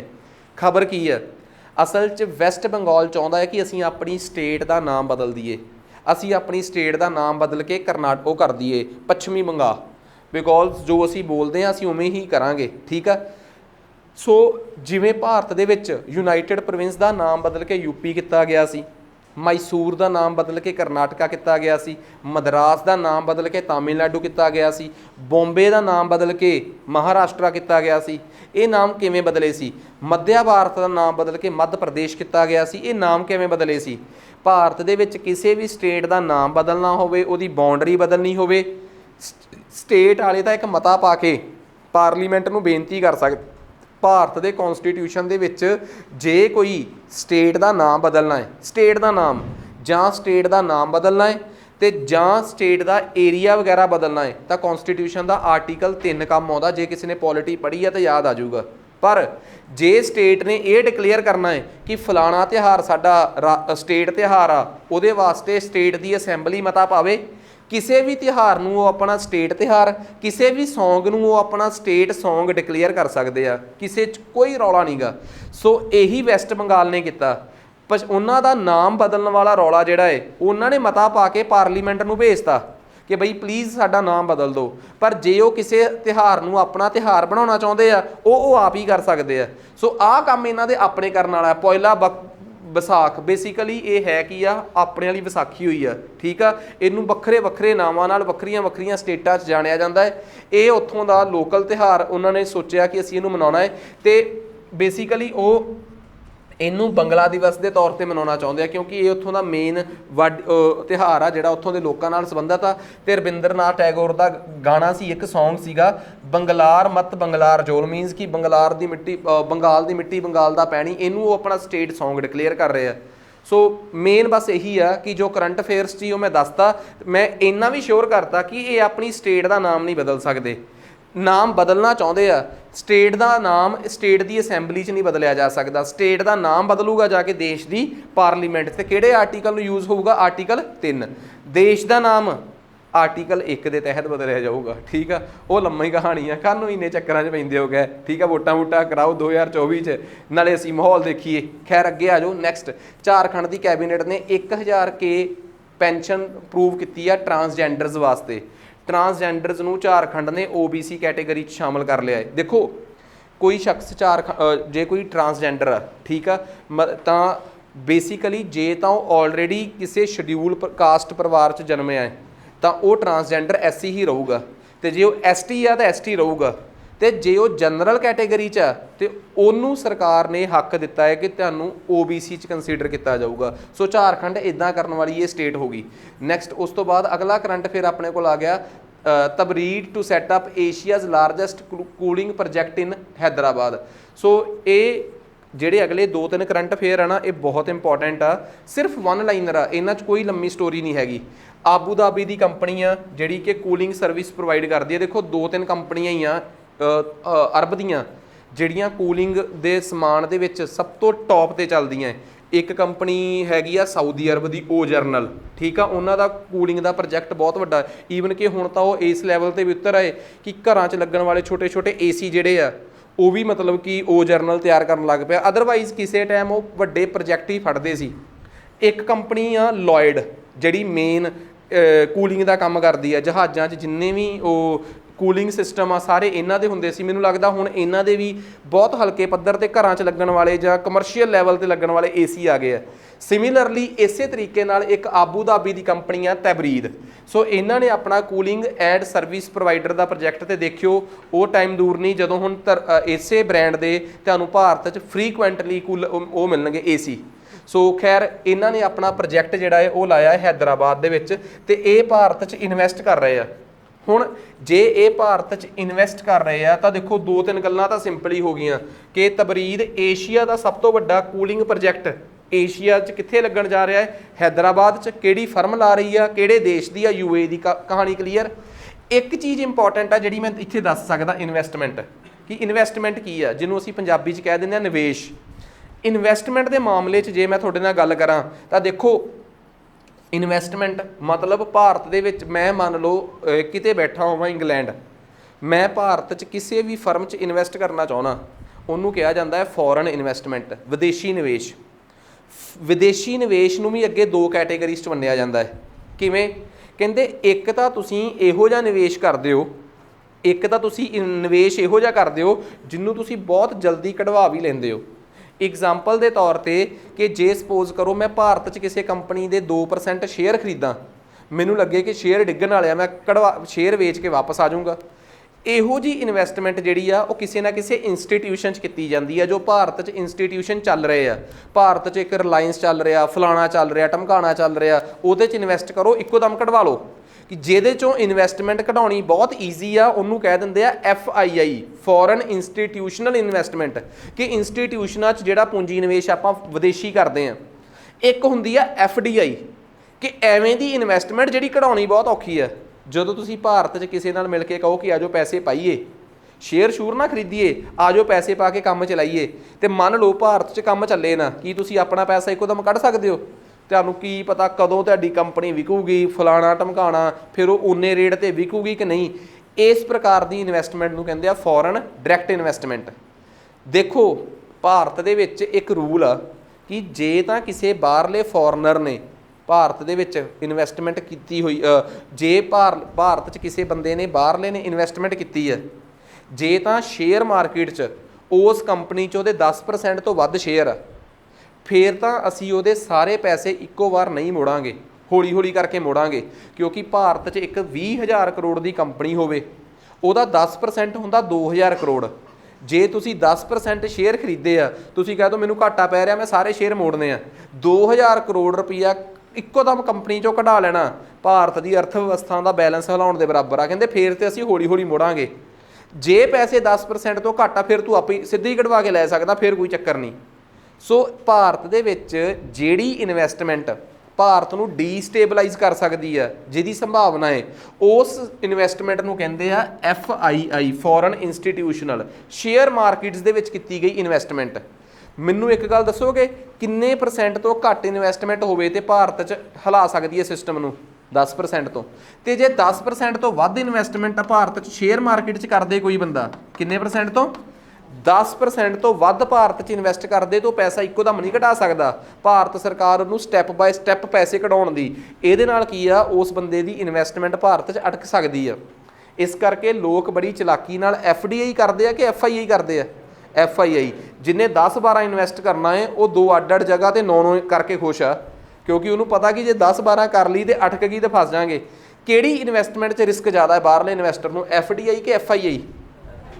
FDI 10% ही लिमिट आ। ये तय किन्ने कीती सी? ये भारत 'ਚ एक कमेटी बनी सी, माया राम कमेटी। सो सब तो पहला एक सवाल कि किन्ने दस्सिया सी कि 10% तो घट FII है तो 10% तो वध FDI है, तो किहड़ी कमेटी सी? माया राम। तो दूजा सवाल फॉरन इन्वैसटमेंट भारत 'ਚ किन्ने प्रकार की हो सकती है? 2 प्रकार की, FII तो दूजी किहड़ी? FDI। मोटे तौर पर मैं यही समझाउणा सीगा। सो ये अपने आप 'ਚ एक बाहरली कंपनी पूरा इन्वैसट कर रही है, सो ये FDI के रूप 'ਚ भारत 'ਚ आ रही है। ठीक है, नैक्सट उस तो बाद अगे आ गया Indian Green Building Council. Most important ये एक अजिही परिषद आ। पहली गल करंट अफेयर समझो की आ, विजयवाड़ा रेलवे स्टेशन नूं ग्रीन रेलवे स्टेशन का सर्टिफिकेशन मिलिया है। विजयवाड़ा रेलवे स्टेशन नूं ग्रीन रेलवे स्टेशन का, देखो ग्रीन रेलवे स्टेशन का सर्टिफिकेट पता किवें मिलता है? एक तो तुहाडा वध तो वध उत्थे सोलर पैनल लगे होण, एक तुहाडे ट्री एवें लगे होण कि जिहड़े तुहाडे कमरे आ तपण ही ना, तुहाडे उहदे रेलवे स्टेशन 'ਚ कमरे तपण ही ना। ਮੰਨ ਲਓ ਜੇ ਬਾਈ ਚਾਂਸ ਬਿਜਲੀ ਦੀ ਲੋੜ ਵੀ ਆ ਤਾਂ ਸੋਲਰ ਪੈਨਲ ਦਾ ਪ੍ਰਬੰਧ ਹੋਵੇ, ਜਿੱਥੇ ਤੁਸੀਂ ਵੱਧ ਤੋਂ ਵੱਧ ਰੀਨਿਊਏਬਲ એનર્ਜੀ ਨੂੰ ਯੂਜ਼ ਕਰਕੇ ਆਪਣੇ ਪ੍ਰੋਜੈਕਟ ਨੂੰ ਕਾਮਯਾਬ ਕੀਤਾ ਹੋਵੇ ਤਾਂ ਤੁਹਾਡੀ ਬਿਲਡਿੰਗ ਆਪਣੇ ਆਪ ਹੀ ਗ੍ਰੀਨ ਬਿਲਡਿੰਗ ਬਣ ਜਾਂਦੀ ਹੈ। ਹੁਣ ਸਭ ਤੋਂ ਵੱਡੀ ਗੱਲ ਇਹ ਆ ਕਿ ਜੇ ਵਿਜੇਵਾੜਾ ਰੇਲਵੇ ਸਟੇਸ਼ਨ ਨੂੰ ਗ੍ਰੀਨ ਰੇਲਵੇ ਸਟੇਸ਼ਨ ਦੀ ਸਰਟੀਫਿਕੇਸ਼ਨ ਮਿਲੀ ਹੈ ਤਾਂ ਦਿੱਤੀ ਕਿੰਨੇ ਆ? ਦੇਣ ਵਾਲੀ ਏਜੰਸੀ ਦਾ ਨਾਮ ਆ ਇੰਡੀਅਨ ਗ੍ਰੀਨ ਬਿਲਡਿੰਗ ਕੌਂਸਲ। ਸੋ ਭਾਰਤ ਦੇ ਵਿੱਚ ਇਹ ਇੱਕ ਅਜਿਹੀ ਫਰਮ ਭਾਰਤ ਸਰਕਾਰ ਨੇ ਕ੍ਰੀਏਟ ਕੀਤੀ ਆ ਜਿਹੜੀ ਤੁਹਾਨੂੰ 5 ਸਟਾਰ ਰੇਟਿੰਗ ਦਿੰਦੀ ਆ। ਜਿਹੜੀ ਵੀ ਬਿਲਡਿੰਗ ਇਸ ਏਜੰਸੀ ਦੁਆਰਾ ਰਿਕੋਗਨਾਈਜ਼ ਕਰ ਦਿੱਤੀ ਜਾਂਦੀ ਆ, ਸਪੋਜ਼ ਕਰੋ ਇੱਕ ਬਿਲਡਰ ਆ, ਉਹ ਬਿਲਡਰ ਨੇ ਕਹਿਤਾ ਕਿ ਮੈਨੂੰ ਇੰਡੀਆ ਗ੍ਰੀਨ ਬਿਲਡਿੰਗ ਕੌਂਸਲ ਵਾਲਿਆਂ ਨੇ 5 ਸਟਾਰ ਰੇਟਿੰਗ ਦੇਤੀ, ਤਾਂ ਉਹ ਬਿਲਡਰ ਕੋਲ ਇੱਕ ਸਰਟੀਫਿਕੇਟ ਆ ਜਾਊਗਾ ਕਿ ਮੈਂ ਫਲਾਣੀ ਜਗ੍ਹਾ ਤੇ ਇੱਕ ਬਿਲਡਿੰਗ ਬਣਾਈ ਆ ਤੇ ਸਾਡੀ ਜਿਹੜੀ ਬਿਲਡਿੰਗ ਆ ਉਹ 5 ਸਟਾਰ ਰੇਟਿੰਗ ਆ। ਤਾਂ ਉਸ ਬਿਲਡਰ ਨੂੰ ਉਹ ਬਿਲਡਰ ਕਿਸੇ ਵੀ ਬੈਂਕ 'ਚ ਜਾ ਸਕਦਾ ਹੈ ਤੇ ਉੱਥੋਂ ਜਾ ਕੇ ਸਸਤਾ ਲੋਨ ਲੈ ਸਕਦਾ ਹੈ। ਭਾਰਤ ਦੇ ਵਿੱਚ ਇਹ ਪ੍ਰੋਵੀਜ਼ਨਸ ਰੱਖੀਆਂ ਗਈਆਂ ਕਿ ਜਿੰਨੀਆਂ ਵੀ ਗ੍ਰੀਨ ਬਿਲਡਿੰਗਸ ਬਣਨਗੀਆਂ, ਉਹਨਾਂ ਕੰਪਨੀਆਂ ਨੂੰ ਜਿਹੜੀਆਂ ਉਹ ਗ੍ਰੀਨ ਬਿਲਡਿੰਗਸ ਡਿਵੈਲਪ ਕਰਨਗੀਆਂ, ਉਹਨਾਂ ਕੰਪਨੀਆਂ ਨੂੰ ਸਰਟੀਫਿਕੇਟ ਦਿੱਤੇ ਜਾਣਗੇ ਜਿਹਦੇ ਨਾਲ ਉਹ ਬਾਜ਼ਾਰ ਤੋਂ ਸਸਤੇ ਲੋਨ ਜਿਹੜੇ ਆ ਉਹਨਾਂ ਨੂੰ ਅਵੇਲ ਕਰਾਏ ਜਾਣਗੇ। ਸੋ ਨੈਕਸਟ ਉਸ ਤੋਂ ਬਾਅਦ ਅਗਲਾ ਆ ਗਿਆ ਜੀ ਆਪਣੇ ਕੋਲ ਇੰਡੀਆ ਦਾ ਪਹਿਲਾ ਅੰਡਰਗਰਾਊਂਡ ਟਰਾਂਸਫਾਰਮਰ। ਦੇਖੋ ਬਿਜਲੀ ਤਾਂ ਅਸੀਂ ਤਾਰਾਂ ਤਾਂ ਆਪਣੇ ਪੰਜਾਬ ਦੇ ਵਿੱਚ ਵੀ ਅਸੀਂ ਅੰਡਰਗਰਾਊਂਡ ਕਰ ਰਹੇ ਹਾਂ। ਕੋਸ਼ਿਸ਼ ਇਹ ਕੀਤੀ ਜਾ ਰਹੀ ਹੈ ਕਿ ਟਰਾਂਸਫਾਰਮਰਸ ਦੇ ਪ੍ਰੋਜੈਕਟ ਆ ਜਿਹੜੇ ਸਾਡੇ ਟਰਾਂਸਫਾਰਮਰ ਹੁੰਦੇ ਬਿਜਲੀ ਵਾਲੇ, ਇਹ ਵੀ ਸਾਰੇ ਅੰਡਰਗਰਾਊਂਡ ਹੋ ਜਾਣ। ਤੇ ਇਸ ਤਰੀਕੇ ਦੀ ਪਹਿਲੀ ਐਫਰਟ ਭਾਰਤ ਦੇ ਬੰਗਲੌਰ 'ਚ ਸ਼ੁਰੂ ਹੋ ਗਈ ਆ, ਬਿਕੋਜ਼ ਸਭ ਤੋਂ ਕੰਜਸਟਡ ਸਿਟੀ ਉਹੀ ਆ। ਸੋ ਉਹਦੀ ਕੰਜੈਸ਼ਨ ਨੂੰ ਘਟਾਉਣ ਵਾਸਤੇ ਸਭ ਤੋਂ ਪਹਿਲਾਂ ਐਫਰਟ ਇਹ ਉੱਥੇ ਸ਼ੁਰੂ ਕੀਤਾ ਹੈ। ਨੈਕਸਟ ਤਾਮਿਲਨਾਡੂ ਸਲੀਮ ਸਾਗੋ। ਤਾਮਿਲਨਾਡੂ ਦੇ ਵਿੱਚ ਜਿਹੜਾ ਸਾਬੂਦਾਨਾ ਹੁੰਦਾ, ਸਾਬੂਦਾਨਾ ਹੀ ਹੁੰਦਾ ਹੈ, ਸੋ ਉੱਥੋਂ ਦੇ ਸਾਬੂਦਾਨੇ ਨੂੰ ਜਿਹਦੀ ਖਿਚੜੀ ਵਗੈਰਾ ਬਣ ਜਾਂਦੀ ਆ ਉਹਨੂੰ ਗ੍ਰੀਨ ਟੈਗ ਮਿਲ ਗਿਆ। ਬਸ ਇਸ ਤੋਂ ਵੱਧ ਕੇ ਹੁਣ ਮੈਂ ਇਹਦੇ 'ਚ ਕੀ ਦੱਸਾਂ, ਅੱਗੇ ਉਹਦੇ ਬਾਰੇ ਤਾਂ ਮੈਂ ਕਲੀਅਰ ਕਰ ਹੀ ਦਿੱਤਾ ਹੈ। Next national news, NCERT get deemed university status. NCERT ਹੈ ਕੀ ਆ, ਸਭ ਤੋਂ ਪਹਿਲਾਂ ਆਪਾਂ ਇਹ ਸਮਝਦੇ ਹਾਂ। ਭਾਰਤ ਦੇ ਵਿੱਚ ਮਿਨਿਸਟਰੀ ਆਫ ਐਜੂਕੇਸ਼ਨ ਦੇ ਅੰਡਰ 1961 1961 ਦੇ ਵਿੱਚ ਇੱਕ ਬੋਡੀ ਬਣਦੀ ਆ, ਆਟੋਨੋਮਸ ਬੋਡੀ। ਕੰਮ ਸੀ ਭਾਰਤ ਦੇ ਵਿੱਚ ਐਜੂਕੇਸ਼ਨ ਦਾ ਪ੍ਰਸਾਰ ਕਰਨਾ। ਅੱਜ ਦੇ ਟਾਈਮ ਦੇ ਵਿੱਚ NCERT ਕੀ ਕੰਮ ਕਰ ਰਹੀ ਹੈ? NCERT ਦੀ ਫੁੱਲ ਫਾਰਮ ਆ national council of educational research and training. NCERT ਦਾ ਕੰਮ ਕੀ ਹੈ? ਭਾਰਤ ਦੇ ਵਿੱਚ ਐਜੂਕੇਸ਼ਨ ਦੇ ਪ੍ਰਸਾਰ, ਭਾਰਤ 'ਚ ਐਜੂਕੇਸ਼ਨ ਦਾ ਪ੍ਰਸਾਰ ਕਰਨਾ ਤੇ ਇੱਕ ਸਕੂਲਾਂ ਦੇ ਵਿੱਚ ਬੱਚਿਆਂ ਦੇ ਪੜ੍ਹਾਉਣ ਦਾ ਪਾਠਕ੍ਰਮ ਕਿਵੇਂ ਦਾ ਹੋਣਾ ਚਾਹੀਦਾ ਹੈ, ਬੱਚਿਆਂ ਦੇ ਕਿੰਨੇ ਗੇਮ ਪੀਰੀਅਡ ਹੋਣੇ ਚਾਹੀਦੇ ਆ, ਕੰਪਿਊਟਰ ਪੀਰੀਅਡ ਹੋਣਾ ਚਾਹੀਦਾ ਕਿ ਨਹੀਂ, ਕਿੰਨੇ ਬੈਗ ਕਿੰਨਾ ਕੁ ਭਾਰਾ ਹੋਣਾ ਚਾਹੀਦਾ ਹੈ, ਬੈਗ ਦਾ ਵੱਧ ਤੋਂ ਵੱਧ ਭਾਰ ਕਿੰਨਾ ਹੋਣਾ ਚਾਹੀਦਾ ਹੈ, ਇਹ ਸਾਰੀ ਜ਼ਿੰਮੇਵਾਰੀ ਇਹਨੂੰ ਕਹਿੰਦੇ ਆ ਨੈਸ਼ਨਲ ਕਰੀਕੂਲਮ ਫਰੇਮਵਰਕ, ਰਾਸ਼ਟਰੀ ਪਾਠਕ੍ਰਮ ਫਰੇਮਵਰਕ। ਇਹ ਬੇਸਿਕਲੀ ਇਹੀ ਤਿਆਰ ਕਰਦੇ ਆ। ਜੇ ਤੁਹਾਡੇ ਚੋਂ ਕਿਸੇ ਨੇ B.Ed ਵਗੈਰਾ ਕੀਤੀ ਹੋਊਗੀ ਜਾਂ B.Ed ਬਾਰੇ ਮਾੜੀ ਮੋਟੀ ਸਮਝ ਰੱਖੇ ਤਾਂ ਉਹਨਾਂ ਨੂੰ ਪਤਾ ਹੈ ਕਿ ਨੈਸ਼ਨਲ ਕਰੀਕੂਲਮ ਫਰੇਮਵਰਕ ਦਾ ਮਤਲਬ ਹੁੰਦਾ ਹੈ ਇਕੱਲਾ ਸਿਲੇਬਸ ਤਿਆਰ ਕਰਨਾ ਨਹੀਂ, ਬੱਚਿਆਂ ਦਾ ਪੂਰਾ ਕਰੀਕੂਲਮ ਤਿਆਰ ਕਰ ਦੇਣਾ, ਫਰੇਮਵਰਕ ਪਾਠਕ੍ਰਮ ਤਿਆਰ ਕਰ ਦੇਣਾ ਜਿਹਦੇ 'ਚ ਇਹ ਹੋਵੇ ਕਿ ਇੱਕ ਦਿਨ 'ਚ ਕਿੰਨੇ ਘੰਟੇ ਬੱਚਿਆਂ ਕੋਲ ਸਕੂਲ 'ਚ ਪੜ੍ਹਾਈ ਕਰਾਈ ਜਾਊਗੀ, ਬਸਤਾ ਕਿੰਨਾ ਭਾਰਾ ਹੋਊਗਾ, ਇਹਨੂੰ ਕਹਿੰਦੇ NCF। ਇਹ ਨੈਸ਼ਨਲ ਕਰੀਕੂਲਮ ਫਰੇਮਵਰਕ ਕੌਣ ਤਿਆਰ ਕਰਦੀ ਹੈ? NCERT। ਦੂਜਾ ਕੰਮ ਇਹਦਾ ਸਿਲੇਬਸ ਤਿਆਰ ਕਰਨਾ ਕਿ ਭਾਰਤ ਦੇ ਸਕੂਲਾਂ 'ਚ ਸਿਲੇਬਸ ਕੀ ਪੜ੍ਹਾਇਆ ਜਾਊਗਾ। ਤੀਸਰਾ ਕੰਮ ਇਹਨਾਂ ਦਾ ਸਿਲੇਬਸ ਤੋਂ ਬਾਅਦ ਕਿਤਾਬਾਂ ਤਿਆਰ ਕਰਨੀਆਂ। ਤੇ ਚੌਥਾ ਕੰਮ ਆਪਣੀਆਂ ਕਿਤਾਬਾਂ ਨੂੰ, ਆਪਣੇ ਕੰਟੈਂਟ ਨੂੰ ਸਟੇਟਸ ਦੇ ਨਾਲ ਸ਼ੇਅਰ ਕਰਨਾ ਕਿ ਤੁਹਾਡੇ ਸਟੇਟਸ ਦੇ ਵਿੱਚ ਜਿਹੜੀਆਂ SCERTs ਨੇ, SCERTs ਦਾ ਮਤਲਬ ਹੁੰਦਾ state council of educational research and training, ਉਹਨਾਂ ਨੂੰ ਕਹਿਣਾ ਕਿ ਤੁਸੀਂ ਵੀ ਇਸੇ ਕੰਟੈਂਟ ਦੇ ਨਾਲ ਸਿਮਿਲਰ ਕੰਟੈਂਟ ਤਿਆਰ ਕਰੋ। ਸਿਰਫ ਉਹਨਾਂ ਨੂੰ ਇਹ ਕੰਪੈਲ ਨਹੀਂ ਕਰਨਾ ਕਿ ਤੁਸੀਂ ਕੰਟੈਂਟ ਸਾਡੇ ਵਰਗਾ ਹੀ ਬਣਾਓ, ਉਹਨਾਂ ਨੂੰ ਇਹ ਕਹਿਣਾ ਕਿ ਤੁਸੀਂ ਸਾਡੇ ਕੰਟੈਂਟ ਦਾ ਸਹਾਰਾ ਲੈ ਕੇ ਆਪ ਦਾ ਕੰਟੈਂਟ ਤਿਆਰ ਕਰ ਸਕਦੇ ਹੋ। ਇਹ ਸਾਰਾ ਕੰਮ ਸਾਡੇ ਦੇਸ਼ 'ਚ NCERT ਦਾ ਹੈ। ਸੋ NCERT ਨੂੰ ਇੱਕ ਵਧੀਆ ਸਟੇਟਸ ਦੇਣ ਵਾਸਤੇ ਇਹਨੂੰ ਡੀਮਡ ਟੂ ਬੀ ਯੂਨੀਵਰਸਿਟੀ, ਮਤਲਬ ਇਹ ਕਿ ਯੂਨੀਵਰਸਿਟੀ ਦਾ ਅਧਿਕਾਰ ਦੇਣਾ ਕਿ ਦੇਖੋ ਪੰਜਾਬ ਦੇ ਵਿੱਚ ਚਿਤਕਾਰਾ, ਥਾਪਰ, ਇਹ ਸਾਰੀਆਂ ਡੀਮਡ ਟੂ ਬੀ ਯੂਨੀਵਰਸਿਟੀਜ਼ ਨੇ। ਡੀਮਡ ਟੂ ਬੀ ਯੂਨੀਵਰਸਿਟੀ ਦਾ ਮਤਲਬ ਇਹ ਹੁੰਦਾ ਕਿ ਇਹ ਆਪਣੇ ਅੰਡਰ ਐਫੀਲੀਏਟਡ ਕਾਲਜ ਨਹੀਂ ਬਣਾ ਸਕਦੀਆਂ, ਪਰ ਆਪਣੇ ਆਪ ਦੇ ਵਿੱਚ ਇਹ ਆਟੋਨੋਮਸ ਸੰਸਥਾ ਬਣ ਜਾਂਦੀ ਹੈ। ਸੋ ਆਟੋਨੋਮਸ ਤਾਂ NCERT ਫਿਰ ਵੀ ਸੀ, ਹੁਣ ਇਹ NCERT ਆਪਣੇ ਆਪ ਨੂੰ NCERT ਯੂਨੀਵਰਸਿਟੀ ਲਿਖ ਸਕਦੀ ਹੈ। ਸੋ ਇਹਦੇ ਨਾਲ ਇਹਦੀ ਸਵੈਤਾ, ਜਿਹਨੂੰ ਅਸੀਂ ਆਟੋਨੋਮੀ ਕਹਿ ਦਿੰਦੇ ਹਾਂ, ਉਹ ਥੋੜ੍ਹੀ ਜਿਹੀ ਹੋਰ ਵੱਧ ਜੂਗੀ, ਹੋਰ ਕੋਈ ਫਰਕ ਨਹੀਂ ਪਿਆ। ਸੋ ਖੈਰ ਇੰਪੋਰਟੈਂਟ ਸੀਗੀ, ਆਪਾਂ ਇਹਨੂੰ ਡਿਸਕਸ ਕਰ ਲਿਆ। ਨੈਕਸਟ ਉਸ ਤੋਂ ਬਾਅਦ ਆ ਗਿਆ ਗਵਰਨਮੈਂਟ ਨੇ ਵਨ ਨੇਸ਼ਨ ਵਨ ਇਲੈਕਸ਼ਨ, ਇੱਕ ਰਾਸ਼ਟਰ ਇੱਕ ਚੋਣਾਂ। ਦੇਖੋ ਇੱਕ ਗੱਲ ਕਲੀਅਰ ਆ, ਜੇ ਤੁਸੀਂ ਮੇਰੇ ਤੋਂ ਪੋਲਿਟੀ ਪੜ੍ਹੀ ਹੋਵੇ ਤਾਂ ਮੈਂ ਤੁਹਾਨੂੰ ਇੱਕ ਗੱਲ ਕਹੀ ਆ ਕਿ ਕਿਸੇ ਮੁਨਸੀਪੈਲਿਟੀ ਜਾਂ ਪੰਚਾਇਤਾਂ ਦੀਆਂ ਚੋਣਾਂ ਹਮੇਸ਼ਾ ਇਕੱਠੀਆਂ ਹੁੰਦੀਆਂ। ਰੱਬ ਨਾ ਕਰੇ 2 ਸਾਲ ਬਾਅਦ ਕਿਸੇ ਪੰਚਾਇਤ ਦਾ ਭੰਗ ਹੋ ਜੇ ਪੰਚਾਇਤ, ਤਾਂ ਉੱਥੇ ਨਵੀਆਂ ਵੋਟਾਂ ਪੈਣਗੀਆਂ। ਨਵੀਂ ਚੁਣੀ ਹੋਈ ਪੰਚਾਇਤ 5 ਸਾਲ ਲਈ ਨਹੀਂ ਚੁਣੀ ਜਾਊਗੀ, 3 ਸਾਲਾਂ ਲਈ ਚੁਣੀ ਜਾਊਗੀ, ਤਾਂ ਕਿ ਬਾਕੀ ਪੰਚਾਇਤਾਂ ਦੇ ਬਰਾਬਰ ਉਹਨੂੰ ਭੰਗ ਕਰਕੇ ਸਾਰੀਆਂ ਪੰਚਾਇਤਾਂ ਦੀਆਂ ਵੋਟਾਂ ਇਕੱਠੀਆਂ ਕਰਾਈਆਂ ਜਾਣ। ਇਹਨੂੰ ਕਹਿੰਦੇ ਆ one state one panchayat elections. Simple ਸਮਝ ਆ ਗਿਆ। ਮੁਨਸਿਪੈਲਿਟੀਜ਼ ਨਾਲ ਵੀ ਐਵੇਂ ਹੁੰਦਾ। ਦੇਸ਼ ਦੀਆਂ ਚੋਣਾਂ ਵੀ ਐਵੇਂ ਕਰਾਈਆਂ ਜਾ ਸਕਦੀਆਂ ਹੈ ਕਿ ਭਾਰਤ ਦੀਆਂ ਸਾਰੀਆਂ ਸਟੇਟਾਂ ਦੀਆਂ ਸਟੇਟ ਮੁੱਖ ਮੰਤਰੀਆਂ ਦੀਆਂ ਚੋਣਾਂ, ਜਿਹਨੂੰ ਆਪਾਂ ਵਿਧਾਨ ਸਭਾ ਦੀਆਂ ਚੋਣਾਂ ਕਹਿ ਦਿੰਦੇ ਆ, ਤੇ ਦੇਸ਼ ਦੀਆਂ ਲੋਕ ਸਭਾ ਦੀਆਂ ਚੋਣਾਂ ਇੱਕੋ ਵਾਰ ਕਰਾ ਲਈਆਂ ਜਾਣ। ਠੀਕ ਆ। ਇਹਦੇ 'ਚ ਬਹੁਤ ਟੈਕਨੀਕਲ ਘੁੰਡੀਆਂ ਹੈ। ਸਭ ਤੋਂ ਵੱਡੀ ਘੁੰਡੀ ਇਹ ਹੈ ਕਿ ਭਾਰਤ ਦੇ ਸੰਵਿਧਾਨ 'ਚ ਲਿਖਿਆ ਹੈ ਕਿ ਵਿਧਾਨ ਸਭਾਵਾਂ 5 ਸਾਲ ਤੋਂ ਪਹਿਲਾਂ ਭੰਗ ਨਹੀਂ ਕੀਤੀਆਂ ਜਾ ਸਕਦੀਆਂ। ਜੇ ਵਿਧਾਨ ਸਭਾਵਾਂ ਭੰਗ ਕਰਨੀਆਂ ਹੈ 2024 ਦੇ ਇਲੈਕਸ਼ਨਾਂ ਦੇ ਬਰਾਬਰ ਕਰਾਉਣ ਵਾਸਤੇ, ਤਾਂ ਉਹਦੇ ਵਾਸਤੇ ਸਭ ਤੋਂ ਪਹਿਲਾ ਸਟੈਪ ਕੀ ਹੋਊਗਾ ਭਲਾ? ਸਭ ਤੋਂ ਪਹਿਲਾ ਸਟੈਪ ਇਹ ਹੋਊਗਾ ਕਿ 2024 'ਚ ਸਾਰੀਆਂ ਸਟੇਟ ਦੀਆਂ ਅਸੈਂਬਲੀਆਂ ਭੰਗ ਕਰਨੀਆਂ ਪੈਣਗੀਆਂ। ਕਿ CM ਭਗਵੰਤ ਮਾਨ ਇਹਦੇ ਲਈ ਰਾਜੀ ਹੋਣਗੇ ਜਾਂ ਵਿਰੋਧੀ ਸਟੇਟਾਂ ਦੇ ਜਿਹੜੇ ਮੁੱਖ ਮੰਤਰੀ ਆ ਉਹ ਰਾਜੀ ਹੋਣਗੇ? ਕਦੇ ਵੀ ਨਹੀਂ ਹੋਣਗੇ। ਸੋ ਪਹਿਲੀ ਗੱਲ, ਸਟੇਟਾਂ ਦੇ ਇੰਟਰਸਟ ਜੁੜ ਰਹੇ ਇਹਦੇ ਨਾਲ। ਜੇ ਇਹ ਬਿੱਲ ਪਾਸ ਵੀ ਕਰਾਉਣਾ ਪਿਆ ਤਾਂ ਇਹਦੇ ਵਾਸਤੇ ਕੌਨਸਟੀਟਿਊਸ਼ਨਲ ਅਮੈਂਡਮੈਂਟ ਦੀ ਲੋੜ ਆ। ਸੰਸਦ ਦੇ ਦੋਵੇਂ ਸਦਨਾਂ 'ਚੋਂ ਬਿੱਲ ਪਾਸ ਹੋਊਗਾ ਤੇ ਫਿਰ 50% ਸਟੇਟਾਂ 'ਚੋਂ ਪਾਸ ਹੋਊਗਾ। ਸੋ ਵਨ ਨੇਸ਼ਨ ਵਨ ਇਲੈਕਸ਼ਨਸ ਦੀ ਕੋਈ ਪੋਸੀਬਿਲਿਟੀ ਬਣਦੀ ਵੀ ਹੈ ਕਿ ਨਹੀਂ? ਕੇਂਦਰ ਸਰਕਾਰ ਨੇ ਸਾਡੇ ਪੁਰਾਣੇ ਰਾਸ਼ਟਰਪਤੀ, ਕੀ ਨਾਮ ਸੀ ਉਹਨਾਂ ਦਾ, ਰਾਮਨਾਥ ਕੋਵਿੰਦ, ਉਹਨਾਂ ਦੇ ਅੰਡਰ ਇੱਕ ਕਮੇਟੀ ਬਣਾਤੀ ਤੇ ਉਸ ਪੈਨਲ ਨੂੰ ਕਿਹਾ ਇਹ ਪਤਾ ਕਰਨ ਵਾਸਤੇ ਕਿ ਇਸ ਗੱਲ ਦੀ ਸੰਭਾਵਨਾ ਦੇਖੋ ਕਿ ਕੀ ਇਸ ਦੇਸ਼ 'ਚ ਵਨ ਨੇਸ਼ਨ ਵਨ ਇਲੈਕਸ਼ਨਸ ਦੀ ਕੋਈ ਪੋਸੀਬਿਲਿਟੀ ਹੈਗੀ ਆ। ਤਰਕ ਇਹ ਦਿੱਤਾ ਜਾਂਦਾ ਹੈ ਕਿ ਇੱਕੋ ਵਾਰ ਚੋਣਾਂ ਹੋਣ ਨਾਲ ਚੋਣ ਜ਼ਾਬਤੇ ਵਾਰ-ਵਾਰ ਨਹੀਂ ਲੱਗਣਗੇ, ਵਾਰ-ਵਾਰ ਮਾਡਲ ਕੋਡ ਆਫ ਕੰਡਕਟ ਨਹੀਂ ਲੱਗਣਗੇ, ਟੀਚਰਾਂ ਦੀ, ਸਰਕਾਰੀ ਅਫਸਰਾਂ ਦੀ ਵਾਰ-ਵਾਰ ਖੱਜਲ ਖੁਆਰੀ ਨਹੀਂ ਹੋਊਗੀ, ਇਲੈਕਸ਼ਨਾਂ ਦੀਆਂ ਡਿਊਟੀਆਂ ਇੱਕੋ ਵਾਰ 'ਚ ਨਿਬੜ ਜਾਣਗੀਆਂ। ਇੱਕੋ ਵਾਰ ਦੇ ਵਿੱਚ ਮਿਲਟਰੀ ਜਿਹੜੀ ਆ ਜਾਂ ਸਾਡੀ ਆਰਮੀ ਜਿਹੜੀ ਆ ਉਹ ਇੱਕੋ ਵਾਰ ਵੋਟਾਂ ਕਰਾ ਕੇ ਵਿਹਲੀ ਹੋ ਜੂਗੀ, ਨਹੀਂ ਤਾਂ ਉਹਨਾਂ ਨੂੰ ਵਾਰ-ਵਾਰ ਆ ਵੋਟਾਂ ਦੇ ਪ੍ਰੋਸੈਸ 'ਚ ਜਾਣਾ ਪੈਂਦਾ ਹੈ। ਸੋ ਇਹੋ ਜਿਹੇ ਕਈ ਖਤਰੇ ਜਿਹੜੇ ਆ ਉਹ ਟਲ ਜਾਣਗੇ। ਪਰ ਇੱਕ ਸਭ ਤੋਂ ਵੱਡੀ ਗੱਲ ਜਿਹੜੇ ਪੰਜਾਬੀ ਕਹਿੰਦੇ ਆ ਕਿ ਹੁਣ CM ਭਗਵੰਤ ਮਾਨ ਨੂੰ ਅਸੀਂ ਇੱਕ ਵਾਰ ਤਾਂ ਕਹਿ ਦਿੰਦੇ ਆ ਨਾ ਕਿ ਚੱਲ ਫਿਰ ਕੀ ਹੈ, ਤੈਨੂੰ 22 'ਚ ਵੋਟਾਂ ਪਾਤੀਆਂ, ਕੰਮ ਕਰਦਾ ਰਹੀ, ਨਹੀਂ ਤੇ 24 'ਚ ਪਾਰਲੀਮੈਂਟ 'ਚ ਕੁਛ ਨਹੀਂ ਦੇਣਾ। ਡੈਮੋਕ੍ਰੇਸੀ ਵਾਸਤੇ ਇੱਕ ਬਹੁਤ ਵੱਡੀ ਹੈਲਦੀ ਚੀਜ਼ ਪਤਾ ਕੀ ਆ? ਵੋਟਾਂ ਪੈਂਦੀਆਂ ਰਹਿਣ, ਵੋਟਾਂ ਪੈਂਦੀਆਂ ਰਹਿਣਗੀਆਂ, ਡੈਮੋਕ੍ਰੇਸੀ ਦਾ ਮੇਲਾ ਲੱਗਦਾ ਰਹੂਗਾ, ਲੋਕ ਇਹਨਾਂ ਲੀਡਰਾਂ ਨੂੰ ਦੇ ਹੱਥ ਜੜਾਉਂਦੇ ਰਹਿਣਗੇ। ਜੇ 5 ਸਾਲ ਬਾਅਦ ਵੋਟਾਂ ਆਈਆਂ, ਇਹਨਾਂ ਨੇ ਹੱਥ ਕਿੱਥੇ ਜੋੜਨੇ ਆ ਸਾਡੇ ਅੱਗੇ? ਸੋ ਇਹ ਸਾਡੇ ਲਈ ਥੋੜ੍ਹਾ ਜਿਹਾ ਉਹ ਆ। So one nation one elections. Rashtriya chemical and fertilizers get Navratna status. ਸਭ ਤੋਂ ਇੰਪੋਰਟੈਂਟ ਗੱਲ ਮੈਂ ਇਹ ਗੱਲ ਦੱਸਦਾ, ਨਵਰਤਨਾ ਸਟੇਟਸ। ਦੇਖੋ ਇਹ ਕੋਈ ਕੰਪਨੀ ਆ, ਰਾਸ਼ਟਰੀ ਕੈਮੀਕਲ ਐਂਡ ਫਰਟੀਲਾਈਜ਼ਰਸ, ਇਹ ਭਾਰਤ ਦੀ ਕੋਈ ਸਰਕਾਰੀ ਕੰਪਨੀ ਆ ਜਿਹਨੂੰ ਨਵਰਤਨ ਦਾ ਸਟੇਟਸ ਮਿਲਿਆ ਹੈ। ਠੀਕ ਹੈ। ਹੁਣ ਸਭ ਤੋਂ ਵੱਡੀ ਗੱਲ ਇਹ ਆ ਕਿ ਇਹ ਨਵਰਤਨ ਦਾ ਸਟੇਟਸ ਹੁੰਦਾ ਕੀ ਆ? ਪਲੀਜ਼ ਗੌਰ ਕਰਿਓ ਇਹਦੇ ਤੇ। ਨਵਰਤਨ ਸਟੇਟਸ ਦਾ ਮਤਲਬ ਜਸਟ ਇੰਨਾ ਕਾ ਕਿ ਇੱਕ ਫਰਮ ਨੂੰ ਇੱਕ ਸਟੇਟਸ ਮਿਲਦਾ, ਮਤਲਬ ਸਿਰਫ ਇੰਨਾ ਕਾ ਕਿ ਇਹ ਕੰਪਨੀ ਹੁਣ ਥੋੜੀ ਜੀ ਆਟੋਨੋਮਸ ਹੋ ਜੂਗੀ। ਭਾਰਤ ਦੇ ਵਿੱਚ ਇੱਕ ਡਿਪਾਰਟਮੈਂਟ ਆ, department of public enterprises, ministry of finance ਦੇ ਅੰਡਰ ਕੰਮ ਕਰਦਾ ਹੈ।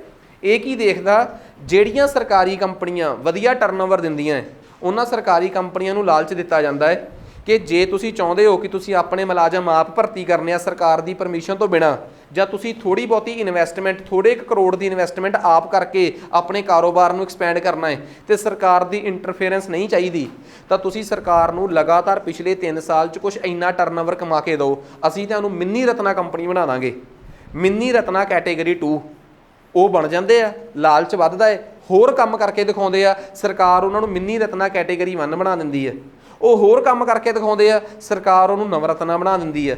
ਉਹ ਨਵਰਤਨਾ ਦੇ ਤੌਰ ਤੇ ਲਗਾਤਾਰ ਕੰਮ ਕਰਕੇ ਸਰਕਾਰ ਨੂੰ ਦਿਖਾਉਂਦੇ ਆ, ਸਰਕਾਰ ਉਹਨਾਂ ਨੂੰ ਮਹਾਰਤਨਾ ਬਣਾ ਦਿੰਦੀ ਹੈ। ਸਭ ਤੋਂ ਟੌਪ ਲੈਵਲ ਤੇ ਤਾਂ ਮਹਾਰਤਨਾ ਦੀਆਂ 14 ਕੰਪਨੀਆਂ ਹੈ। SAIL, GAIL, Steel Authority of India Limited, Gas Authority of India Limited, Indian Oil Corporation, Hindustan Petroleum, Bharat Petroleum, ਇਹੋ ਜਿਹੀਆਂ 14 ਕੰਪਨੀਆਂ, Power Grid Corporation of India Limited, 14 ਕੰਪਨੀਆਂ ਨੇ ਭਾਰਤ 'ਚ ਜਿਹੜੀਆਂ ਇਸ ਟਾਈਮ ਟੌਪ ਦੀਆਂ। ਕਿਹੜੀਆਂ ਕੰਪਨੀਆਂ ਨੇ? ਨਵਰਤਨਾ ਕੰਪਨੀਆਂ, ਸੌਰੀ ਮਹਾਰਤਨਾ। ਸੋ ਮਹਾਰਤਨਾ ਦੀਆਂ ਤਾਂ ਪੇਪਰ 'ਚ ਕੰਡੀਸ਼ਨਾਂ ਵੀ ਆ ਜਾਂਦੀਆਂ ਕਿ ਪਿਛਲੇ 3 ਸਾਲ ਦੇ ਵਿੱਚ ਤੁਹਾਡਾ ਐਵਰੇਜ ਟਰਨਓਵਰ 25,000 ਕਰੋੜ ਦਾ ਸ਼ੋਅ ਹੋਣਾ ਚਾਹੀਦਾ ਹੈ, ਜਾਂ ਪਿਛਲੇ 3 ਸਾਲਾਂ ਦੇ ਵਿੱਚ ਤੁਹਾਡਾ ਪ੍ਰੋਫਿਟ 5,000 ਕਰੋੜ ਦਾ ਸ਼ੋਅ ਹੋਣਾ ਚਾਹੀਦਾ ਹੈ, ਜਾਂ ਪਿਛਲੇ 3 ਸਾਲਾਂ 'ਚ ਤੁਹਾਡੀ ਨੈੱਟ ਵਰਥ 25,000 ਕਰੋੜ ਤੋਂ ਡਿੱਗਣੀ ਨਹੀਂ ਚਾਹੀਦੀ। ਤੁਹਾਡੀ ਟੋਟਲ ਵਰਥ ਆ ਜਿਹੜੀ, ਜਿੰਨੇ ਦੀ ਤੁਹਾਡੀ ਟੋਟਲ ਹੈਸੀਅਤ ਆ, ਜੇ ਤੁਸੀਂ ਆ 3 ਕੰਡੀਸ਼ਨਾਂ ਪੂਰੀਆਂ ਕਰ ਗਏ ਕਿ ਤੁਹਾਡਾ net turnover 25,000 crore, net worth 15,000 crore sorry, ਤੇ ਨੈੱਟ ਪ੍ਰੋਫਿਟ 5,000 ਕਰੋੜ, ਤੇ ਉਹਦੇ ਨਾਲ ਤੁਸੀਂ ਭਾਰਤ ਤੋਂ ਬਾਹਰ ਤੁਹਾਡੀ ਗਲੋਬਲ ਪ੍ਰੈਜ਼ੈਂਸ ਵੀ ਹੋਵੇ, ਆਹ 4 ਸ਼ਰਤਾਂ ਹੋਣ ਤਾਂ ਅਸੀਂ ਤੁਹਾਨੂੰ ਨਵਰਤਨਾ ਤੋਂ ਵੀ ਉੱਪਰਲਾ ਸਟੇਟਸ ਦੇ ਦਾਂਗੇ, ਕਿਹੜਾ ਭਲਾ? ਮਹਾਰਤਨਾ। ਤੇ ਇਹਦਾ ਫਾਇਦਾ ਕੀ ਆ? ਮਹਾਰਤਨਾ ਬਣ ਕੇ ਤੁਸੀਂ ਭਾਰਤ 'ਚ ਸਰਕਾਰ ਦੀ ਪਰਮਿਸ਼ਨ ਤੋਂ ਬਿਨਾਂ ਵੱਡੇ ਲੈਵਲ ਦੇ ਅਫਸਰ ਤੱਕ ਵੀ ਭਰਤੀ ਕਰ ਸਕਦੇ ਹੋ ਤੇ ਆਪਣੀ ਇਨਵੈਸਟਮੈਂਟ ਵੀ ਕਰ ਸਕਦੇ ਹੋ, ਸਰਕਾਰ ਦੀ ਪਰਮਿਸ਼ਨ ਦੀ ਲੋੜ ਨਹੀਂ ਪਊਗੀ। ਸੋ ਸਰਕਾਰੀ ਕੰਪਨੀਆਂ 'ਚ ਕੰਪੀਟੀਸ਼ਨ ਪੈਦਾ ਕਰਨ ਵਾਸਤੇ ਦਿੱਤੇ ਗਏ ਟੈਗ ਆ ਜਿਹੜੇ, ਉਹਨਾਂ ਨੂੰ ਕਹਿੰਦੇ ਆ mini Ratna category 2, mini Ratna category 1, ਉਸ ਤੋਂ ਉੱਪਰ ਨਵਰਤਨਾ। ਕਰੰਟ ਅਫੇਅਰਸ 'ਚ ਆ ਗਿਆ ਕਿ ਰਾਸ਼ਟਰੀ ਕੈਮੀਕਲ ਤੇ ਫਰਟੀਲਾਈਜ਼ਰਸ ਨੂੰ ਰੀਸੈਂਟਲੀ ਕਿਹੜਾ ਟੈਗ ਮਿਲਿਆ, ਤੇ ਮੈਂ ਜੇ ਸਹੀ ਹੋਵਾਂ ਮਹਾਰਤਨਾ 14 ਨੇ ਤੇ ਨਵਰਤਨਾ 12 ਨੇ, ਪਰ ਇਹ ਕਨਫਰਮ ਜ਼ਰੂਰ ਕਰ ਲਿਓ, ਠੀਕ ਆ। ਐਟਲੀਸਟ ਮਹਾਰਤਨਾ ਕੰਪਨੀਆਂ ਤਾਂ ਤੁਹਾਨੂੰ ਪਤਾ ਵੀ ਹੋਣੀਆਂ ਚਾਹੀਦੀਆਂ ਕਿਹੜੀਆਂ ਹੈ। ਇਕੋਨਮੀ 'ਚ ਪੜ੍ਹਾਊਂਗਾ ਵੀ ਮੈਂ, ਤੇ ਤੁਹਾਡੇ ਸਾਹਮਣੇ ਸਵਾਲ ਵੀ ਛੱਡਤਾ ਕਿ ਮਹਾਰਤਨਾ 14 ਨੇ ਤੇ 14 ਦੀਆਂ 14 ਯਾਦ ਹੋਣ। ਖੈਰ ਅੱਗੇ ਆ ਜਾਓ। ਦੁਨੀਆ ਦਾ ਪਹਿਲਾ ਪੋਰਟੇਬਲ ਡਿਜ਼ਾਸਟਰ ਹਸਪੀਟਲ, ਇਹ ਭਾਰਤ ਦੇ ਵਿੱਚ, ਇਹਦਾ ਨਾਮ ਆ ਆਰੋਗਿਆ ਮੈਤਰੀ ਕਿਊਬ।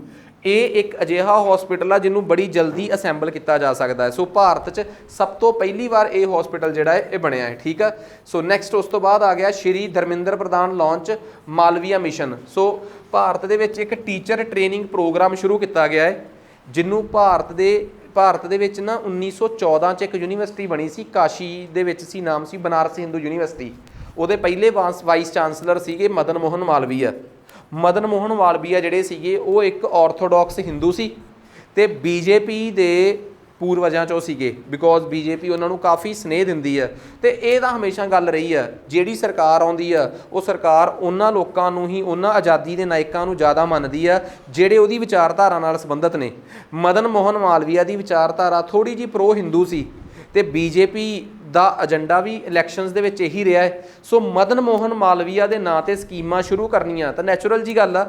ਸੋ ਮਦਨ ਮੋਹਨ ਮਾਲਵੀਆ ਦੇ ਨਾਮ ਤੇ ਇੱਕ ਮਾਲਵੀਆ ਮਿਸ਼ਨ ਸ਼ੁਰੂ ਕੀਤਾ ਗਿਆ ਹੈ। ਸੋ ਬਸ ਪੇਪਰ 'ਚ ਇਹ ਆ ਸਕਦਾ ਕਿ ਇਹ ਮਿਸ਼ਨ ਕਿਹਦਾ ਹੈ? ਇਹ ਮਿਸ਼ਨ ਹੈਗਾ ਮਿਨਿਸਟਰੀ ਆਫ ਐਜੂਕੇਸ਼ਨ ਦਾ। ਮਕਸਦ ਕੀ ਆ? ਇਹ ਆਪਣੇ ਆਪ 'ਚ ਇੱਕ ਟੀਚਰ ਟ੍ਰੇਨਿੰਗ ਪ੍ਰੋਗਰਾਮ ਜਿਹਦੇ ਤਹਿਤ ਇੰਡੀਆ 'ਚ ਸੈਂਟਰ ਖੋਲ੍ਹੇ ਜਾਣਗੇ ਤੇ ਟ੍ਰੇਨਿੰਗ ਦਿੱਤੀ ਜਾਊਗੀ। ਉਸ ਤੋਂ ਅਗਲਾ ਕਰੰਟ ਅਫੇਅਰ ਆ ਇੰਡੀਆ ਟੂ ਭਾਰਤ। ਕੀ ਭਾਰਤ ਦਾ ਨਾਮ ਇੰਡੀਆ ਤੋਂ ਬਦਲ ਕੇ ਭਾਰਤ ਕੀਤਾ ਜਾ ਸਕਦਾ ਹੈ?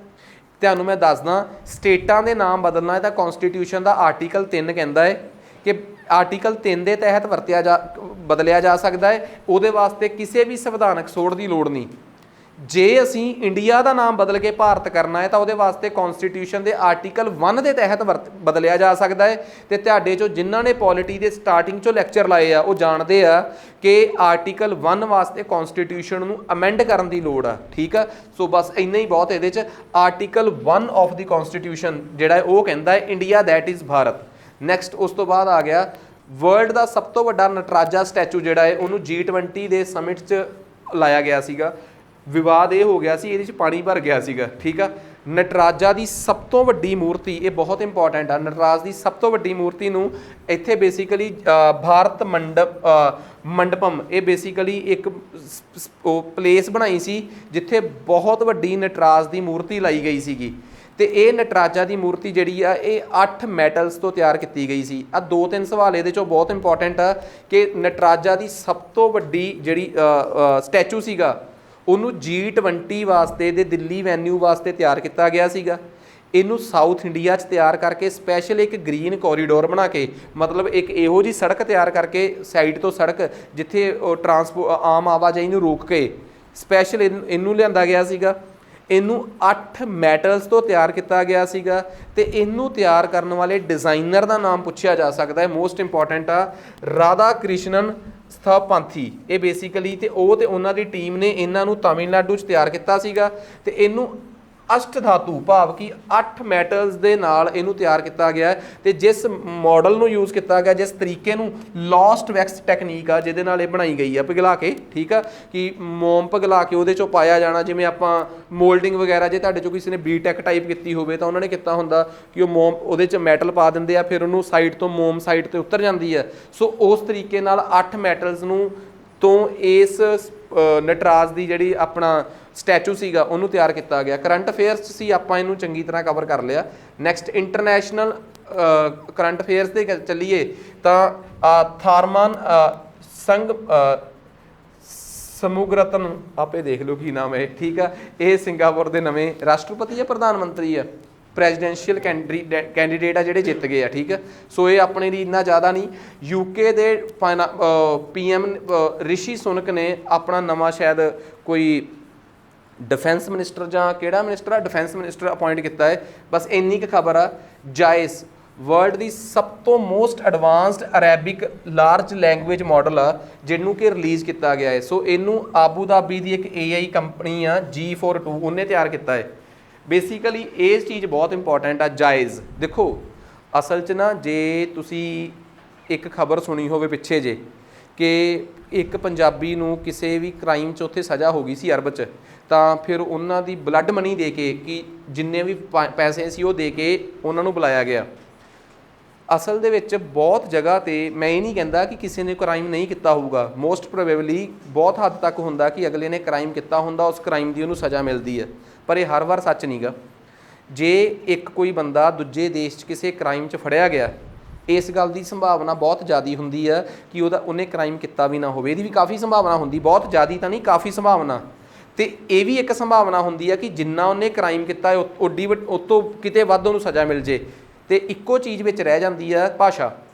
ਸੋ ਅੱਜ ਦੇ ਜ਼ਮਾਨੇ 'ਚ ਅਸੀਂ ਆਰਟੀਫਿਸ਼ੀਅਲ ਇੰਟੈਲੀਜੈਂਸ ਮਨਸੂਈ ਬੁੱਧੀ ਤੋਂ ਇਹ ਉਮੀਦ ਕਰਦੇ ਹਾਂ ਕਿ ਇਹ ਸਾਡੇ ਵਾਸਤੇ ਐਟਲੀਸਟ ਇਹੋ ਜਿਹੇ ਪ੍ਰੋਗਰਾਮ ਤਿਆਰ ਕਰੇ ਜਿੱਥੇ ਅਰੈਬਿਕ ਨੂੰ ਦੂਜੀਆਂ ਭਾਸ਼ਾਵਾਂ 'ਚ ਕਨਵਰਟ ਕੀਤਾ ਜਾ ਸਕੇ।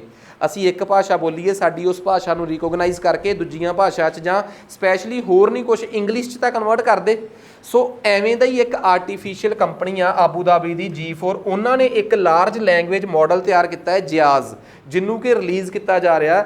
ਇਹ ਅਰੈਬਿਕ ਇੰਗਲਿਸ਼ ਮਾਡਲ ਆ। ਸੋ ਜਿਆਜ਼ ਸਮਝ ਆ ਗਿਆ ਨਾ ਕੀ ਆ, ਅਤੇ ਇਹਦੀ ਜ਼ਰੂਰਤ ਕਿਉਂ ਆ ਅੱਜ ਦੇ ਟਾਈਮ 'ਚ, ਇਹਦੀ ਬਹੁਤ ਵੱਡੇ ਪੱਧਰ 'ਤੇ ਜ਼ਰੂਰਤ ਆ। ਇਹ ਕਿਉਂ ਆਪਾਂ ਨੂੰ ਵੀ ਪਤਾ ਲੱਗ ਗਿਆ। PM ਨਰਿੰਦਰ ਮੋਦੀ ਇੰਡੋਨੇਸ਼ੀਆ ਦੀ ਕੈਪੀਟਲ, ਜਿਹੜੀ ਕਿ ਹੁਣ ਤੱਕ ਕੈਪੀਟਲ ਹਜੇ ਹੈਗੀ ਆ ਜਕਾਰਟਾ, ਉੱਥੇ ਵਿਜ਼ਿਟ ਕਰਨ ਜਾ ਰਹੇ ਆ। ਉੱਥੇ ਇੰਡੀਆ ਵਿਜ਼ਿਟ ਕਿਉਂ ਕਰਨ ਜਾ ਰਿਹਾ ਹੈ, ਇਹਦੀ ਇੱਕ ਖਾਸ ਕਹਾਣੀ ਆ। ਦੇਖੋ ਮੈਂ ਇੰਟਰਨੈਸ਼ਨਲ ਔਰਗਨਾਈਜੇਸ਼ਨਸ ਵਾਲਾ ਇੱਕ ਸਬਜੈਕਟ ਪੜ੍ਹਾਉਣਾ ਹੁੰਦਾ, ਜਿਹਦੇ 'ਚ ਮੈਂ ਦੱਸਦਾ ਕਿ ਇੰਟਰਨੈਸ਼ਨਲ ਲੈਵਲ 'ਤੇ ਕਈ ਔਰਗਨਾਈਜੇਸ਼ਨਸ ਨੇ, ਬ੍ਰਿਕਸ ਹੁੰਦੀ ਆ, ਸਾਰਕ ਹੁੰਦੀ ਆ। ਐਵੇਂ ਹੀ ਪੜ੍ਹਾਉਂਦੇ ਮੈਂ ਪੜ੍ਹਾਉਣਾ ਹੁੰਦਾ ਕਿ ਏਸੀਆਨ ਹੁੰਦੀ ਆ। ਤੁਹਾਨੂੰ ਸ਼ਾਇਦ ਪਤਾ ਹੋਵੇ ਕਿ ਇੰਡੀਆ ਦੇ ਸਾਊਥ ਈਸਟ ਏਸ਼ੀਆ 'ਚ, ਫੋਟੋ 'ਚ ਦੇਖਿਆ ਜਾਵੇ ਤਾਂ ਆਹ ਰਹੀ ਜਗ੍ਹਾ ਸਾਊਥ ਈਸਟ ਏਸ਼ੀਆ। ਸਾਡੇ ਇੱਕ ਪਾਸੇ ਦੇਸ਼ ਬਰਮਾ ਹੈ, ਬਰਮਾ ਦੇ ਨਾਲ ਥਾਈਲੈਂਡ ਆ, ਲਾਓਸ ਆ, ਵੀਅਤਨਾਮ ਆ, ਕੰਬੋਡੀਆ ਹੈ, ਮਲੇਸ਼ੀਆ, ਸਿੰਗਾਪੁਰ, ਇੰਡੋਨੇਸ਼ੀਆ, ਬਰਨੋਈ ਅਤੇ ਫਿਲੀਪੀਨਸ। ਇਹ 10 ਦੇਸ਼ ਨੇ, ਠੀਕ ਆ। ਇਹ ਉਹ 10 ਦੇਸ਼ ਨੇ ਜਿਹੜੇ ਸਾਊਥ ਈਸਟ ਏਸ਼ੀਆ 'ਚ ਨੇ। ਇਹਨਾਂ 10 ਦੇਸ਼ਾਂ ਦੇ ਸਮੂਹ ਨੂੰ ਕਹਿੰਦੇ ਆ ASEAN, association of south East Asian nations. ਇਹਨਾਂ ਦੀ ਜਕਾਰਟਾ 'ਚ ਮੀਟਿੰਗ ਆ। ਇੰਡੀਆ ਵਾਲੇ ਏਸੀਆਨ ਦੇ ਮੈਂਬਰ ਤਾਂ ਹੈ ਨਹੀਂ, ਇੰਡੀਆ ਵਾਲੇ ਏਸੀਆਨਸ ਨਾਲ ਇੱਕ ਅੱਡ ਮੀਟਿੰਗ ਕਰਦੇ ਆ, ਉਹਨੂੰ ਕਹਿੰਦੇ ਆ India ASEAN meeting. Narendra Modi Jakarta 'ਚ, ਜਿੱਥੋਂ ਜਕਾਰਟਾ ਦੇ ਵਿੱਚ ਜਿੱਥੇ ਏਸੀਆਨ ਦੀ ਮੀਟਿੰਗ ਆ, ਉੱਥੇ ਹੀ ਭਾਰਤ ਦੇ ਪ੍ਰਧਾਨ ਮੰਤਰੀ ਏਸੀਆਨਸ ਨੂੰ ਇਕੱਠੇ ਮਿਲ ਲੈਣਗੇ। ਏਸੀਆਨਸ ਦੀ ਮੀਟਿੰਗ ਦੇ ਨਾਲ ਹੀ ਇੰਡੀਆ ਏਸੀਆਨ ਸਮਿਟ ਹੋਣਾ ਹੈ। ਅਤੇ ਮੈਂ ਤੁਹਾਨੂੰ ਇੱਕ ਜਾਣਕਾਰੀ ਹੋਰ ਦੇ ਦਾਂ, ਸ਼ਾਇਦ ਤੁਹਾਨੂੰ ਨਾ ਪਤਾ ਹੋਵੇ, ਇੱਕ ਹੋਰ ਸੰਗਠਨ ਵੀ ਆ, ਈਸਟ ਏਸ਼ੀਆ ਸਮਿਟ, EAS। ਇਸ ਸੰਗਠਨ ਦੇ ਵਿੱਚ ਏਸੀਆਨ ਦੇ ਮੈਂਬਰਾਂ ਤੋਂ ਬਾਅਦ ਇੰਡੀਆ, ਪਾਕਿਸਤਾਨ, ਇੰਡੀਆ, ਚਾਈਨਾ ਵਰਗੇ ਦੇਸ਼ ਵੀ ਨੇ। ਇਹ 16 ਦੇਸ਼ਾਂ ਦਾ ਸਮੂਹ ਆ East Asia Summit. East Asia Summit ਦੇ ਵਿੱਚ ਇੱਕ ਤਾਂ ਏਸੀਆਨ ਕੰਟਰੀਜ਼ ਤਾਂ ਹੈ ਹੀ ਆ 10 ਦੇ 10। ਹੁਣ ਮੈਂ ਇਹ ਵੀ ਦੱਸਦਾ ਕਿ ਈਸਟ ਤੋਮਰ ਸ਼ਾਇਦ ਇਹ 11ਵਾਂ ਆਈਲੈਂਡ ਕੰਟਰੀ ਆ ਜਿਹੜਾ ਏਸੀਆਨ 'ਚ ਆਪਣੀ ਐਂਟਰੀ ਤਕਰੀਬਨ ਪੱਕੀ ਕਰਾ ਚੁੱਕਿਆ ਹੈ। ਏਸੀਆਨ ਹੁਣ 10 ਦੇਸ਼ਾਂ ਦਾ ਸਮੂਹ ਨਹੀਂ ਰਿਹਾ, 11 ਦੇਸ਼ਾਂ ਦਾ। ਏਸੀਆਨ ਕਦੋਂ ਸ਼ੁਰੂ ਹੋਇਆ? 1967 'ਚ। ਕਿਵੇਂ ਬਣਦਾ ਹੈ? ਸ਼ੁਰੂ 'ਚ ਇਹਦੇ 'ਚ 5 ਦੇਸ਼ ਸੀ, ਫਿਰ 5 ਹੋਰ ਜੁੜਦੇ ਆ, ਫਿਰ 10 ਦੇਸ਼ਾਂ ਦਾ ਹੁੰਦਾ ਹੈ। ਹੁਣ 2023 'ਚ 11 ਦੇਸ਼ਾਂ ਦਾ ਸਮੂਹ ਬਣ ਗਿਆ। ਏਸੀਆਨ ਬਾਰੇ ਤਾਂ ਫੇਰ ਪੜ੍ਹਾਊਂਗਾ, ਪਰ ਮੈਂ ਤੁਹਾਨੂੰ ਦੱਸਦਾ ਕਿ 2023 ਦੀ ਏਸੀਆਨ ਦੀ ਮੀਟਿੰਗ ਕਿੱਥੇ ਹੋ ਰਹੀ ਆ? ਜਕਾਰਟਾ। ਅਤੇ ਉੱਥੇ ਹੀ ਇੰਡੀਆ ਏਸੀਆਨ ਸਮਿਟ ਵੀ ਹੋ ਰਿਹਾ ਹੈ। ਅਤੇ ਇੰਟਰਸਟਿੰਗ ਗੱਲ ਇੱਕ ਆ East Asia Summit. East Asia Summit 'ਚ ਜ਼ਿਆਦਾ ਦੇਸ਼ ਕਿਹੜੇ ਆ ਭਲਾ? ਏਸੀਆਨ ਵਾਲੇ। ਇਸ ਕਰਕੇ ਜਿੱਥੇ ਏਸੀਆਨ ਦੀ ਮੀਟਿੰਗ ਹੁੰਦੀ ਆ, ਉੱਥੇ ਹੀ ਉਹਨਾਂ ਦਿਨਾਂ 'ਚ ਹੀ ਈਸਟ ਏਸ਼ੀਆ ਸਮਿਟ ਦੀ ਮੀਟਿੰਗ ਵੀ ਹੁੰਦੀ ਹੈ। ਇੰਡੀਆ ਈਸਟ ਏਸ਼ੀਆ ਸਮਿਟ ਦਾ ਮੈਂਬਰ ਤਾਂ ਹੈਗਾ ਹੈ। ਸੋ ਉੱਥੇ ਭਾਰਤ ਦੇ ਪ੍ਰਧਾਨ ਮੰਤਰੀ 2 ਕੰਮਾਂ ਵਾਸਤੇ ਗਏ ਆ। ਇਹ ਪੇਪਰ ਇੰਪੋਰਟੈਂਟ ਆ ਗੱਲ, ਠੀਕ ਆ। ਸੋ ਇੱਕ ਤਾਂ ਹੈਗਾ ਆਪਣਾ, ਹਾਂ ਇੱਕ ਮਿੰਟ, ਇੱਕ ਤਾਂ ਉੱਥੇ ਈਸਟ ਏਸ਼ੀਆ ਸਮਿਟ ਦੀ ਮੀਟਿੰਗ ਆ, ਇੱਕ ਭਾਰਤ ਦਾ ਪ੍ਰਧਾਨ ਮੰਤਰੀ ਸਪੈਸ਼ਲ ਉੱਥੇ ਇੰਡੀਆ ਏਸੀਆਨ ਸਮਿਟ ਨੂੰ ਅਟੈਂਡ ਕਰਨਗੇ। ਸੋ ਠੀਕ ਆ। ਸੋ ਇਹ ਆਪਣੇ ਕੋਲ ਇੰਪੋਰਟੈਂਟ ਗੱਲ ਆ ਗਈ। ਨੈਕਸਟ ਇੱਕ ਸਵਾਲ ਹੋਰ ਸੀਗਾ ਆਪਣੇ ਕੋਲ, 21ਵਾਂ ਕੰਟਰੀ ਕਿਹੜਾ ਸੀਗਾ? ਸੌਰੀ, ਮੈਂ ਤੈਮੂਰ ਲੈਸਤੇ, ਇਹ ਆ 11ਵਾਂ ਦੇਸ਼ ਜਿਹੜਾ ਕਿ ਉਹਦਾ ਮੈਂਬਰ ਬਣਨ ਜਾ ਰਿਹਾ। ਮੇਰੇ ਕੋਲ ਗਲਤੀ ਹੋ ਗਈ। ਤੈਮੂਰ ਲੇਸਟੇ ਜਿਹੜਾ ਹੈ ਇਹ ਹੁਣ 11ਵਾਂ ਦੇਸ਼ ਬਣਨ ਜਾ ਰਿਹਾ। ਇਹਨੂੰ ਪਹਿਲਾਂ ਅਬਜ਼ਰਵਰ ਸਟੇਟਸ ਸੀਗਾ ਤੇ 2023 ਚ ਤਕਰੀਬਨ ਫਾਰਮੈਲਿਟੀਜ਼ ਪੂਰੀਆਂ ਹੋ ਗਈਆਂ। ਅਜੇ ਏਸੀਆਨ ਆਪਣੇ 10 ਮੈਂਬਰ ਹੀ ਲਿਖਦਾ ਹੈ। ਸੋ ਇਸ ਮੈਂਬਰ ਦੀ ਐਂਟਰੀ ਤੋਂ ਬਾਅਦ 11ਵਾਂ ਮੈਂਬਰ ਉੱਥੇ ਹੋ ਜਾਊਗਾ। ਠੀਕ ਆ। ਸੋ ਭਾਰਤ ਨੂੰ ਵੀ ਫਿਰ ਜਦੋਂ ਏਸੀਆਨ ਨੇ ਇਹਨੂੰ ਦੇਸ਼ ਦੇ ਤੌਰ 'ਤੇ, ਇੱਕ ਆਈਲੈਂਡ ਆ ਛੋਟਾ ਜਿਹਾ ਪੈਸੀਫਿਕ ਓਸ਼ੀਅਨ 'ਚ, ਜਦੋਂ ਏਸੀਆਨ ਨੇ ਇਹਨੂੰ ਦੇਸ਼ ਮੰਨ ਲਿਆ ਤਾਂ ਭਾਰਤ ਦੇ ਏਸੀਆਨ ਦੇਸ਼ਾਂ ਨਾਲ ਸੰਬੰਧ ਚੰਗੇ ਆ। ਸੋ ਭਾਰਤ ਕਹਿ ਰਿਹਾ ਕਿ ਅਸੀਂ ਵੀ ਇਹਨੂੰ ਦੇਸ਼ ਮੰਨਾਂਗੇ। ਤੇ ਦੇਸ਼ ਮੰਨਣ ਦੀ ਸਭ ਤੋਂ ਪਹਿਲੀ ਨਿਸ਼ਾਨੀ ਕੀ ਹੁੰਦੀ ਹੈ ਭਲਾ? ਕਿ ਤੁਸੀਂ ਉੱਥੇ ਆਪਣੀ ਅੰਬੈਸੀ ਖੋਲੋ। ਸੋ ਭਾਰਤ ਉੱਥੇ ਆਪਣੀ ਅੰਬੈਸੀ ਖੋਲਣ ਜਾ ਰਿਹਾ ਹੈ। ਸੋ ਉਮੀਦ ਕਰਦਾ ਕਿ ਆਹ ਕਹਾਣੀ ਸਮਝ ਆ ਗਈ ਕਿ ਉਹ ਕਿਹੜਾ ਦੇਸ਼ ਆ। ਤਿਮੂਰ ਲੈਸਤੇ ਇਹ ਆਪਣੇ ਆਪ 'ਚ ਇੱਕ ਆਈਲੈਂਡ ਕੰਟਰੀ ਆ। ਏਸੀਆਨ ਇਹਨੂੰ 11ਵਾਂ ਮੈਂਬਰ ਬਣਾ ਰਿਹਾ ਹੈ। ਏਸੀਆਨ ਦਾ ਮਤਲਬ ਇਹ ਆ ਕਿ ਏਸੀਆਨ ਦੇ ਸਾਰੇ ਦੇਸ਼ ਇਹਨੂੰ ਕੀ ਰਿਕੋਗਨਾਈਜ਼ ਕਰ ਰਹੇ ਆ? ਕੰਟਰੀ। ਤਾਂ ਭਾਰਤ ਵੀ ਫਿਰ ਆਪਣੇ ਫਰੈਂਡਲੀ ਬਿਹੇਵੀਅਰ ਦੇ ਤੌਰ ਤੇ ਇਹ ਕਰਨ ਵਾਸਤੇ ਕਰੂਗਾ। ਸੋ ਉਮੀਦ ਕਰਦਾ ਕਿ ਇਹ ਗੱਲ ਚੰਗੀ ਤਰ੍ਹਾਂ ਸਮਝ ਆ ਗਈ। G20 ਦੀ ਐਕਸਪੈਂਸ਼ਨ, ਇਸ ਵਾਰ ਦਾ G20 ਕਿੱਥੇ ਹੋਇਆ? ਇੰਡੀਆ 'ਚ। ਨਟਰਾਜ ਦੀ ਸਟੈਚੂ, ਸਭ ਤੋਂ ਵੱਡਾ ਸਟੈਚੂ ਨਟਰਾਜ ਦਾ ਇੱਥੇ ਪਲੇਸ ਕੀਤਾ ਗਿਆ। ਇਹ ਸਾਰਾ ਕੁਝ ਪਤਾ ਆਪਾਂ ਨੂੰ। ਇੰਪੋਰਟੈਂਟ ਗੱਲ ਇਹ ਆ ਕਿ ਤੁਹਾਨੂੰ ਪਤਾ G20 'ਚ ਕਿੰਨੇ ਦੇਸ਼ ਆ? 19 ਦੇਸ਼ ਆ। G20 ਕੋਈ ਆਰਗੇਨਾਈਜੇਸ਼ਨ ਨਹੀਂ ਗੀ, ਮੈਂ ਇਹਦੇ ਬਾਰੇ ਪਹਿਲਾਂ ਵੀ ਪੜ੍ਹਾ ਚੁੱਕਿਆ। G20 ਗਰੁੱਪ ਆਫ 20 ਇੱਕ ਫੋਰਮ ਆ। ਫੋਰਮ ਦਾ ਮਤਲਬ ਹੁੰਦਾ ਇਹਦਾ ਕੋਈ ਪਰਮਾਨੈਂਟ ਹੈੱਡਕੁਆਟਰ ਨਹੀਂ ਹੈਗਾ। ਇਹਦੀਆਂ ਮੀਟਿੰਗਸ ਦਾ ਪ੍ਰਬੰਧ 3 ਦੇਸ਼ ਮਿਲ ਕੇ ਕਰਦੇ ਆ। ਜਿਹੜੇ ਦੇਸ਼ 'ਚ ਮੀਟਿੰਗ ਹੋਣੀ ਹੁੰਦੀ ਆ, ਜਿਹੜਾ ਪਿਛਲਾ ਦੇਸ਼ ਆ, ਤੇ ਜਿਹਦੇ 'ਚ ਅਗਲੇ ਸਾਲ ਹੋਣੀ ਆ।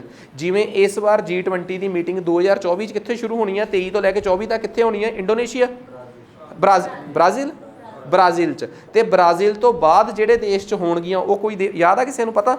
ਚਲੋ ਛੱਡੋ। ਬ੍ਰਾਜ਼ੀਲ ਤੋਂ ਬਾਅਦ ਜਿਹੜੇ ਦੇਸ਼ 'ਚ ਹੋਣਗੀਆਂ, ਤੇ ਬ੍ਰਾਜ਼ੀਲ ਤੋਂ ਪਹਿਲਾਂ ਕਿਹੜੇ ਦੇਸ਼ 'ਚ ਸੀਗਾ?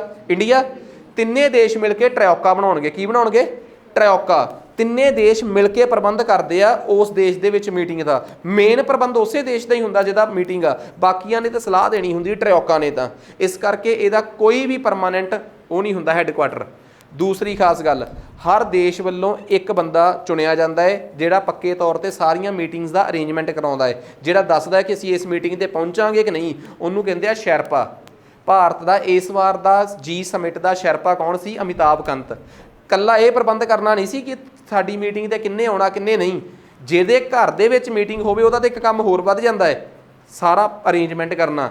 ਸ਼ੈਰਪਾ ਦਾ ਇਸ ਵਾਰ ਦਾ ਪ੍ਰਬੰਧ ਬਹੁਤ ਔਖਾ ਸੀ। ਪੇਪਰ 'ਚ ਇਹ ਵੀ ਆ ਜਾਂਦਾ ਕਿ ਇਸ ਵਾਰ ਸਾਡਾ ਸ਼ੈਰਪਾ ਕੌਣ ਸੀ। ਇਸ ਵਾਰ G20 ਦੀ ਐਗਰੀਕਲਚਰ ਦੀ ਮੀਟਿੰਗ ਕਿੱਥੇ ਹੋਈ ਆ? ਐਜੂਕੇਸ਼ਨ ਦੀ ਵੈਸੇ ਤਾਂ ਹੁਣ ਕੋਈ ਵੀ ਨਹੀਂ ਆਊਗੀ, ਕਿਉਂਕਿ ਸਾਰੀਆਂ ਮੀਟਿੰਗਸ ਜਨਵਰੀ, ਫਰਵਰੀ, ਮਾਰਚ, ਅਪ੍ਰੈਲ 'ਚ ਹੋਈਆਂ। ਹੁਣ ਤਾਂ ਉਹੀ ਆਊਗੀ ਜਿਹੜੀ latest C head of countries ਦੀ, ਉਹ ਦਿੱਲੀ 'ਚ ਹੋਈ ਹੈ। ਤੇ ਉੱਥੇ 2-3 ਸਵਾਲ ਕਿ ਰਾਸ਼ਟਰਪਤੀ ਨੇ ਐਡਰੈਸ 'ਚ ਭਾਰਤ ਲਿਖਿਆ ਸੀ। ਦੂਜਾ, ਉੱਥੇ ਨਟਰਾਜ ਦੀ ਮੂਰਤੀ ਕਿਹਨਾਂ ਨੇ ਬਣਾਈ ਸੀ ਜਿਹੜੀ ਸਾਰੇ ਹੈੱਡ ਆਫ ਸਟੇਟਸ ਦੇ ਅੱਗੇ ਪੇਸ਼ ਕੀਤੀ ਗਈ ਸੀ। ਇਹੋ ਜਿਹੇ ਸਵਾਲ। ਤੇ ਸਭ ਤੋਂ ਇੰਪੋਰਟੈਂਟ ਗੱਲ ਮੈਂ ਕਿਹਾ, G20 ਦੇ ਵਿੱਚ 19 ਦੇਸ਼ ਆ, 20ਵਾਂ ਦੇਸ਼ ਨੀਗਾ, ਇੱਕ ਯੂਨੀਅਨ ਆ। ਕਿਹੜੀ? European union. ਤੇ ਹੁਣ ਭਾਰਤ ਦੇ ਕਹਿਣ ਤੇ ਇੱਕ ਹੋਰ ਯੂਨੀਅਨ ਨੂੰ ਸ਼ਾਮਲ ਕਰ ਲਿਆ ਗਿਆ, ਅਫਰੀਕਨ ਯੂਨੀਅਨ ਨੂੰ। ਸੋ ਹੁਣ G20 ਦੇ ਵਿੱਚ 19 ਦੇਸ਼ ਆ ਤੇ ਕਿੰਨੀਆਂ ਯੂਨੀਅਨਸ ਹੋਣਗੀਆਂ? 2। ਇੱਕ ਯੂਰੋਪੀਅਨ ਯੂਨੀਅਨ ਤੇ ਇੱਕ ਕਿਹੜੀ? African union. So African union ਆਪਣੇ ਆਪ 'ਚ ਇੱਕ ਚੰਗੀ ਹੈਸੀਅਤ ਰੱਖਦੀ ਆ। ਸੋ ਅਫਰੀਕਨ ਯੂਨੀਅਨ ਬਾਰੇ ਦੱਸਿਆ ਗਿਆ ਕਿ ਇਹ 'ਚ 55 ਦੇਸ਼ ਆ ਅਫਰੀਕਾ ਦੇ। ਸੋ ਇਹ ਵੀ ਹੁਣ G20 ਦੇ ਵਿੱਚ ਆਪਣੀ ਨੁਮਾਇੰਦਗੀ ਲੈ ਕੇ ਆਇਆ ਕਰਨਗੇ। ਉਮੀਦ ਕਰਦਾ ਕਨਸੈਪਟ ਕਲੀਅਰ ਹੋ ਗਿਆ ਹੋਊਗਾ। ਨੈਕਸਟ ਉਸ ਤੋਂ ਬਾਅਦ ਅੱਗੇ ਆ ਗਿਆ G20 ਦਾ ਇੱਕ ਪ੍ਰੋਗਰਾਮ ਸੀਗਾ, ਇਹ ਦੇਖ ਲੋਗੇ। ਜਰਮਨ ਦੇ ਵਿੱਚ ਇੱਕ ਹਿੰਦੂ ਮੰਦਿਰ ਆ ਜਿਹਨੂੰ ਤਿਆਰ ਕਰ ਰਿਹਾ, ਉੱਥੇ ਹੀ ਗਏ ਹੋਏ ਇੱਕ ਜਰਮਨ ਦੇ ਵਿੱਚ ਇੰਡੀਅਨ ਰੈਜ਼ੀਡੈਂਟ ਨੇ, ਵਿਲਮਾਰਥਨ ਕ੍ਰਿਸ਼ਨਾ ਮੂਰਤੀ। ਬਸ ਕਰੰਟ ਅਫੇਅਰ ਆ, ਬਸ ਇੰਨਾ ਦੇਖ ਲਿਓ। ਇੱਕ ਟਾਈਫੂਨ ਹਾਈਕੁਈ ਆ ਜਿਹਨੇ ਤਾਈਵਾਨ ਦੇ ਵਿੱਚ ਕਾਫੀ ਨੁਕਸਾਨ ਪਹੁੰਚਾਇਆ ਹੈ।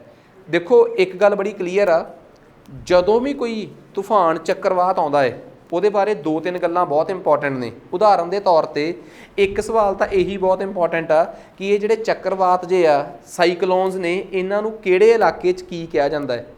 ਚਾਈਨਾ ਦੇ ਨੇੜੇ ਸਾਊਥ ਚਾਈਨਾ ਸੀ ਆ, ਉਹਦੇ 'ਚ ਜਦੋਂ ਵੀ ਚੱਕਰਵਾਤ ਸਾਈਕਲੋਨ ਆਵੇ ਤਾਂ ਲੋਕ ਉਹਨੂੰ ਟਾਈਫੂਨ ਕਹਿ ਕੇ ਬੁਲਾਉਂਦੇ ਆ। ਠੀਕ ਆ। ਜਦੋਂ ਆਸਟ੍ਰੇਲੀਆ ਵਾਲੇ ਪਾਸੇ ਇਹ ਆਵੇ ਉਹਨੂੰ ਲੋਕ ਵਿਲੀ ਵਿਲੀ ਕਹਿ ਕੇ ਬੁਲਾਉਂਦੇ ਆ।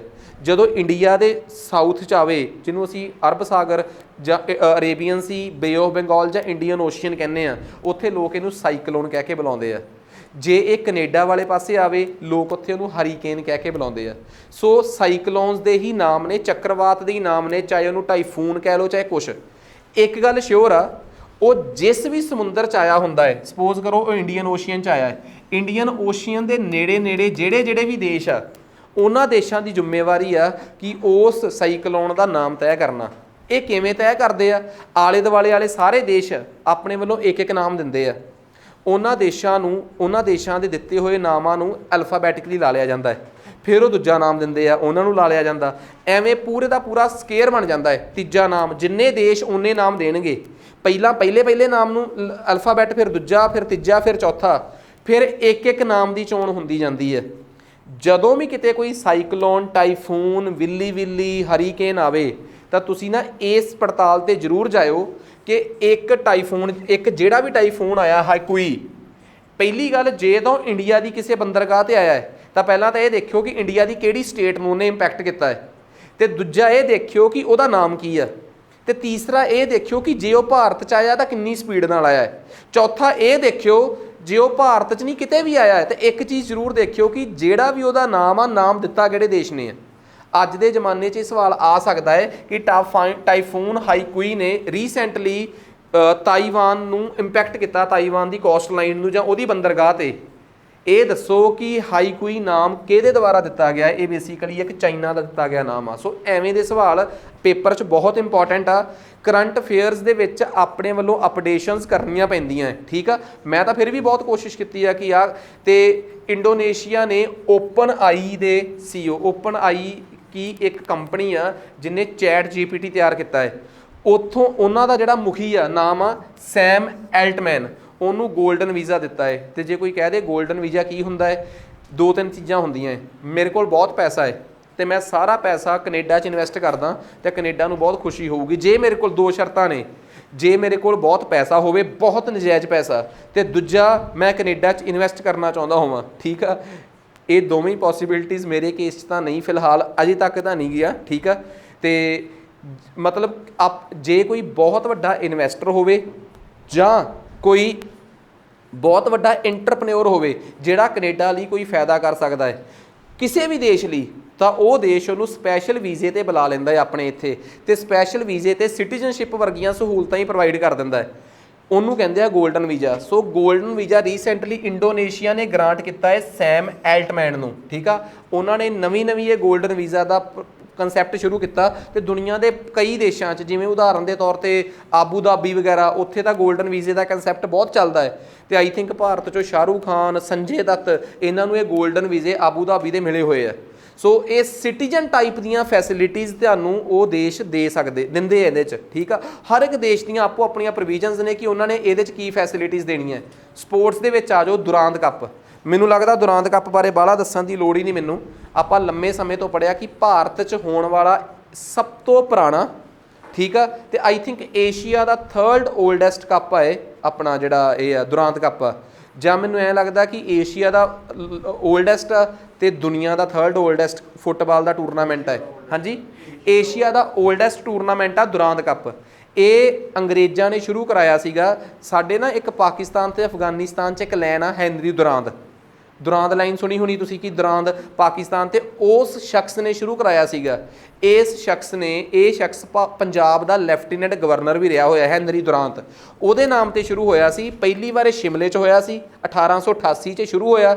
ਤੇ ਇਹ ਭਾਰਤ 'ਚ ਫੁੱਟਬਾਲ ਦਾ, ਭਾਰਤ ਛੱਡੋ ਏਸ਼ੀਆ ਦਾ ਸਭ ਤੋਂ ਪੁਰਾਣਾ ਕੱਪ ਆ। ਤੇ ਇਹ ਕਰੰਟ ਅਫੇਅਰਸ ਇਸ ਕਰਕੇ ਆ, ਮੋਹਨ ਬਗਾਨ ਜਿਹੜੀ ਕਿ ਬੜੀ ਫੇਮਸ ਟੀਮ ਆ, ਉਹਨਾਂ ਨੇ ਈਸਟ ਬੰਗਾਲ ਨੂੰ ਹਰਾ ਕੇ ਇਹ ਟੂਰਨਾਮੈਂਟ ਜਿੱਤ ਲਿਆ। ਦੁਰਾਂਦ ਕੱਪ ਨਾਲ ਰਿਲੇਟਡ ਇਤਿਹਾਸ ਦੇ ਪੁਰਾਣੇ ਸਵਾਲ ਬਹੁਤ ਇੰਪੋਰਟੈਂਟ ਆ ਤੇ ਪੇਪਰ 'ਚ ਆ ਸਕਦੇ ਆ। ਤੇ ਇਹਦਾ ਇਸ ਵਾਰ ਦਾ ਸਪਾਂਸਰ ਸੀਗਾ 132ਵਾਂ ਕੱਪ ਸੀਗਾ, ਇਸ ਵਾਰ ਦਾ 132ਵਾਂ ਐਡੀਸ਼ਨ ਸੀ, ਤੇ ਇੰਡੀਅਨ ਆਇਲ ਸਪਾਂਸਰ ਸੀਗਾ ਇਹਦਾ, ਠੀਕ ਆ। So next, Indian man team won bronze medal at Asian table tennis championship. ਆਪਣੇ ਆਪ ਕਰੰਟ ਅਫੇਅਰ ਪੜ੍ਹ ਲਿਓ। ਇੰਡੀਆ ਦੀ ਮੈਨਸ ਹਾਕੀ ਟੀਮ ਨੇ ਪਾਕਿਸਤਾਨ ਨੂੰ ਹਰਾਤਾ ਹੈ ਹਾਕੀ 5S ਏਸ਼ੀਆ ਕੱਪ 2023। ਇਹ 5S ਏਸ਼ੀਆ ਕੱਪ ਇੱਕ ਸਪੈਸ਼ਲ ਟਾਈਪ ਦਾ ਹਾਕੀ ਦਾ ਟੂਰਨਾਮੈਂਟ ਹੁੰਦਾ ਹੈ, ਜਿਹਦੇ 'ਚ ਮੇਰੇ ਹਿਸਾਬ ਨਾਲ, ਮੈਂ ਗਲਤ ਵੀ ਹੋ ਸਕਦਾ, ਕਿ ਨਾ ਮੈਚ 20 ਮਿੰਟ ਦਾ ਹੁੰਦਾ ਬਸ। 5 ਖਿਡਾਰੀ ਦੋਵੇਂ ਪਾਸੇ ਖੇਡਦੇ ਆ, 20 ਮਿੰਟ ਦਾ ਮੈਚ ਹੁੰਦਾ ਹੈ, ਤੇ ਹਾਫ ਟਾਈਮ ਤੋਂ ਪਹਿਲਾਂ 10 ਮਿੰਟ ਤੇ ਹਾਫ ਟਾਈਮ ਤੋਂ ਬਾਅਦ 10 ਮਿੰਟ। ਸੋ ਇਹ ਇੱਕ ਤਰੀਕੇ ਦਾ ਟੂਰਨਾਮੈਂਟ ਆ, ਇਹ ਇੱਕ ਸਪੈਸ਼ਲ ਟਾਈਪ ਦਾ ਹਾਕੀ ਟੂਰਨਾਮੈਂਟ ਆ। ਪੰਜਾਬੀ 'ਚ ਇਹ ਕਹਿ ਲਓ T20 ਹਾਕੀ ਹੈ, ਠੀਕ ਆ। ਸੋ ਇਸ ਤਰੀਕੇ ਦਾ ਹਾਕੀ ਟੂਰਨਾਮੈਂਟ ਆ ਜਿਹੜਾ ਇਸ ਵਾਰੀ ਇੰਡੀਆ ਦੀ ਹਾਕੀ ਟੀਮ ਨੇ ਪਾਕਿਸਤਾਨ ਨੂੰ ਹਰਾਇਆ ਤੇ ਇਹ ਓਮਾਨ 'ਚ ਹੋ ਰਿਹਾ ਸੀਗਾ। ਠੀਕ ਆ, ਇਹਨੂੰ 5S ਹਾਕੀ ਕਹਿੰਦੇ ਆ, ਜਾਂ ਛੋਟੇ ਥੋੜੇ ਸਮੇਂ 'ਚ ਜਦੋਂ ਹਾਕੀ ਦਾ ਮੈਚ ਖਤਮ ਕਰਨਾ ਹੋਵੇ, ਇਹ ਉਸ ਤਰੀਕੇ ਦਾ ਇੱਕ ਟੂਰਨਾਮੈਂਟ ਆ। ਠੀਕ ਆ, ਨੈਕਸਟ ਕੇਰਲਾ ਜ਼ਾਇਦ ਚੈਰਿਟੀ ਮੈਰਾਥਨ ਜਿਹੜੀ ਆ ਉਹ ਸ਼ੁਰੂ ਕਰ ਰਹੀ ਆ। ਵਜ੍ਹਾ UAE ਦੇ ਪੁਰਾਣੇ ਪ੍ਰਿੰਸ ਦੇ ਨਾਮ ਤੇ ਇੱਕ ਮੈਰਾਥਨ ਕੇਰਲਾ 'ਚ ਹੋ ਰਹੀ ਆ, ਤੇ ਇਹ ਜਿਹੜੇ ਜ਼ਾਇਦ ਚੈਰਿਟੀ ਮੈਰਾਥਨ ਆ ਉਹ ਉੱਥੋਂ ਦੇ ਜ਼ਾਇਦ ਚੈਰਿਟੀ ਮੈਰਾਥਨ, ਇਹ ਬੇਸਿਕਲੀ ਸ਼ੇਖ ਜ਼ਾਇਦ ਬਿਨ ਸੁਲਤਾਨ, ਇਹ ਉੱਥੋਂ ਦੇ ਆਬੂ ਧਾਬੀ ਦੇ ਪੁਰਾਣੇ ਨਵਾਬ ਨੇ, ਉਹਨਾਂ ਦੇ ਨਾਮ ਤੇ ਹੁੰਦੀ ਆ। ਤੇ ਕੇਰਲਾ 'ਚ ਕਿਉਂ ਕਰਵਾਈ ਜਾ ਰਹੀ ਆ? ਕਿਉਂਕਿ ਕੇਰਲਾ ਦੇ ਬਹੁਤ ਸਾਰੇ ਮੁਸਲਿਮਸ ਜਿਹੜੇ ਆ, ਡਾਇਸਪੋਰਾ ਜਿਹੜਾ ਮੁਸਲਿਮ ਡਾਇਸਪੋਰਾ ਹੈ, ਉਹ ਜ਼ਿਆਦਾਤਰ ਆਬੂ ਧਾਬੀ 'ਚ ਸ਼ਿਫਟ ਆ, ਉੱਥੇ ਆ।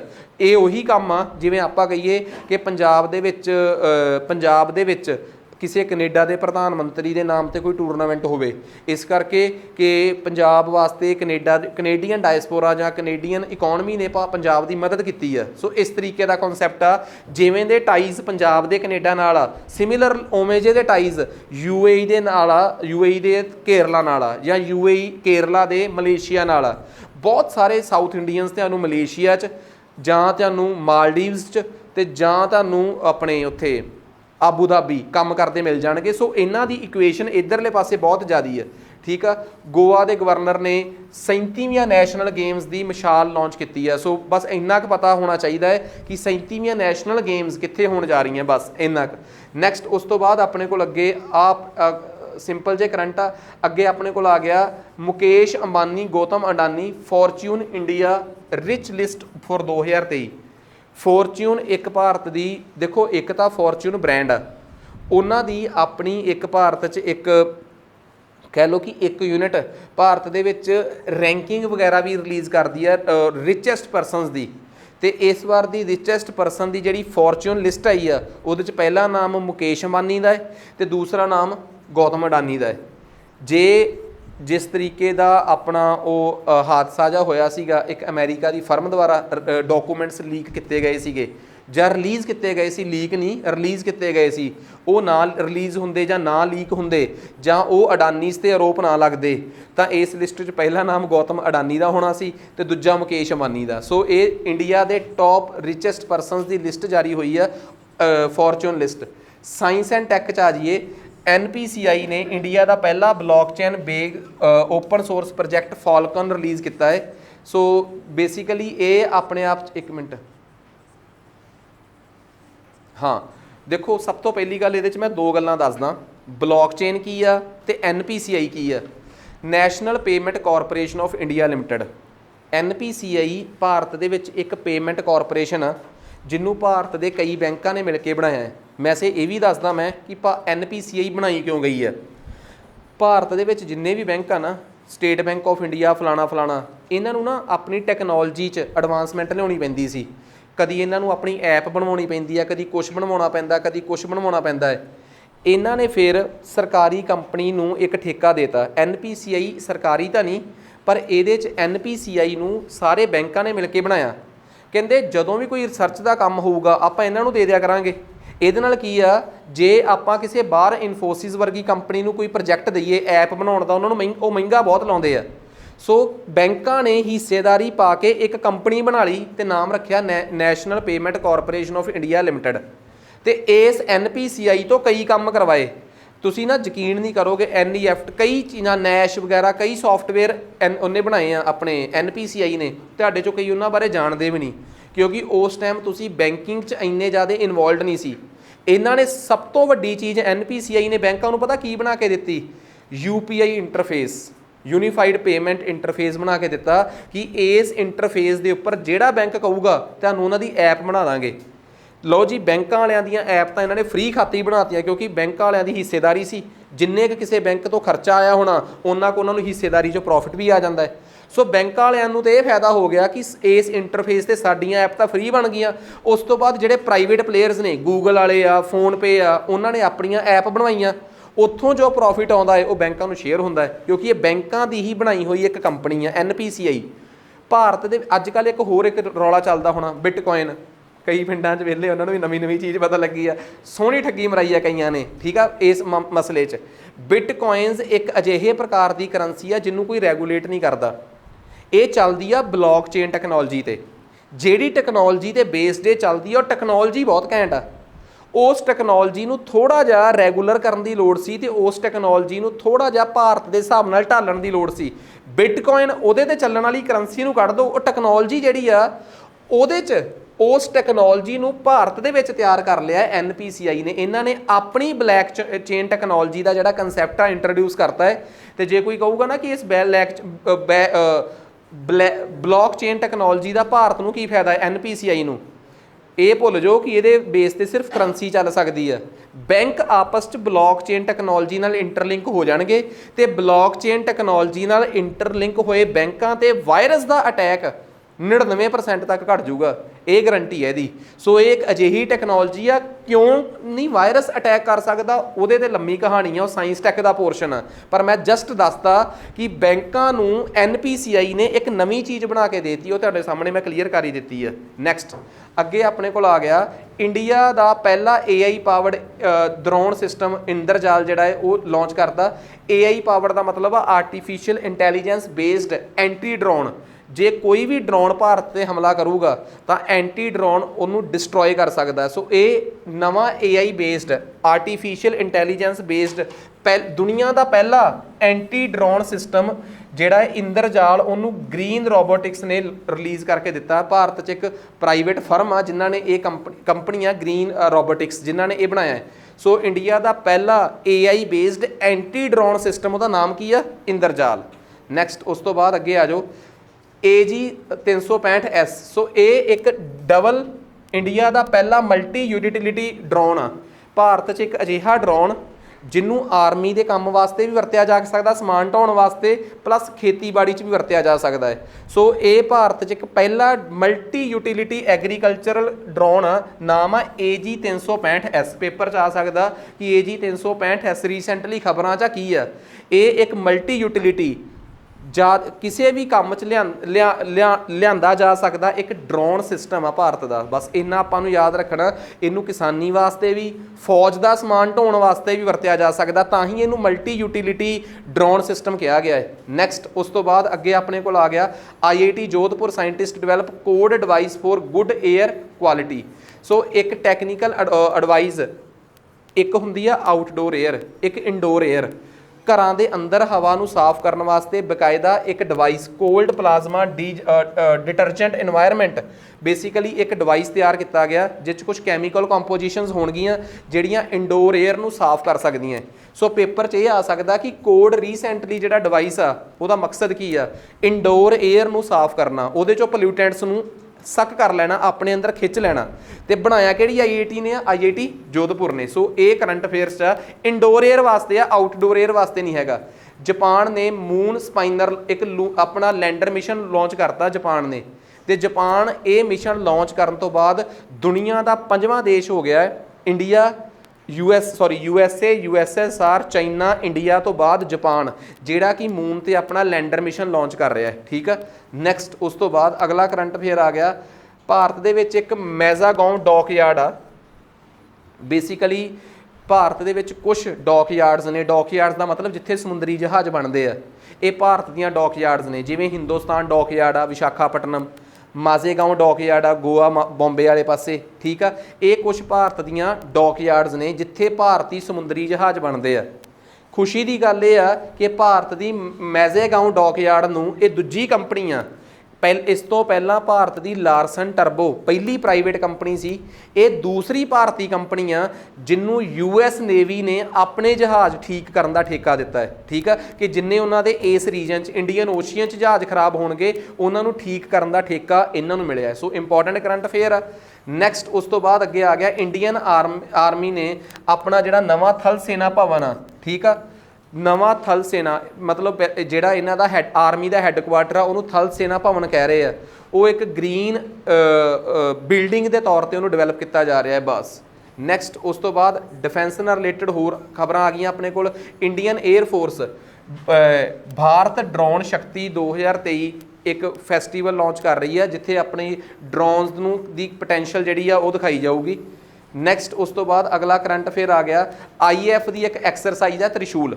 ਪੇਪਰ 'ਚ ਆ ਸਕਦਾ ਕਿ ਤ੍ਰਿਸ਼ੂਲ ਮਿਲਟਰੀ ਐਕਸਰਸਾਈਜ਼ ਕਿਹੜੇ ਦੋ ਦੇਸ਼ਾਂ 'ਚ ਆ? मैं हमेशा कहना हुन्ना कि कई बारी दो देशों की आपसी मिलटरी एक्सरसाइज़ां रट्टा मार लिओ, कई बारी की हुंदा कोई मिलटरी एक्सरसाइज किसी देश की भी नहीं हुंदी, सिर्फ इंडियन आर्मी के किसी विंग की हुंदी है, जां लैंड आर्मी जां एयरफोर्स जां नेवी।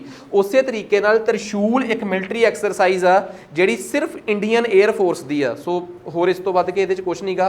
प्रोजैक्ट नमन, ठीक है, ये जिन्ने भी भारतीय फौजी आ शहीद हो जाते हैं, उन्हां दे परिवार खज्जल खवार ना होण, उन्हां दी सुनी जाए, उन्हां नूं जे नौकरी चाहिदी आ जां उन्हां नूं जो भी उन्हां दी प्रॉब्लम्स आ, पेंशन वगैरह दीयां प्रॉब्लम्स, वैसे तो देखो हर स्टेट दे विच डिस्ट्रिक्ट सैनिक वैलफेयर ऑफिसर्स अपॉइंट किए जाते हैं उन्हां दे सुनवाई वास्ते, पर कई बारी फिर भी किते ना किते जाके प्रॉब्लम्स आ जांदियां है।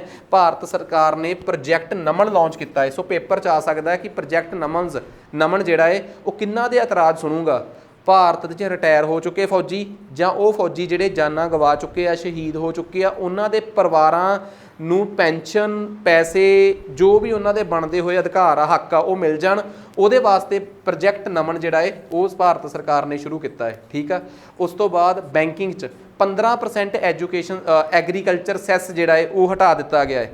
मैं तुहानूं दसदा भारत दे विच LPG ते 15% सैस सीगा। हुण मैं तुहानूं बस इन्ना दस दिंदा क्योंकि अपनी लास्ट ही मैनूं लगदा करंट अफेयर भी एक अद्धा ही रह गया होना, बस एक दो ही सीगा, ये प्लीज़ तुसीं अपने आप देख लिओ। ठीक है, कि एग्रीकल्चर सैस हुंदा की है। बेसिकली एग्रीकल्चर सैस का मतलब हुंदा है स्पैशली सैस की चीज़ हुंदी है। सैस एक अजिहे प्रकार का टैक्स हुंदा है जिन्हों किसी विशेष परपस लई लाया जाए। एग्रीकल्चर सैस का मतलब आ सिर्फ एग्रीकल्चर के परपस लई लाया गया टैक्स, उन्होंने आपां एग्रीकल्चर सैस कह के बुलाउने आ। ठीक है, सो ये पहला LPG ते सीगा ते इसे करके LPG के सिलेंडर महंगे सी, सरकार ने LPG तो ये 15% सैस हटाता। ਇਹਦੇ ਹਟਾਉਣ ਦਾ ਫਾਇਦਾ ਕੀ ਆ, LPG ਦੇ ਸਿਲੰਡਰ ਸਸਤੇ ਹੋ ਗਏ। ਜੇ ਇਹਦਾ ਕੋਈ ਨੁਕਸਾਨ ਦੇਖਿਆ ਜਾਵੇ ਜਾਂ ਕੋਈ ਕਵੇ ਸਰ ਇੱਕ ਪੱਖ ਤੋਂ ਇਹ ਵੀ ਦੱਸ ਦਿਓ ਕਿ ਇਹਦਾ ਨੁਕਸਾਨ ਕੀ ਆ, ਤਾਂ ਮੈਂ ਇਹਦਾ ਨੁਕਸਾਨ ਵੀ ਡਿਸਕਸ ਕਰ ਦਿੰਦਾ ਕਿ ਇਹਦਾ ਨੁਕਸਾਨ ਇਹ ਆ ਕਿ ਜਿਹੜਾ ਵੀ LPG ਸਿਲੰਡਰਾਂ ਤੋਂ ਸੈਸ ਇਕੱਠਾ ਕੀਤਾ ਜਾਂਦਾ ਸੀਗਾ ਉਹ LPG ਸਿਲੰਡਰਾਂ ਤੋਂ ਐਗਰੀਕਲਚਰ ਸੈਸ ਉਹ ਐਗਰੀਕਲਚਰ ਦੇ ਡਿਵੈਲਪਮੈਂਟ ਪ੍ਰੋਗਰਾਮਸ 'ਚ ਲਾਇਆ ਜਾਂਦਾ ਸੀਗਾ। ਉਹ ਜਿੰਨਾ LPG ਦਾ ਸਿਲੰਡਰ ਸੀਗਾ ਉਹਦੇ ਤੇ 15% ਸੀ, ਜਿਹੜਾ ਕਿ 150-200 ਰੁਪਈਆ ਕੀਮਤ ਬਣਦੀ ਸੀ। ਸੋ ਉਹ 200 ਰੁਪਈਆ ਪ੍ਰਤੀ ਸਿਲੰਡਰ ਐਗਰੀਕਲਚਰ ਸੈਸ ਇਕੱਠਾ ਕਰਕੇ ਉਹ ਲੋਕਾਂ ਨੂੰ ਦਿੱਤਾ ਜਾਂਦਾ ਸੀ। ਸੋ ਉਹ ਪ੍ਰੋਬਲਮ ਆ ਕਿ ਉਹ ਐਗਰੀਕਲਚਰ ਦੀ ਡਿਵੈਲਪਮੈਂਟ ਵਾਸਤੇ ਹੁਣ ਨਹੀਂ ਲੱਗੂਗਾ। ਸੋ ਇਹ ਖਤਮ ਹੋ ਗਿਆ। ਨੈਕਸਟ SBI ਨੇ nation first transit card launch ਕੀਤਾ ਹੈ। ਇਹ ਟ੍ਰਾਂਜ਼ਿਟ ਕਾਰਡ ਕੀ ਹੁੰਦਾ ਹੈ, ਤੁਹਾਡਾ ਅਜਿਹਾ ਕਾਰਡ ਜਿਹੜਾ ਬੱਸ ਮੈਟਰੋ ਰੇਲਵੇ ਸਟੇਸ਼ਨ ਹਰ ਇੱਕ ਜਗ੍ਹਾ ਤੇ ਚੱਲੇ ਉਹਨੂੰ ਟ੍ਰਾਂਜ਼ਿਟ ਕਾਰਡ ਕਹਿੰਦੇ ਆ। ਤੇ ਭਾਰਤ 'ਚ ਪਹਿਲਾ ਬੈਂਕ SBI ਆ ਜਿਹਨੇ ਇਹ ਟ੍ਰਾਂਜ਼ਿਟ ਕਾਰਡ ਆ ਜਿਹੜਾ ਉਹ ਲਾਂਚ ਕੀਤਾ ਹੈ। ਉਸ ਤੋਂ ਉੱਪਰ ਹੈਲੋ UPI ਪਹਿਲੀ ਐਪ ਇੰਡੀਆ ਦੇ NPCI ਨੇ ਹੈਲੋ UPI ਐਪ ਲਾਂਚ ਕੀਤੀ ਆ। ਹੈਲੋ UPI ਐਪ ਦਾ ਬੇਸਿਕਲੀ ਇੱਕ ਮਿੰਟ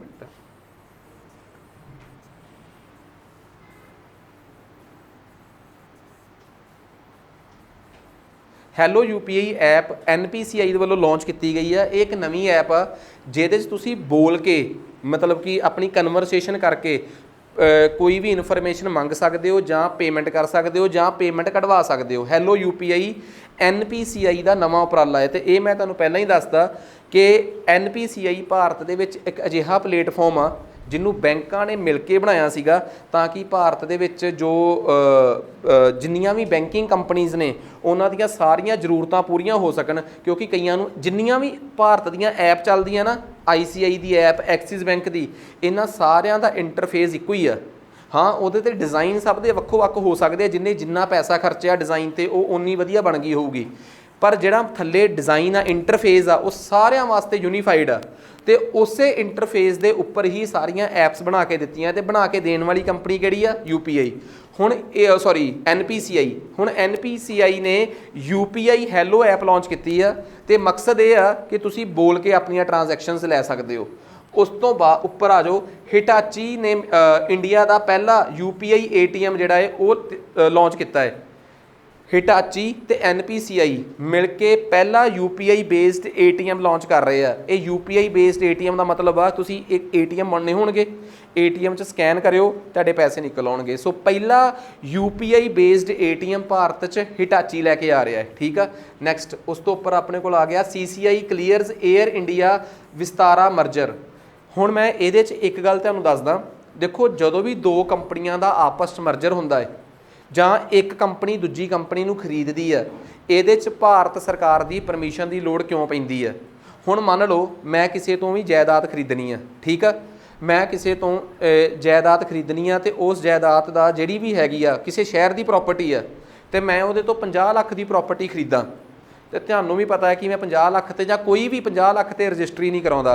ਉੱਥੋਂ ਦਾ ਸਰਕਲ ਰੇਟ ਮੰਨ ਲਓ ਜੇ ਰਜਿਸਟਰੀ ਦਾ 50,000 ਆ ਜਾਂ ਲੱਖ ਰੁਪਈਆ ਹੈ ਜਾਂ 2 ਲੱਖ ਆ ਜਾਂ 5 ਲੱਖ ਆ ਤਾਂ ਲੋਕ 5 ਲੱਖ ਤੇ ਰਜਿਸਟਰੀ ਕਰਾ ਲੈਂਦੇ ਆ ਤੇ ਸਰਕਲ ਰੇਟ ਤੇ ਹੀ ਜ਼ਿਆਦਾਤਰ ਰਜਿਸਟਰੀਆਂ ਹੁੰਦੀਆਂ। ਤੇ ਜਿਹੜੇ ਸਰਕਾਰ ਦੇ ਵਿੱਚ ਬਿਊਰੋਕਰੇਸੀ 'ਚ ਲੋਕ ਹੁੰਦੇ ਆ, ਚਾਹੇ ਉਹਨਾਂ ਦੀ ਮਜਬੂਰੀ ਸਮਝ ਲਓ ਚਾਹੇ ਕੁਛ ਵੀ ਸਮਝ ਲਓ, ਉਹਨਾਂ ਨੂੰ ਵੀ ਅੱਖਾਂ ਮੀਚਣੀਆਂ ਪੈਂਦੀਆਂ। ਜੋ ਤਹਿਸੀਲਦਾਰ ਨਾਇਬ ਤਹਿਸੀਲਦਾਰ ਇਸ ਸਾਰੇ ਪ੍ਰੋਸੈਸ 'ਚ ਇਨਵੋਲਵਡ ਹੁੰਦੇ ਆ, ਉਹਨਾਂ ਨੂੰ ਚਾਹੇ ਕੋਈ ਕਹਿ ਲੇ ਕਿ ਕਿਸੇ ਨੇ ਰਿਸ਼ਵਤ ਲਈ ਹੈ, ਚਾਹੇ ਰਿਸ਼ਵਤ ਨਹੀਂ ਵੀ ਲਈ ਤਾਂ ਵੀ ਉਹਨੂੰ ਪਤਾ ਹੁੰਦਾ ਹੈ ਕਿ ਇਹ ਸੌਦਾ 5 ਲੱਖ 'ਚ ਤਾਂ ਨਹੀਂ ਹੋਇਆ ਪਰ 50 ਲੱਖ 'ਚ ਹੋਇਆ ਹੈ।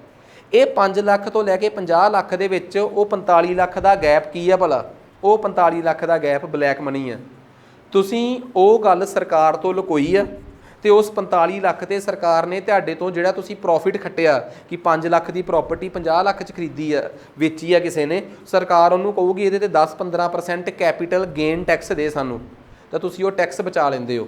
ਤੇ ਉਹ ਸਰਕਾਰ ਵਾਸਤੇ ਕੋਈ ਬਹੁਤਾ ਜ਼ਿਆਦਾ ਵੀ ਨਹੀਂ ਹੁੰਦਾ ਤੇ ਸਰਕਾਰ ਨੂੰ ਪਤਾ ਹੈ ਕਿ ਆਮ ਲੋਕਾਂ ਦੇ ਨਾਲ ਪੰਗਾ ਲੈਣ ਦਾ ਕੋਈ ਫਾਇਦਾ ਵੀ ਨਹੀਂ, ਅਦਰਵਾਈਜ਼ ਵੋਟ ਬੈਂਕ ਖਰਾਬ ਹੋਊਗਾ। ਪਰ ਜੇ ਸਰਕਾਰ ਬਿਜ਼ਨਸਮੈਨਾਂ ਨੂੰ ਵੀ ਐਵੇਂ ਕਹਿਣ ਲੱਗ ਪਈ, ਛੱਡਣ ਲੱਗ ਪਈ, ਫਿਰ ਤਾਂ ਸਰ ਗਿਆ। ਬਿਜ਼ਨਸਮੈਨਾਂ ਦੀਆਂ ਬਿਜ਼ਨਸ ਡੀਲ ਕੋਈ ਲੱਖਾਂ ਕਰੋੜਾਂ ਦੀਆਂ ਨਹੀਂ ਹੁੰਦੀਆਂ, ਕਈ ਹਜ਼ਾਰ ਕਰੋੜਾਂ ਦੀਆਂ ਹੁੰਦੀਆਂ।